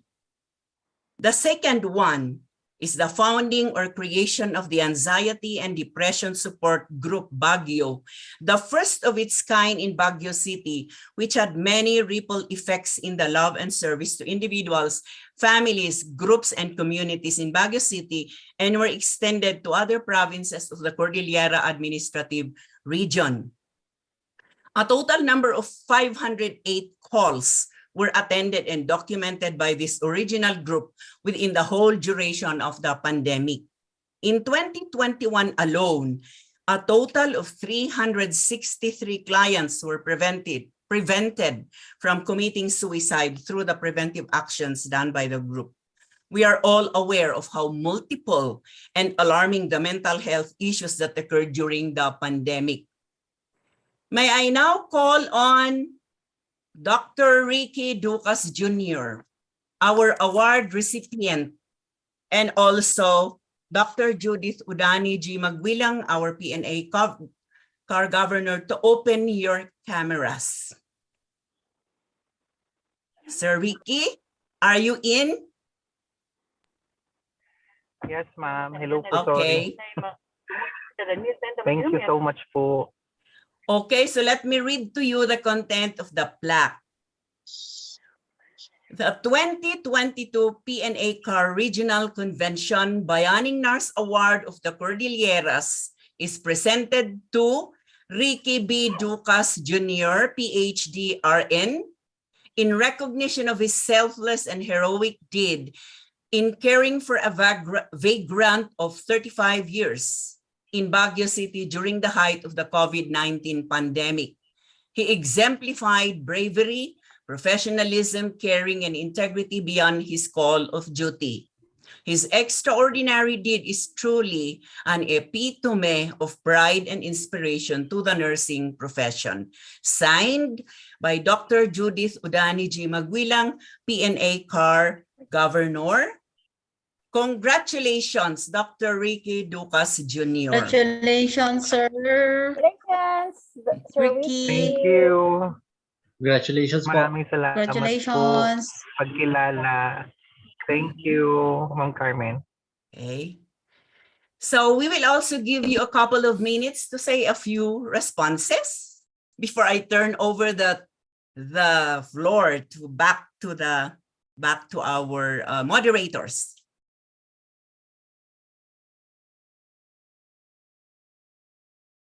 Sir Ricky. Sorry po, I'm running out of words. Thank you po, and for this recognition. It will always remind me for our mission that I know it's impossible, but we will do the impossible possible, as they say. So as I've learned into my nursing education in SLU, that everybody will die with dignity. And yan po ang ginagawa po natin ngayon, na wala po tayong makikitang vagrant sa lansangan as much as possible. So tuloy-tuloy po ang, asahan niyo po ang pagtuloy pong pakikiisa natin sa mga activities po natin para po sa mga warriors and advocates of mental health. Once again, to PNA, thank you so much. And congratulations po sa mga ka-awardee. Thank you po. Okay, again, congratulations to Dr. Erlinda Palaganas and Dr. Ricky Ducas Jr. Turning over the floor back to Sir Vicente and Ma'am Maribel. Okay, so thank you very much, and congratulations to our awardees, Dr. Erlinda Palaganas, Ma'am Caster, and Sir Ricky Ducas. Sana po lahat tayo ganyan. Sana po tayo lahat maging awardee. Okay, so there are the examples of good deeds for nurses. So I hope we can adapt them. Okay, so these are good examples. So I hope we will continue to be good nurses and to be great people of Baguio City also. So we help each other. Okay, so going on, Sir Vicente. Moving on with the open forum, if you have other questions with regards to the discussed topics a while ago, may we take a few minutes for us to have an open forum or give opportunity for our participants to ask questions that may have arise from the discussion of our presidents, Governor Magbilang, and also our plenary speakers, Dr. Mascay and Ma'am Garcia.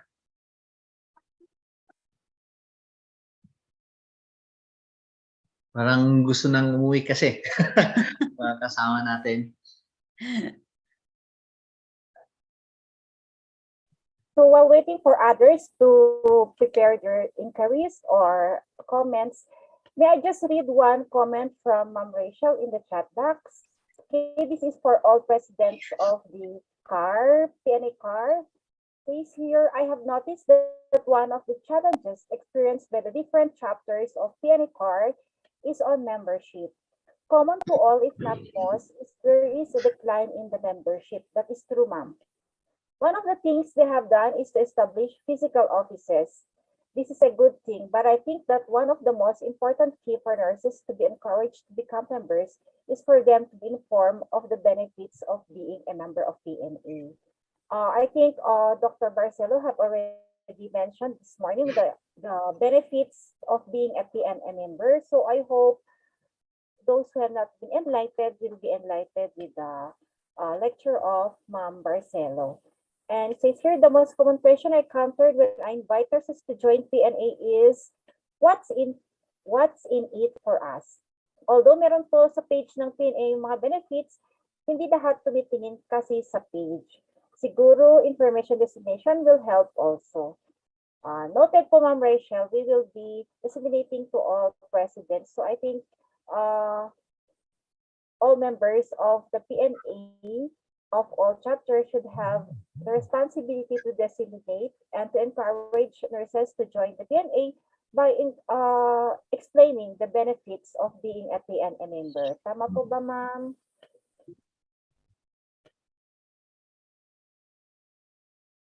Okay, so do we have other questions po, inquiries, or additional inputs?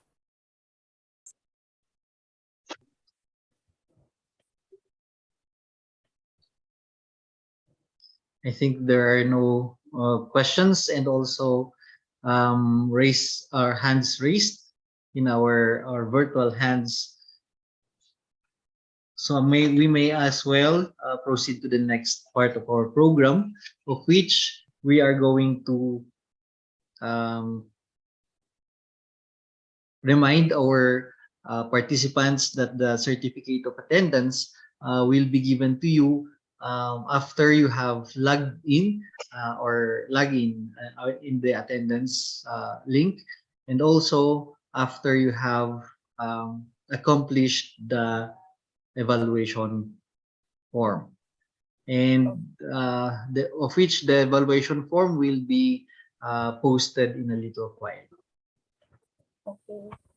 So this is the attendance, certificate of attendance that each of the participants will be receiving electronically. So certificate of attendance is presented to for actively participating in the PNA CAR Regional Convention 2022 with the team PNA at 100 and beyond, inspired by caring legacy, transform to lead, held on December 27, 2022, given this 27th day of December 2022 through Zoom virtual platform, signed Ms. Carmen Bolinto, Scientific Chair, and Dr. Judith Odani Magwilang, the Governor of PNA CAR. Okay. And also, may we remind our participants that your electronic certificate of attendance will be expected at least 5 days, 5 working days from now, because of the number of participants or certificates that needs to be generated. And I hope you have already put your correct emails and even your contact number, so that if it's not clear, then we have to contact you for further inquiries. Okay,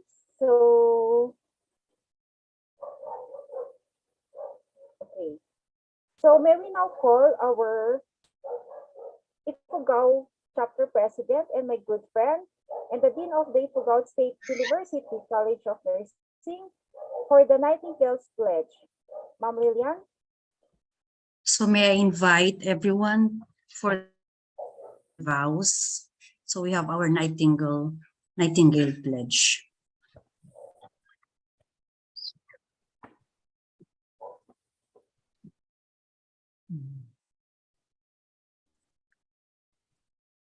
In full knowledge of the mission I am undertaking, we please all read. I promise to take care of the sick with with all all the the skills skills and understanding I possess, without regard without to regard to race, creed, creed, color, politics, or social status, sparing sparing no no effort effort to to conserve conserve life, to to alleviate alleviate suffering, and to promote health. I will respect at all times the dignity and religious belief of patients under my care, holding in confidence all all personal personal information, information entrusted to me, refraining from any from action any action that might might endanger endanger life life or health. I I will will endeavor to keep my professional knowledge and skills skills at the highest level, and and to to give give loyal loyal support support and to cooperation all all members members of of the health team. I I will do my utmost honor to the honor the international International Code of International Nurses Code of Nursing Ethics and to and to uphold the uphold the integrity of the integrity of the professional professional standard. nurse. So So help me help God. me God. So help me God.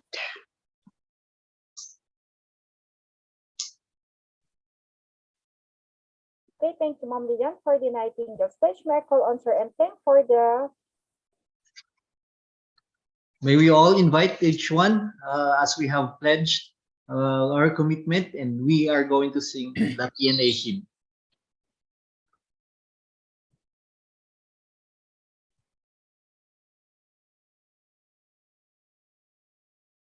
Wala pong audio.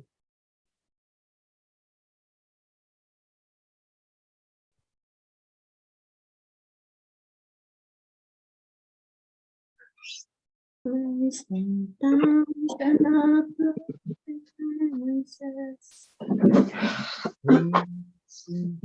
and mountains we shall To those in pain, Beneath the the sun sun and and stormy stormy weather, we we shall shall travel along to call the to with heed all that all we that must we must bear, be there. with our With tender our tender care. care, We we pray pray the the Lord Lord to to guide guide our way carry to on our carry each on day each day and and grant as grace to to serve serve the and the love Calvary. weak. beneath Beneath the the sun and stormy stormy weather. weather, We we shall shall travel travel along. with With all that we all must that we bear, must be there. with our With our tender tender care. care, We we pray Praise pray the the Lord, Lord guide to our way, guide our way to carry carry carry on on our work each day each day and as grant us to grace to to serve serve the thee love and and love to love help to the help the weak and and and grant grant us us grace to grace serve to to the serve thee and and love and love to to love to help help the the weak. ba yan? Naghahangang gusto. Good singer. Nakaraos. Okay, so may I now call on Dr. Jane T. Dagayan, the President of the Mountain Province Chapter, for the closing remarks. Okay, so good evening to all. So to Honorable Congressman Mark Go, the representative of the Lone District of Baguio City, represented by Ma'am Silvana, our PNA National President Melvin D. Miranda, our former National President Dr. Teresita Barcelo, Dr. Erlinda Palaganas, Ma'am Ruth Pinda, our PNA CAR Governor Dr. Judith Odano Maguilang, the HOD of PNA Baguio Chapter and Chair of the Scientific Committee, Ma'am Carmen Bolinto, fellow nurses who are with us today. Good afternoon, good evening pala to all. So indeed, we successfully concluded our PNA Regional Convention through virtual platform with a theme PNA at 100 and beyond, inspired by a caring legacy transformed to lead. This convention was attended by more than 221 participants who signed in the attendance link, and we have more participants who are watching us through FB Live and in the YouTube from the different part of the Cordilleras across the country and across the world. May we enjoyed the day with the interesting topics discussed and full of learnings from the sharing of our subject matter experts. I also hope that we can now go back to our workplaces empowered to nurture our caring legacy as nurses and to be transformed as nursing leaders. As mentioned by one of our speakers this morning, that caring is the nurse's core function. I was also struck by the statement shared by Dr. Barcelo when she said that we all must be caring for our carers. So as nursing leaders, we must take part in taking care of our nurses. We have to form our novice nurses to be excellent professional nurses and to be globally competitive. Dr. Maguilang also said that nurse leaders are the forefront of creating positive workplace culture where nurses can thrive. So it is also important to create good environment to work and to avoid terrorizing nurses, especially the novice ones. So I am sure that all of us are full of knowledge and can lead us to nurture our caring legacy and to be readily transform as leaders in our own workplaces. So let us also encourage culture of excellence, as was expressed a while ago. Another important lesson learned today is we need a strong professional organization to look into our concern as nurses. So in line with this, I hope that those who are questioning what PNA can do to them can now understand the existence of our association and can now think of what they can contribute to PNA to make the organization stronger. So may we also take this opportunity to acknowledge the efforts, passion, and dedication of the members of the working committee who sacrificed their time to make this convention possible. Last night, the working committee, around, well, it's already 12 midnight, and everybody is still conversing with the activities that we will do for today. So it is really a sacrifice. So the program We have the program and the invitation committee that with its overall chair, Dr. Judith Magwilang, with her members, Ms. Cheryl Bandaay, and all my co-chapter presidents of PNA CAR, our scientific committee chaired by Ma'am Carmen Bolento and her member, Ms. Norinia Dawayan, the technical committee chaired by Dr. Godfrey Mendoza, and his members, Ms. Zorin Basilio and Ms. Nelly Palke. The certificate committee, Dr. Judith Magwilang, registration and attendance committee, Ms. Letty Midang and Ms. Zorin Basilio. Evaluation and documentation committee, Mr. Lucky Joaquin. Our MC and moderator, Ms. Maribel Dicang and Mr. Vicente Panagan Jr. So, special thanks also to Mr. Raul Hiver for his expertise in preparing our certificates, the posters, program, and virtual background layout. And finally, to the University of Baguio for letting us use their Zoom platform.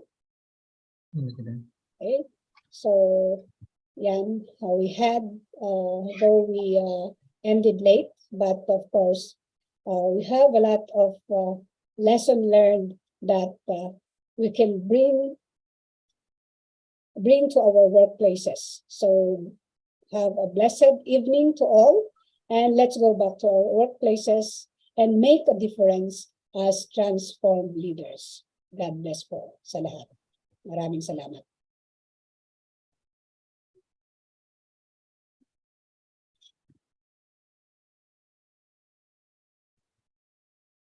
Okay, thank you, Ma'am Jane. So that's it.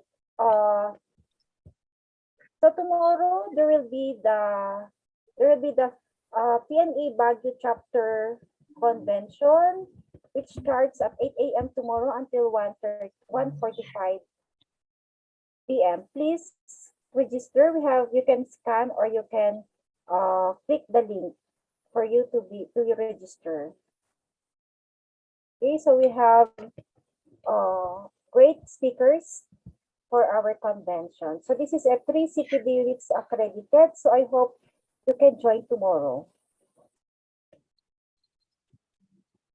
Yes, thank you very much, Ma'am Maribel. And for our participants today, please be reminded that the evaluation link will only be opened until 8 o'clock p.m. Is that okay po sa ating committee or masyadong late na po? Okay lang. It's okay, the 8 o'clock p.m. Baka pwede pang 9.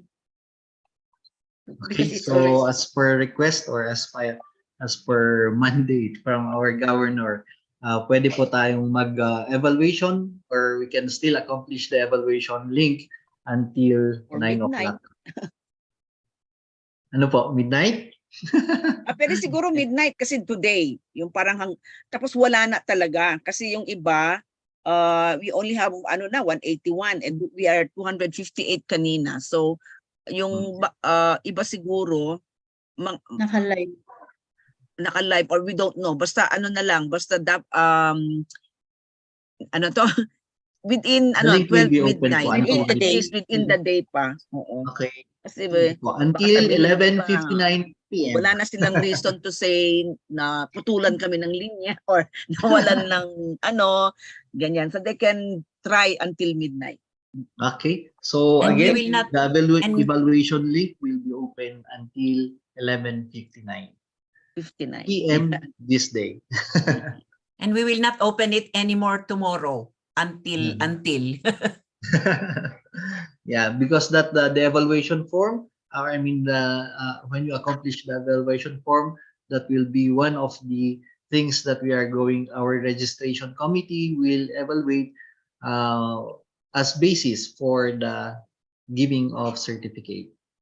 So again, in behalf of the PNA Cordillera Administrative Region, we thank each one of you who participated during this regional convention. And we do hope we are going to see you again in the next endeavors of the PNA or the Philippine National Association in general. Maraming salamat po. Thank you this to has been everyone. Enteng, your moderator. Signing off. Thank you. Thank you, Sir Enteng. Thank you very much din Thank po you, sa lahat. everyone. Thank you. Mark Robin, Thank you, Darren. everyone. Thank Keep you. safe. Photo ops po, Sir Godwin. Ay, photo thank ops you daw. Sige, photo ops po daw. Kindly Also, open your kindly open your cameras, please. cameras. Sir Darren. Para sa mga natitira po na mga Hello, sir. Welcome. Open mo daw ang cam mo. Ha? Open camera, Darren. Hindi ka nakikita. Saan si Congressman Darren? Hindi namin makita. Madisignal mo dito, abra. Apa may kanu jay hirukti. Anya? Sirok Ayan mo.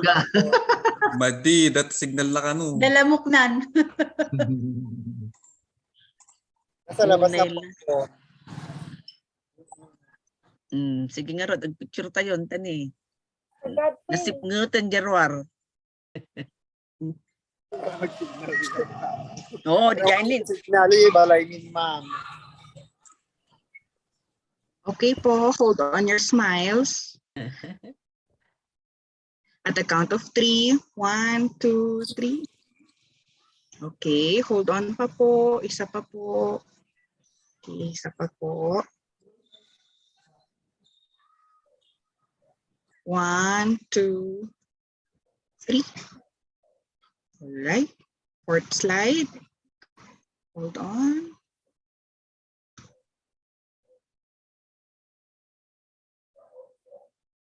Yeah. Okay. Thank you. Thank you, Ma'am Soren. Thank you. Thank you, Good Zoran. night. Thank you, Happy everyone. New Year sa lahat. Thank you Huwag sa na lahat. payaw dyan. Okay, prosperous New Year. Stay safe, walang paputok. Ano lang, kaldero lang, kalampag ng kaldero. Kaldero, Walang panagpagan. Ay, agbuya tayo pay.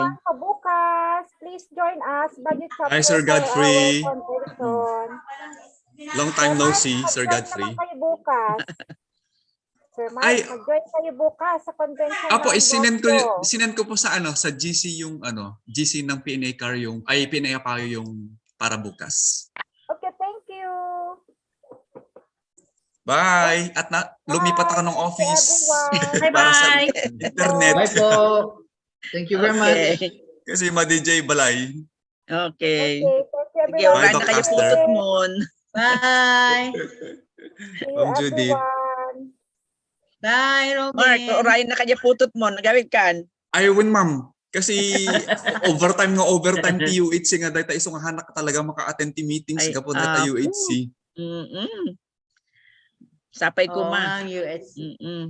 Yes, ma'am. Pushing na talagang it will open opportunities for all of us. Yeah. Di kayo na ang bida pag Robin. No? Ma'am, Pag ma-approve ng US. Hindi Ma-implement po. nag-create na sila, ma'am. Tapos dahil UHC focal person kasi ako ngayon, pinilit ako na maging UHC focal person ng province. So I need to do extra work on top of my existing responsibilities.